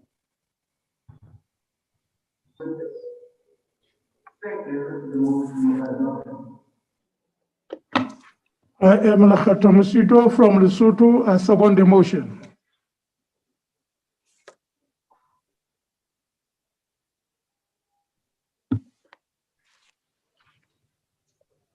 Merci. Après le soutien de cette motion, je donne la parole à l'honorable Léon Ntumba pour présenter le rapport du comité permanent de l'alimentation, de l'agriculture et des ressources naturelles. Honorable Ntumba, vous avez la parole. Merci, Monsieur le Président. Je souhaite passer directement à l'allocution de bienvenue parce que j'ai déjà fait une petite lecture bien avant. La commission permanente sur l'alimentation, l'agriculture et les ressources naturelles se réunit autour du thème tiré parti du tourisme intérieur en temps de pandémie, le cas de la pandémie de COVID-19 et le rôle des parlements. Le président désigné, l'honorable Mosito, souhaite la bienvenue à tous les honorables membres qui assistent à la réunion. Il salue également Madame Bohemo Sekogoma, secrétaire générale du Forum parlementaire de la SADC. Il informe les membres que la commission se réunit pour se pencher sur le thème choisi. L'honorable Mosito fait observer que plus d'un an s'est écoulé depuis l'irruption de la pandémie de COVID-19 et que, par suite de cette pandémie, le monde n'a cessé d'être confronté à de nombreux défis socio-économiques. Il indique que les restrictions rendues nécessaires à cause de la pandémie ont eu une incidence négative sur l'économie mondiale. En particulier, le secteur de l'industrie touristique mondiale a été durement touché par la pandémie. Il informe les membres que, selon l'Organisation mondiale du tourisme, OMT, des Nations Unies, les restrictions sur les voyages, les quarantaines et la mise à l'arrêt des moyens de transport ont débouché sur une baisse d'environ 22% des arrivées de touristes internationaux pendant le premier trimestre. There's a cross line. Okay. D'accord. Continuez. OK, thank you. En comparaison de 2019, et que cette baisse pourrait être de l'ordre de 60 à 80% pour le reste de 2020. En outre, sur la soif des statistiques du Conseil mondial des voyages et du tourisme, la pandémie de COVID-19 a la perte de quelques 50 millions d'emplois à travers le monde dans l'industrie des voyages et du tourisme. L'honorable Mosito rappelle que la contribution du secteur touristique est essentielle pour l'économie mondiale. Le tourisme représente près de 10% du produit intérieur brut, PIB mondial. De plus, le tourisme contribue énormément aux économies de la plupart des pays de la SADC. L'honorable Mosito fait observer que l'incidence de la pandémie de COVID-19 sur le Covid dans la région a été aggravée par le fait que les marchés émetteurs du tourisme en Afrique, tels que la Chine, les États-Unis et l'Europe, ont été les plus touchés pendant la première vague de la pandémie. Il fait valoir que, selon les experts du secteur touristique, le tourisme international n'est susceptible de se redresser pleinement qu'après que tous auront été vaccinés. Par conséquent, les États membres sont confrontés à la difficulté d'avoir à soutenir le fonctionnement du secteur touristique et à préserver les emplois jusqu'à ce que la crise se termine. L'honorable Mosito souligne que tant que les vaccins n'auront pas été pleinement déployés, le seul espoir de la région repose sur le tourisme intérieur. Il est porté à l'attention des honorables membres qu'avec l'engagement et la détermination des États membres, le tourisme dans la région pourrait se relever et même atteindre des niveaux supérieurs à son niveau d'avant la pandémie. Cependant, cela est suspendu à la volonté des États membres d'adopter des modèles de tourisme durables et d'investir dans les nouvelles technologies pour accélérer la reprise. L'honorable Mosito appelle les membres à soutenir les mesures destinées à atténuer les répercussions de la crise. Pour finir, l'honorable Mosito encourage les honorables membres à participer pleinement aux délibérations. Exposé et délibération autour du thème tirer parti du tourisme intérieur en temps de pandémie, le cas de la pandémie de COVID-19 et le rôle des parlements. La commission permanente FANAER bénéficie d'exposés détaillés sur le thème présenté par deux experts du secrétariat de la SADC, à savoir M. Domingos Gove, directeur de l'alimentation, de l'agriculture et des ressources naturelles, et M. Moureri Mabote, responsable de programme chargé du tourisme. Les exposés mettent en lumière les évolutions majeures survenues dans les politiques régionales dans le contexte de la pandémie de COVID-19 qui a paralysé le secteur du tourisme.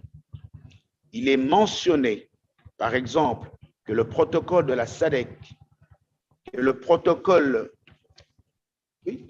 sur le tourisme est en cours de révision pour qu'il soit aligné sur les dernières évolutions dans le secteur, y compris l'incidence de la pandémie et COVID-19 sur le tourisme et qui comprendrait aussi certains éléments relatifs à la dissolution de l'Organisation régionale du tourisme en Afrique australe. Il est indiqué également que le programme de la SADC sur le tourisme pour la période de 2020 à 2030 a été approuvé par le Conseil des ministres chargés de l'environnement, des ressources naturelles et du tourisme en octobre 2019 à Arusha, en Tanzanie. En outre, un cadre stratégique a été élaboré pour fixer les lignes directrices du programme de la SADC sur le tourisme. Ce cadre comprend le plan de développement stratégique indicatif régional de la SADC, RISDP 2030. Le programme de la SADC de mise en place des zones de conservation transfrontalières ZCTF sera intégré dans la stratégie une fois sa révision achevée.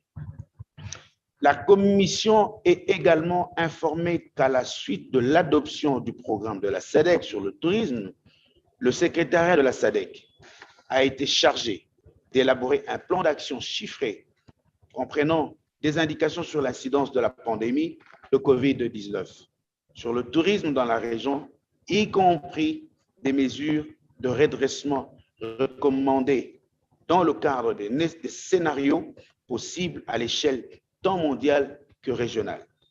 Le plan d'action chiffré sera accompagné d'une stratégie pour la mobilisation de ressources afin d'appuyer la mise en œuvre du programme de la SADC sur le tourisme.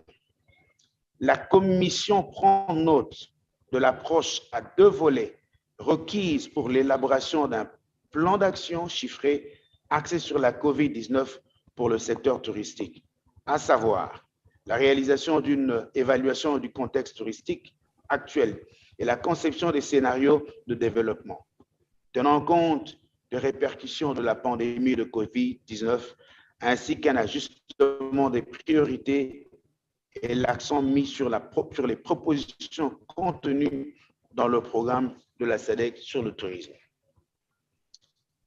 Les exposés réaffirment aussi la nécessité de mettre en fonctionnement normalisé et de créer des corridors de voyage régionaux centrés sur les zones de conservation transfrontalières afin d'accélérer la reprise du secteur touristique dans la région.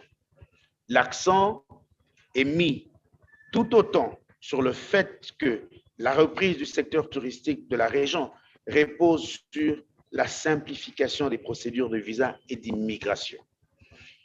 Une vive préoccupation est aussi exprimée à propos des conséquences dévastatrices de la pandémie de COVID-19 sur le secteur touristique. Selon l'OMT, par exemple, le monde a perdu quelques 850 millions à 1,1 milliard des touristes internationaux de 910 à 1200 milliards de dollars américains en recettes d'exportation provenant du tourisme. De plus, quelques 100 à 120 millions d'emplois directs dans le tourisme sont menacés par la suite de la pandémie. En ce qui concerne la région de la SADC, il est souligné que selon les estimations, la région a perdu entre 2 et 4,5 millions d'emplois liés au tourisme et entre 17,5 et 40 milliards de dollars américains en produits intérieurs bruts. Eu égard aux approches préconisées sur le plan international pour la reprise du secteur touristique, l'OMT recommande une stratégie qui implique un ensemble des mesures d'assistance technique fondées sur la reprise économique, le marketing et la promotion, ainsi que le renforcement des institutions et de la confiance dans l'activité du secteur. De même, la Banque mondiale défend des recommandations pratiques en matière de politique et de programmes répartis en 3 phases, à savoir une riposte immédiate pendant la crise et le début de la reprise, une reprise à court terme lorsque la crise s'atténue et une reprise à moyen terme pour renforcer la résilience. Il est souligné que l'approche de la SADC eu égard à l'ouverture pourrait comprendre les conséquences éventuelles suivantes. Première étape, phase d'essai, début d'ouverture et d'adoption de protocoles et des mesures de précaution.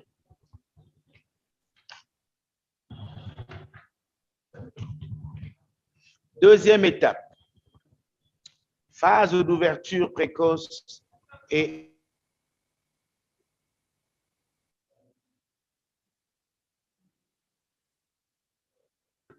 Commencer vers les principaux marchés émetteurs, puis vers les marchés émergents. Et troisième étape, ouverture définitive et commencer à mettre en œuvre dans son intégralité le programme de la SADC sur le tourisme. Recommandations soumises à l'Assemblée plénière. 1. D'encourager les États membres de la SADC à soutenir la mise en place du visa unique de la SADC afin de faciliter le déplacement des touristes dans la région. 2. D'appeler les parlements et les parlementaires de la SADC à plaider pour la mise en place des fonds de secours liés à la COVID et pour une hausse des crédits budgétaires alloués au secteur touristique afin d'accélérer la reprise de ce secteur. 3. D'exhorter les États membres de la SADC à rationaliser les procédures de visa et d'immigration pour assurer le déplacement sans entrave des touristes. 4. De prier instamment les membres de la SADC d'élaborer et de mettre en œuvre les stratégies de marketing pour le tourisme intérieur et régional. 5. D'inciter les membres de la SADC à adopter des programmes cohérents pour un fonctionnement normalisé et les mesures de précaution qui tiennent compte de la pandémie de COVID-19. 6. D'encourager les États membres à accélérer la vaccination contre la COVID-19 pour regagner la confiance des touristes eu égard aux voyageurs. 7. D'exhorter les États membres à soutenir le tourisme intérieur et en tirer parti. Et 8. Enfin, d'encourager les États membres à soutenir la mise en œuvre dans son intégralité du programme de la SADC sur le tourisme. Président, moi-même, secrétaire de la commission, Madame Sharon Nyorongo, je vous remercie.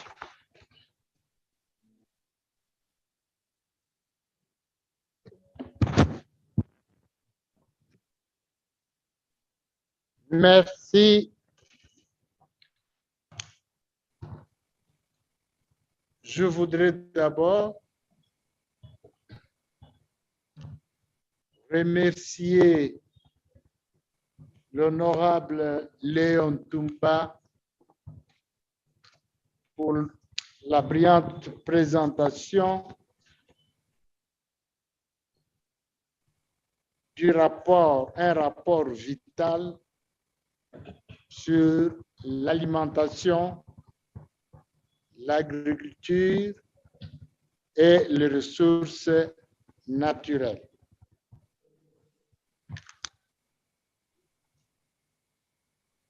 Je m'en vais maintenant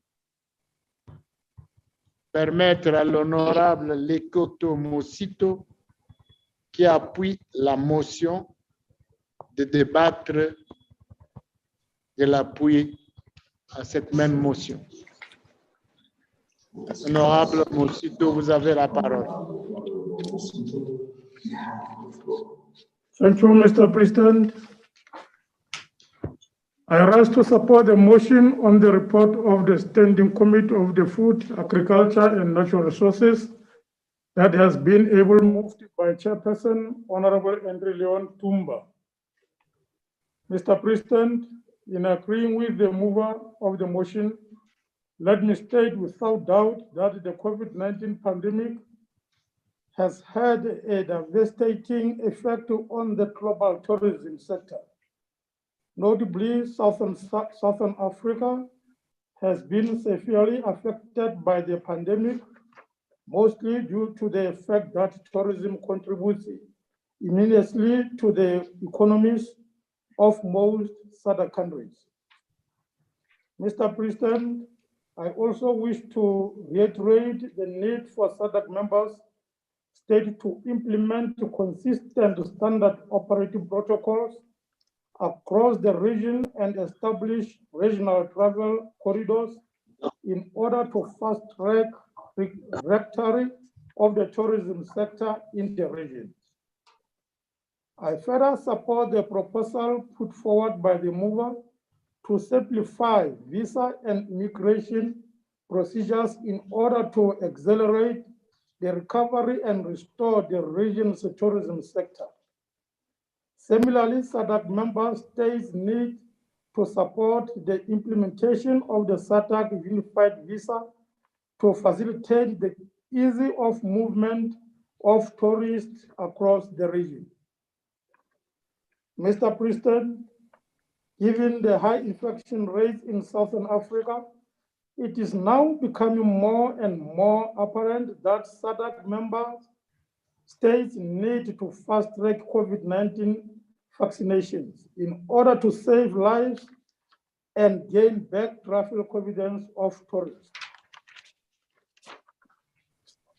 In further agreeing with the mover of the motion, all the above proposals require great effort and resources in order to bring them to fruition.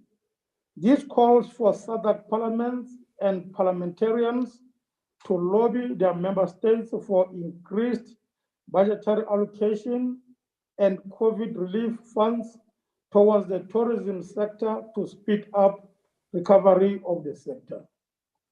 Lastly, Mr. President, since the COVID-19 pandemic is still with us, member states have no choice but to support and harness domestic tourism. Member countries are further encouraged to support full implementation of the revised SADC tourism program for the period 2020 to 2030. Mr. President, I second the motion. Thank you.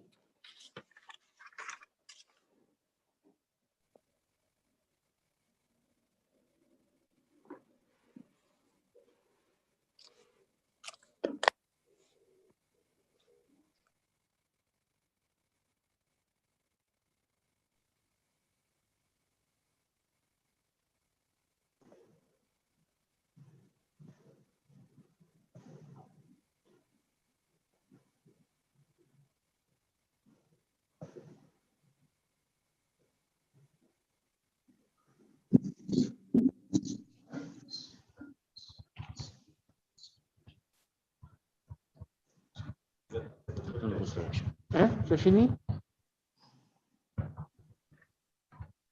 Merci, cher collègue Bossito.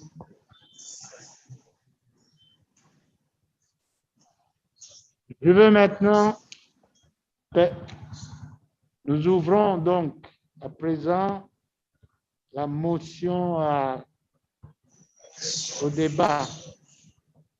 Les membres qui souhaitent débattre doivent l'indiquer en cliquant sur la fonction lever la main de la plateforme Zoom.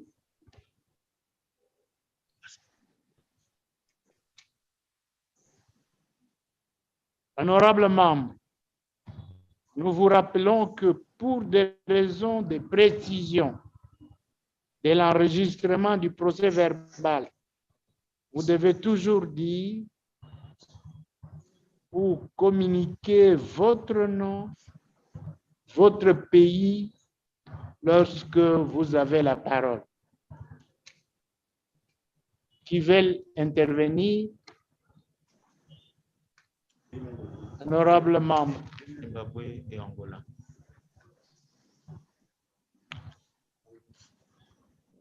Honorable President, we have Honorable Zimbabwe Mahadi from Angola. Zimbabwe. Okay.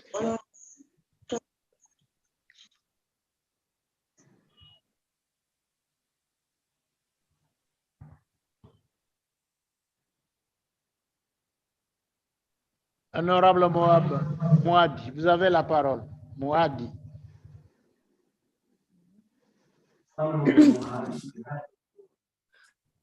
Okay, Thank you, Mr. President. My contribution and question, honorable members, concerns the SADC Regional Indicative Strategy Development Plan, RISTB 2020 to 2030. You may realize that many countries in our region have a big chunk of their revenue coming from tourism. It is in this regard that I urge all players in this sector to speedily implement all protocols that will result in the rapid opening of the sector, in brackets, tourism. We should vaccinate our people and establish safe protocols of associating with each other. Mr. President, with these few words, I thank you. Merci, chers collègues. Les collègues de l'Angola, vous avez la parole.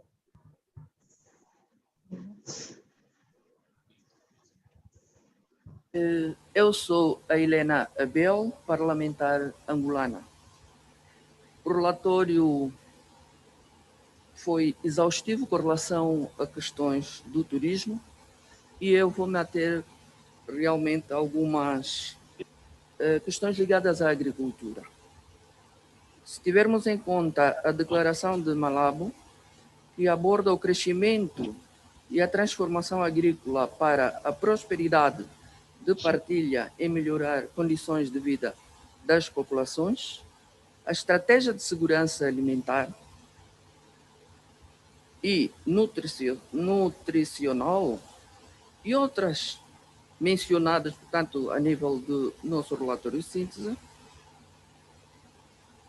deixa-nos muito claro que o método mais viável na recuperação da economia após Covid-19 passa pelas políticas de investimento e incentivo agrícola. Assim sendo, eu citaria aqui algumas sugestões. Países da SADC devem acabar com técnicas rudimentares na agricultura, porque a continuarmos assim é impossível produzir em grande escala. Criar um sistema de escoamento de produtos, criar políticas de isenção de impostos para aquisição de insumos agrícolas e comércio livre nos países membros da SADC, diminuir a burocracia no transporte das mercadorias, capacitar os recursos humanos que já têm um conhecimento, embora empírico, no tratamento da terra. Também dizer que é difícil ou é impossível recuperar a economia se continuarmos a permitir que milhares de mulheres e crianças morram por falta de uma refeição pelo menos uma vez por dia. Apostemos na agricultura, investindo seriamente. Muito obrigado.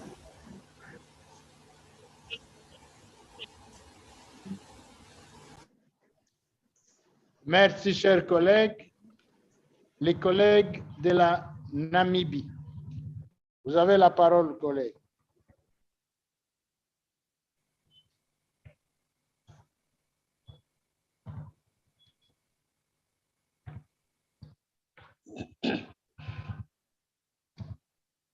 Namibia may take the floor. There's no interpretation.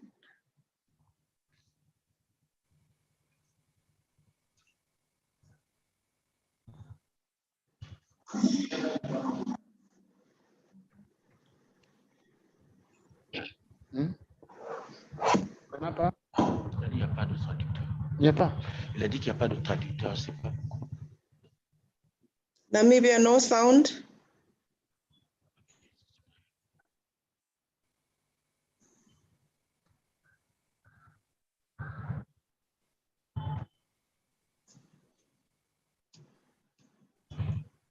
We still have no sound from Namibia.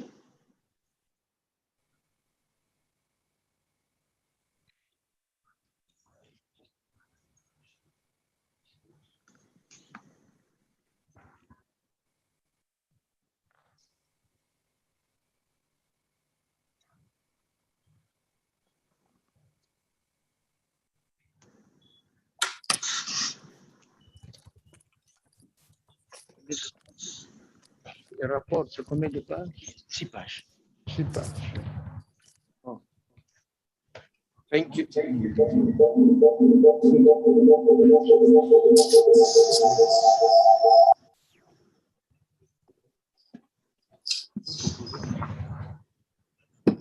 Thank you very much, and good afternoon, honorable members.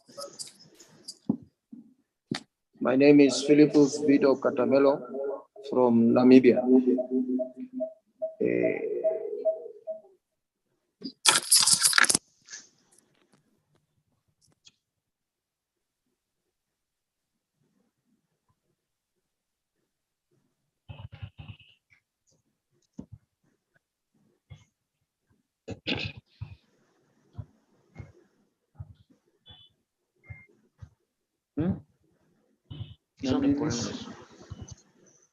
Have we lost Namibia, IT? They're trying to connect you. Okay. We also have hands raised, Honorable President, from 2 from Botswana Parliament. We also have a hand from Honorable Anilen Debele and Honorable Mpariwa from Zimbabwe. Angola, I'm not sure if they're coming back again or they would kindly like to drop their hand while we wait for the Namibia delegation. If that is a new hand, then we have a hand from Angola.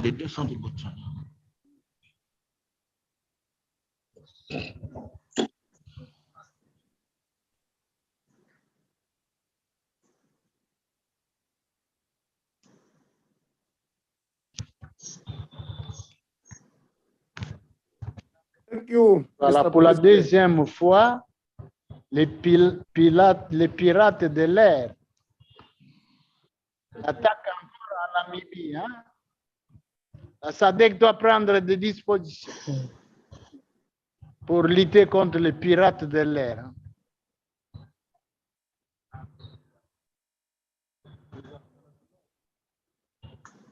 Indeed, Honorable Speaker, issues of data sovereignty are important.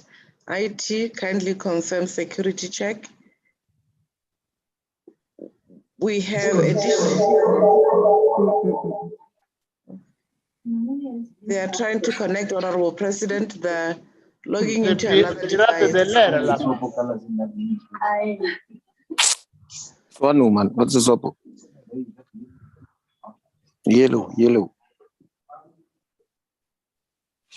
We can Je vais hear you. envoyer des missiles air-sol là-bas. Hein? Envoyer des missiles air-sol de la SADC en Namibie. Yes, in Namibia. Oui, Honorable President. Comprends que je suis en train de blaguer. What's it, hein?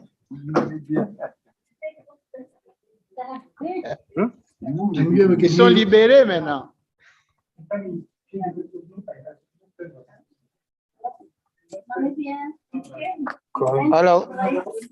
Hello. Honorable, kindly proceed.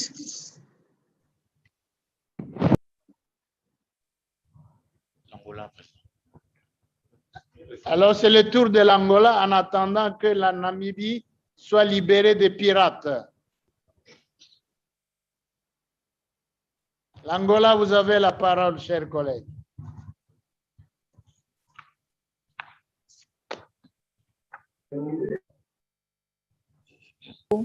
Angola has dropped their hand. Angola já falou. Hands from, okay.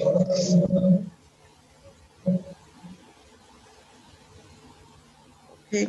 We have a hand from Botswana. Alors, on va au Botswana en attendant. Zimbabwe, 2 from Zimbabwe. Debele.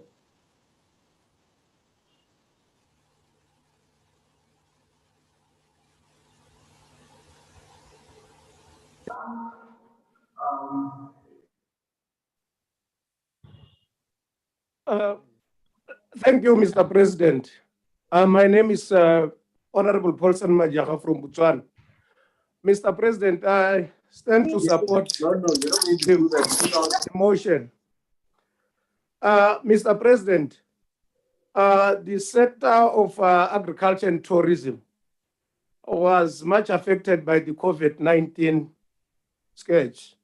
And therefore, as the member of parliament in the region, we must make some proper measures to resuscitate these sectors, because we know mainly provision of employment is attached to the tourism and the agricultural sector, especially in our region.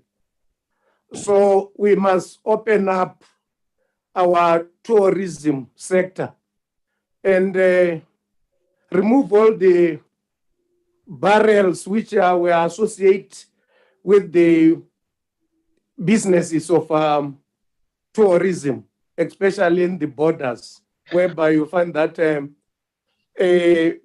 other countries have their own way of doing it. So at this juncture, we must have something which will be of a common, so that we promote the tourism trade to try and resuscitate it. Mr. President, there's one way of doing things, especially in the African continent, in the agricultural sector. I think we ought to urge our Africa as a whole, through World Bank as well, to make sure that we have proper funding, to make sure that maybe in some years to come, we won't have the problem of food shortages due to what happened due to this COVID-19 scourge. Because I'm afraid, looking at the situations now, that we might maybe in some years to come and have a problem of starvations in Africa. So we ought to do something proper. By so saying, Mr. President, I wholeheartedly support this motion, and it came at a very good and challenging time.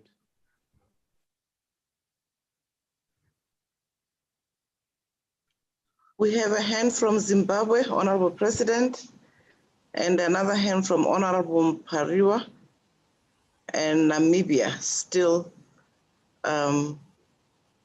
lined up. I don't know if they're ready from Namibia after Botswana. I don't know, Botswana has two hands.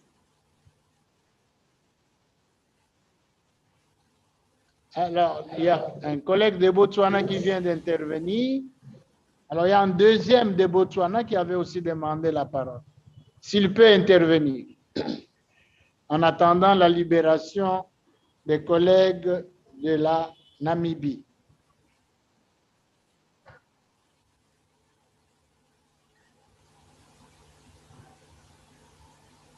President, we, as Botswana, we finished. We had only one hand. Sorry for that, Mr. President. The Namibians can take the floor.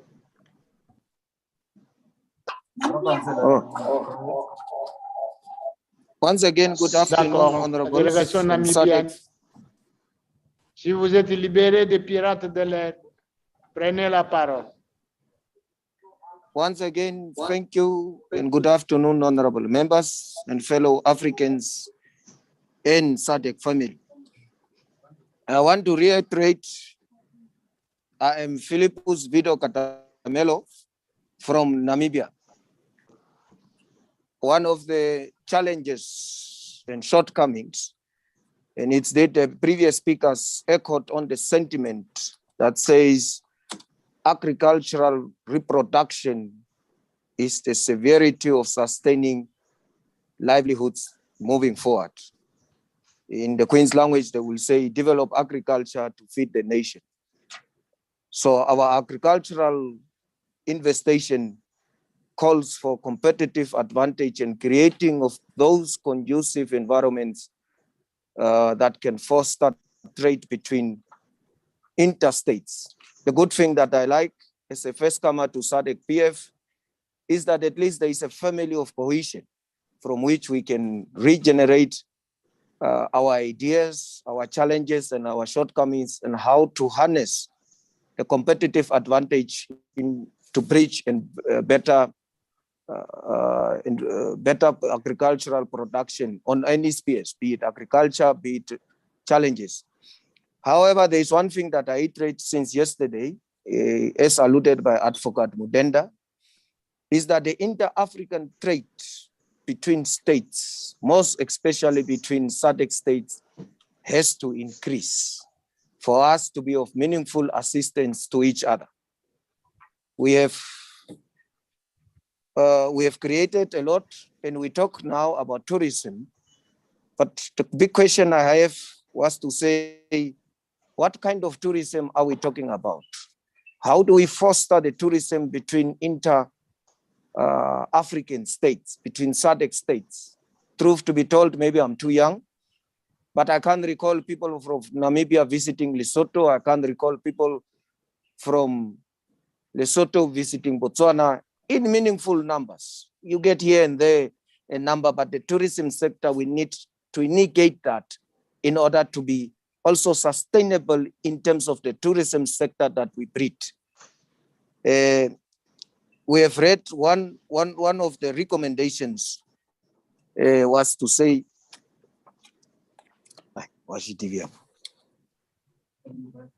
reporter. One of the recommendations was saying that we need to get the consignment of there is also a further need to diversify the drive for markets so that we don't depend on sole markets like countries like Namibia.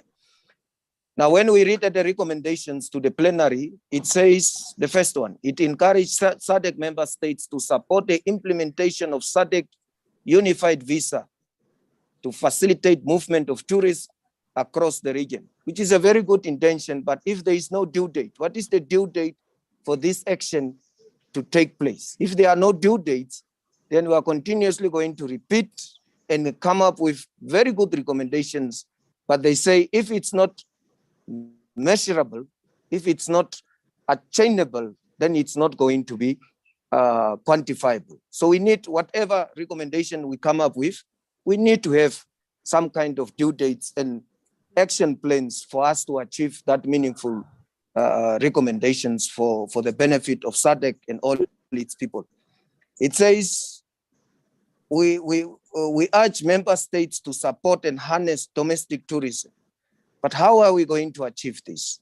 How are we going to achieve the uniformity in terms of the access to the region, in terms of having the same kind of product? It's one thing to introduce something, it's another to maintain the standard.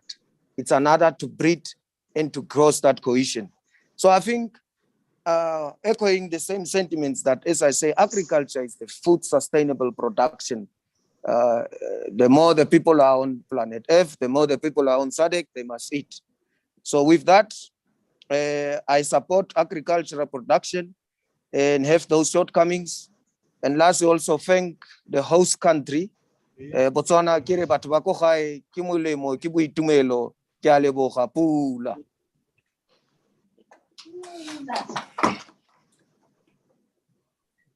Bye, guys.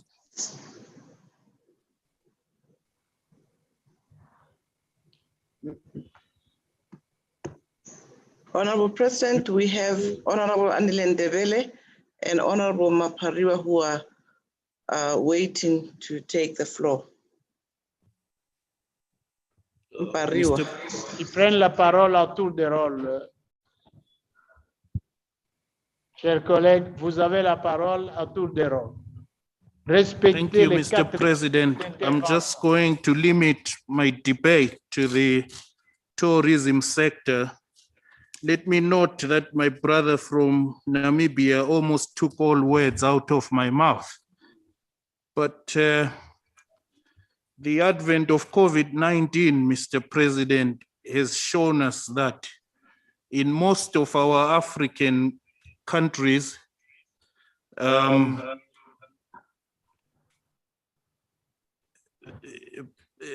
particularly in the SADC. I beg your pardon, there is a feedback here. Don't know what it is. But sorry about that, Mr. President. COVID-19 has shown that most of our countries receive minimal support from government treasuries to develop or sustain tourism infrastructure, especially in the face of the COVID-19 pandemic. So I believe in support of the committee's report, it is our role as members of parliament to urge our governments and treasuries to support tourism infrastructure in order to survive the vagaries of COVID-19. In as much as we are not trading enough amongst ourselves, Mr. President, we are just not touring each other's countries enough. I believe this owes, Mr. President, mainly to the brand image of Africa. We have not told our story enough to fight the brand image of poverty, the image of hunger, the image of war, the image of strife, epidemic diseases, and such other negative perceptions. Apart from this, Mr. President, a good section of our tourism sector has priced itself out of the market. Sometimes when you sit with family to consider tourism destinations, you find that destinations within the region are more expensive than some destinations in the West. We need more and more concessionary packages for citizens of the SADC. Mr. Speaker, Mr. President, it boggles the mind why, as mentioned by Honorable Speaker Advocate Mudenda yesterday, why when I'm within the region, I should first of all fly to Europe and then reconnect to another African state. That on its own is a handicap to domestic tourism. One last point, Mr. President, say, if you may indulge me. It is also important to diversify. Most of our African tourism destinations have mono offerings. For instance, you find they offer diversified wildlife tours, but that at the end of the day is just wildlife. What could be the solution to this? Regional tourism corridors, as stated in the report, could be the answer to diversification. I so submit, Mr. President, sir.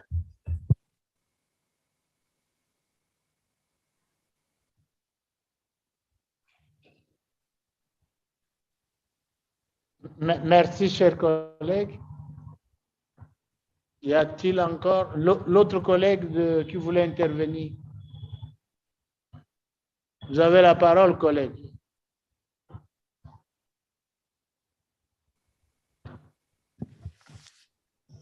Thank you, Honorable President. I'm Paulina Mpariwa from Zimbabwe.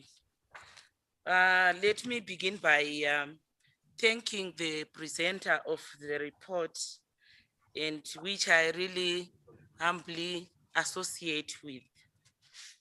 But I simply wanted to add that, Honorable President, the COVID-19 pandemic is unlikely to end anytime soon, as expected.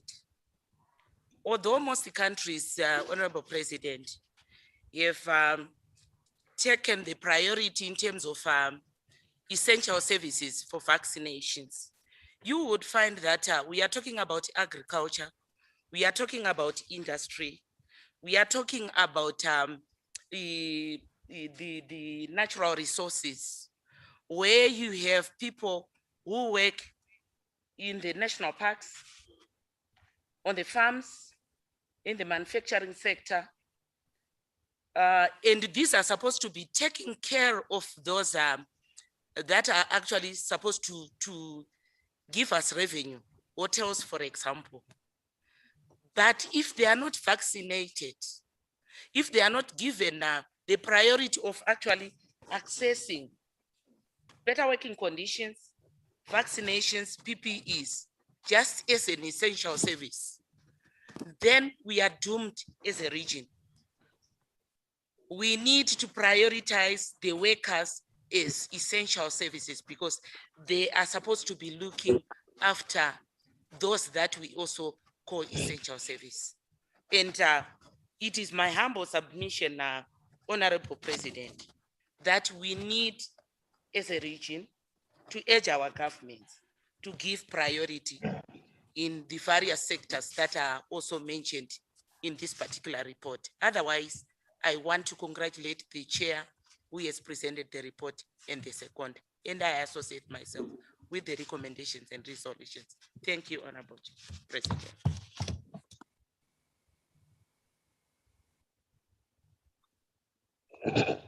There are no other hands, Honorable President.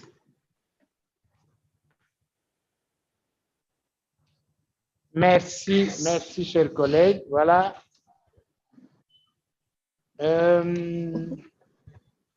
Avant de donner la parole à l'honorable Léon Toumba pour répondre aux préoccupations exprimées par les collègues, je voudrais intervenir sur le propos qu'un collègue a tenu. Il a qualifié le rapport de prolixe. J'ai entendu et j'ai noté ça. Je prie les honorables collègues à ce que nous puissions nous habituer à des rapports longs, mais que la présentation soit synthétique. Le rapport peut être long. C'est comme le rapport sur le commerce, l'industrie, les finances et les investissements. C'est un rapport qui a 10 pages. 10 pages qui se justifient, tout comme celui sur l'agriculture, l'alimentation, les ressources naturelles, le tourisme et le Covid. C'est un rapport qui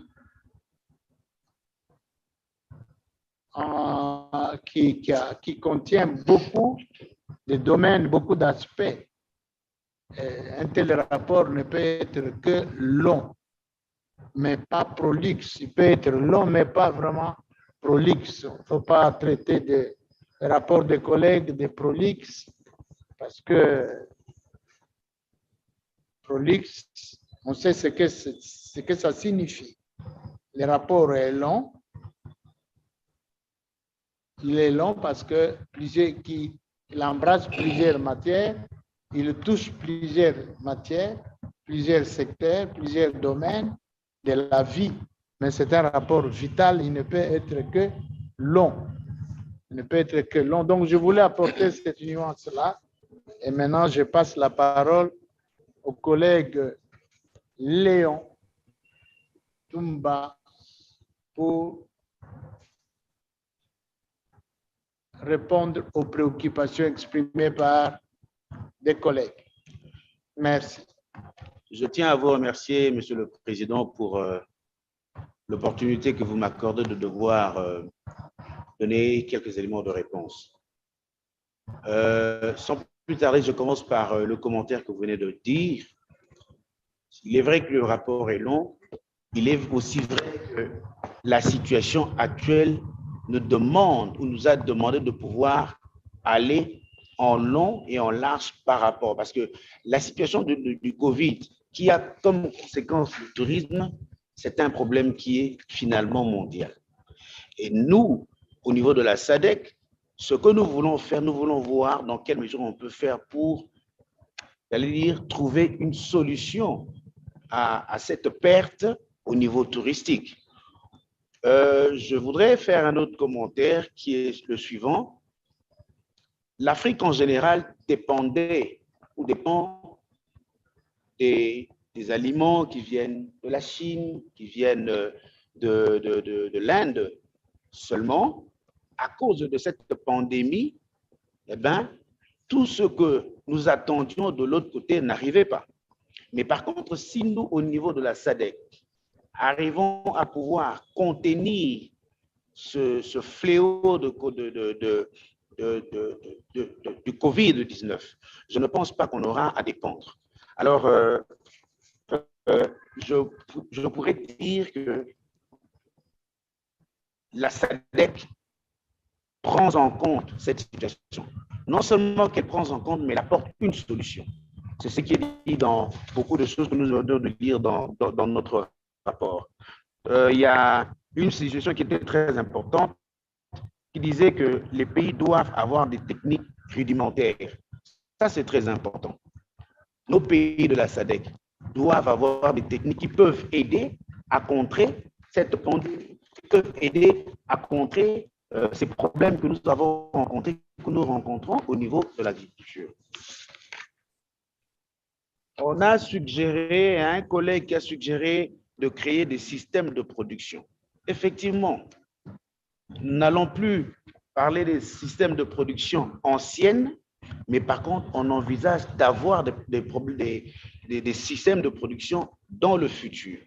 Alors, ce que je voudrais souhaiter, c'est que beaucoup de présidents au niveau de la SADC, des pays de la SADC, s'ils peuvent nous aider, que nous puissions avoir, j'allais dire, des solutions au niveau de la SADC, lesquelles solutions peuvent aider à ce que la pandémie soit contenue, que nous puissions avoir un système de visa au niveau de l'Afrique, c'est aussi important. Ça va nous empêcher de pouvoir dépendre des autres. Voilà un peu en clair quelques éléments de réponse ou des suggestions et je remercie tous ceux-là qui ont voulu intervenir. Merci, Président.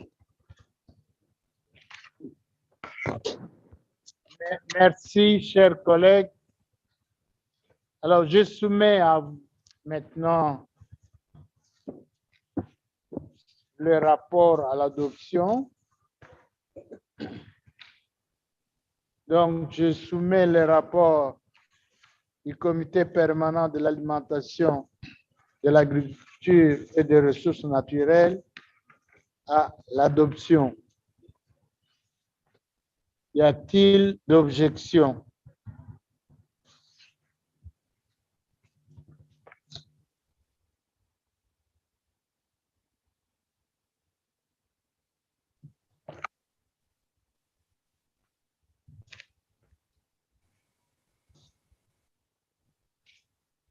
Non, pas du tout.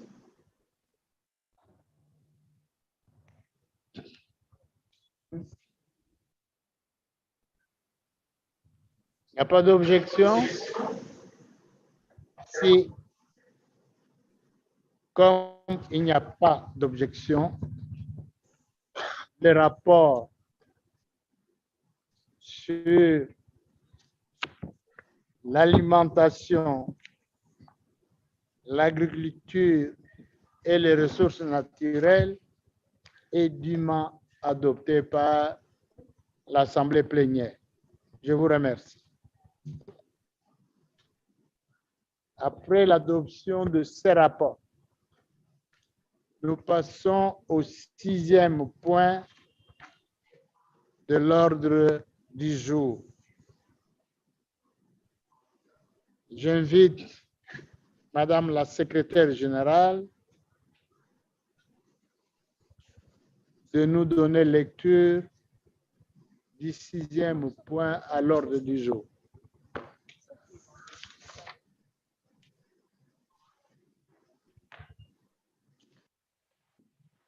Thank you, Honorable President.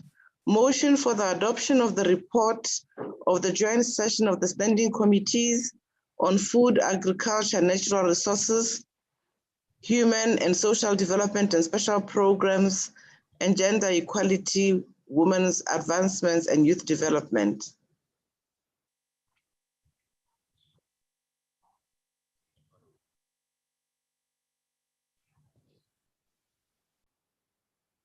Honorable Président, chers collègues, honorables parlementaires, distingués invités,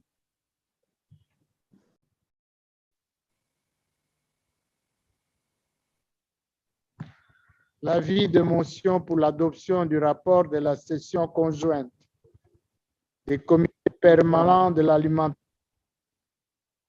de l'agriculture, des ressources naturelles,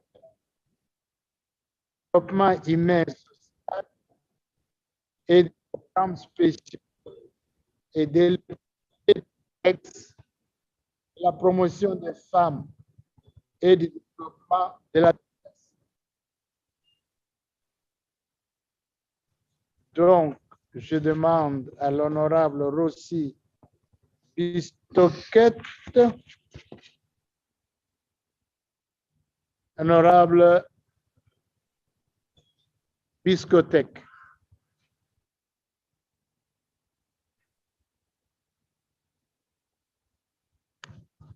Thank you, Mr. Chair. Thank you, Mr. Chair. Good evening. I should say good evening to all the honorables because it's getting very dark in Seychelles. And I'm going to present the report on the 44th Plenary Assembly on the joint session on the Standing Committee on the SADC Parliamentary Forum on the urgency of continued investment in child marriage in the COVID-19 context and the role of parliamentarians in advancing access to COVID-19 vaccines and diagnosis. Mr. President, I will proceed with the report and I will try my level best to be short because I know that it will take all the time. Mr. President, the Standing Committee on Human and Social Development and Special Projects guided by the mandate in terms of Rule 42D of the SADC PF Rules of Procedures, held virtual meetings on Friday, 16th April 2021, and on Monday, 31st of May 2021, respectively. And there were 50 members that were present. The Standing Committee of the Human and Social Development and Special Programs held 2 virtual meetings. Both both meetings, the attendances of the members reached the required forum. So for introduction, the SADC PF Standing Committee on Human and Social Development and Special Projects held a meeting on Friday, the 16th of April, 2021, and another on Monday, 31st of May, 2021. This report, therefore, covers the deliberations and resolutions of both meetings. Honorable Berta Ndebele, the chairperson of the committee, officially opened the meetings and welcomed the regional and national responses to the COVID-19 pandemic. She, however, stressed that this should not negate the fight against HIV and AIDS, tuberculosis, TB, malaria, and other communicable diseases, the advocacy against gender-based violence, GBV, was also encouraged to continue. With reference to the annual report of the second year of the implementation of the phase 2 and of sexual reproductive health and rights, HIV and AIDS and governance report 2020-21, the achieved objectives of the project in spite of challenges of COVID-19. Furthermore, she uploaded the decision of the SADC-PF's Regional Parliament Model Laws Oversight Committee of the Forum to monitor the domestication of the SADC model laws by obtaining imperial data. In this regard, the committee had to consider approve the scorecards, which would be used to obtain information regarding the domestication of the SADC-PF model law and child marriage. So now, Mr. President, I would like to just give you an overview of what the latest discussion was about in regards to child marriage. As has become the norm, drawn from the international best practice, the SADC Parliamentary Forum, in conjunction with the partners, hosted a joint session of standing committees and the Regional Women's Parliamentary Caucus on Thursday, the 15th of April, 2021, under the following themes: the urgency of continued investment in child marriage in the COVID-19 context, and the role of parliamentarians in advancing access to COVID-19 vaccines, medicines, and diagnosis. Given the global prevalence of COVID-19 pandemic, it was only befitting that focus on the joint session beyond the COVID-19 pandemics and attendant issues.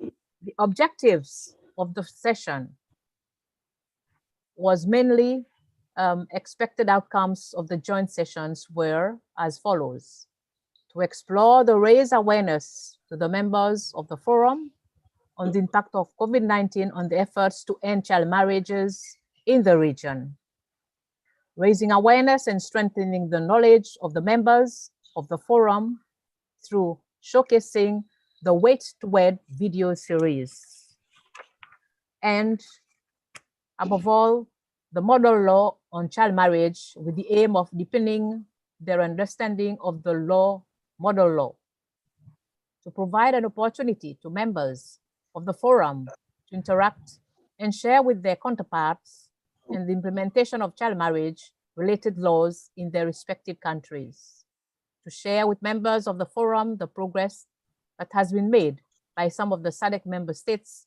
in efforts to review, revise, and install progressive intellectual property, patent laws, and national policies, and of course, to provide an opportunity to members of the forum to interact and share with their counterparts on the role they are currently playing and can play to improve access to COVID-19 therapeutics in their respective countries.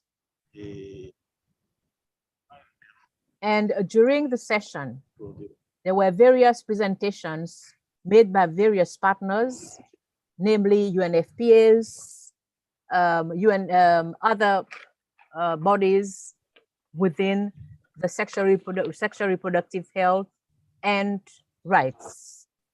So after the session, observations and recommendations by the joint sessions, they were as follows. Following these incentive presentations, the joint sessions of standing committees of the forum, 1, deeply concerned with a shocking increase in cases of early and unintended pregnancies and child marriages during the subsistence of COVID-19 pandemic in the region. Secondly, the joint session further concerned that COVID-19 will disrupt efforts to end child marriage, potentially resulting in an additional 13 million child marriages taking place globally between 2020 and 2030. Thirdly, the joint session acknowledged the concerted efforts made by the SADC-PF and its partners to heighten the fight against child marriage and early unintended pregnancies through the model law, the Wait to Wed video series, and other noteworthy interventions. Fourthly, the sessions recognized the urgent need for the parliamentarians to augment the forum's effort by leveraging on their legislative role to push for the domestication and enforcement. On a point of order. On a point of order. On a point of order, Mr. President.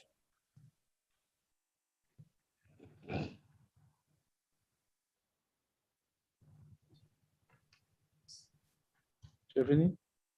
Merci, ici.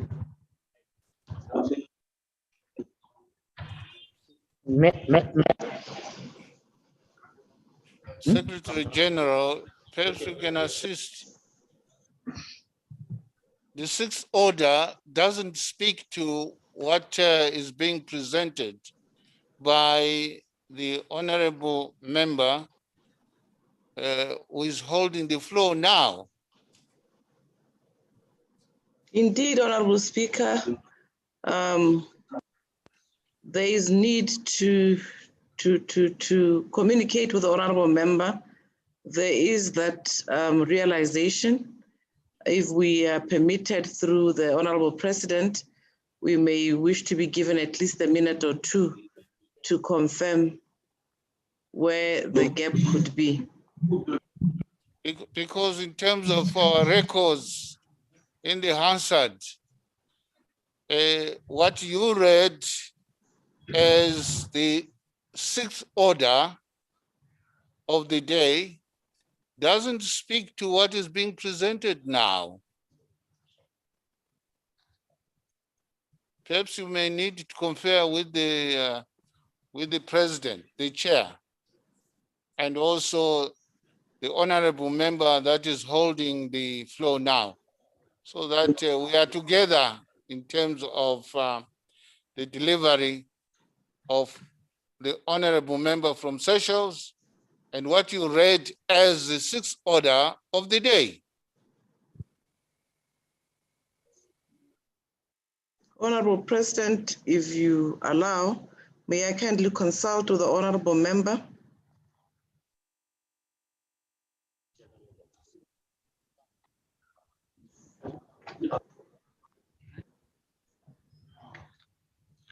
Alors, le sixième point de l'ordre du jour. C'est le sixième point de l'ordre du jour que la secrétaire générale nous avait présenté.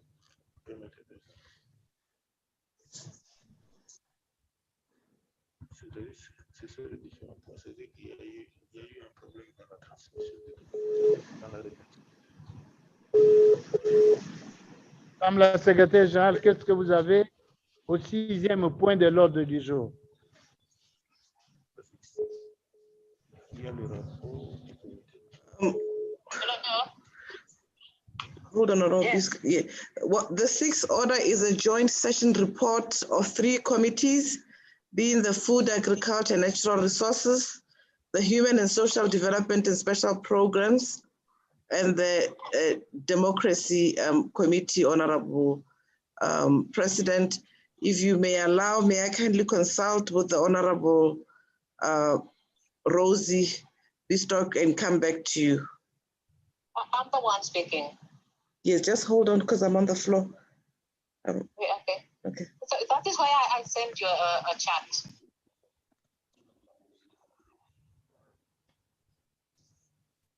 Alors, il doit y avoir un problème dans la transmission des documents. C'est ça, hein? Il y a un problème dans la transmission des documents. Il y a un problème là, il faut qu'on corrige. Pour qu'on revienne au point précis du sixième point de l'ordre du jour.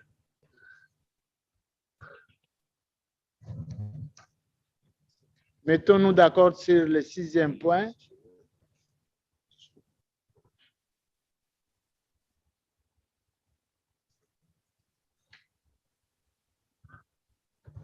Il faut qu'il se concerte là-bas.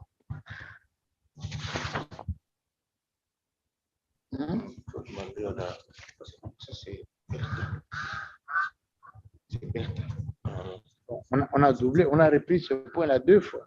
Il était au cinquième point, n'est-ce pas? Le cinquième point. C'est le cinquième point qu'a présenté l'honorable.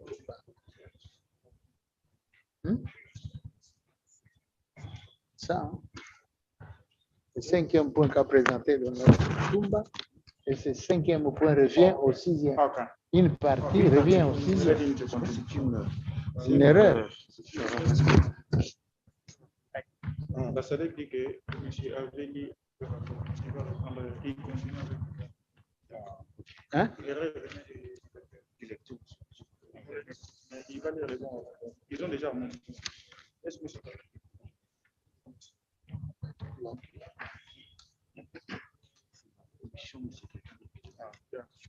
je crois que ça sauf que dans l'aide de noir, c'est la change anything. On ne change rien. On maintient ce qui est. Celui-là qui est ici, il vient ici. On ne change rien. Il vient ici. Voilà.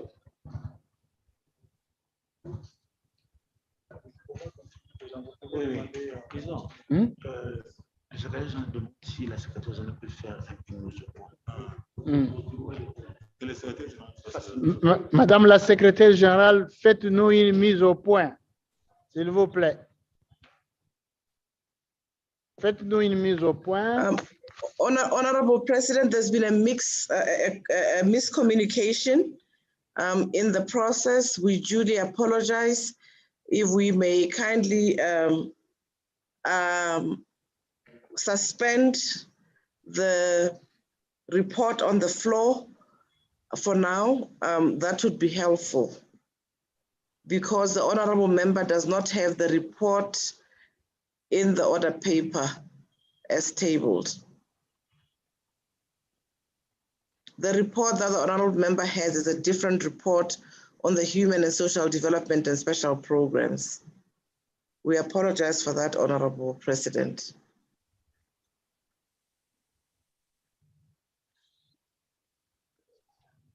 We apologize for that, Honorable President. Maybe the report, the order may be deferred to tomorrow so that we may be able to address the issue. Honorable President, I raise the point of order. Honorable President, I raise the point of order, and the Secretary General does agree with my point of order. There's no congruence between what is being presented by the honorable member from Seychelles, and therefore there is no sixth order paper before us. And as the Secretary General has suggested, let us give the Secretariat time to harmonize the paperwork, and I move that with your permission, Honorable President, that we adjourn debate until tomorrow. Thank you. As the chair pleases, indeed. Yes.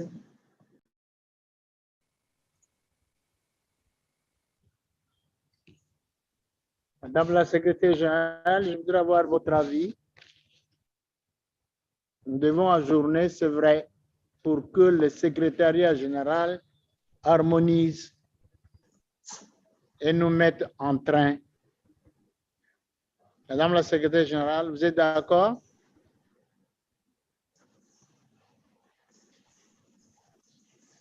Thank you, Honorable President. We would appreciate a deferral of this report so that we can harmonize the sixth order accordingly. Thank you.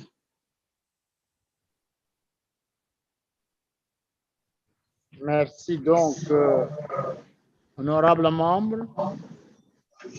Nous pouvons mettre un terme à nos travaux d'aujourd'hui. Donc, par conséquent, l'Assemblée plénière est ajournée jusqu'au dimanche 27 juin 2011 à 9 h, l'heure de Kinshasa, soit 10 h, heure de Johannesburg. Donc, c'est l'heure à laquelle demain nous allons reprendre nos travaux, à moins que le secrétariat général demande que nous puissions repousser à 10 heures pour leur permettre de tout terminer et qu'on commence à temps avec des termes qui seront adoptés comme 6e point. Et les restes des travaux qui vont se poursuivre demain. Madame la secrétaire générale.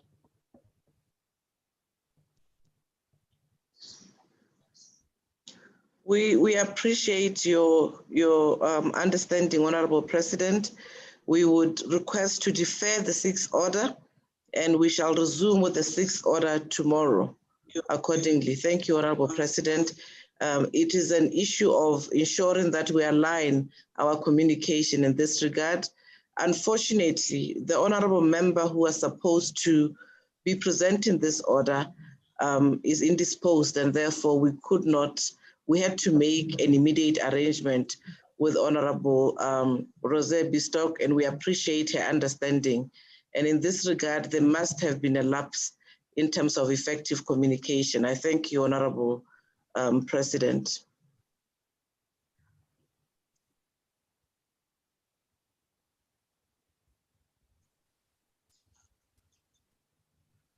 Merci. À demain, alors. À demain, à 9 heures, heure de Kinshasa, 10 heures, heure de Johannesburg. Merci, bonne soirée.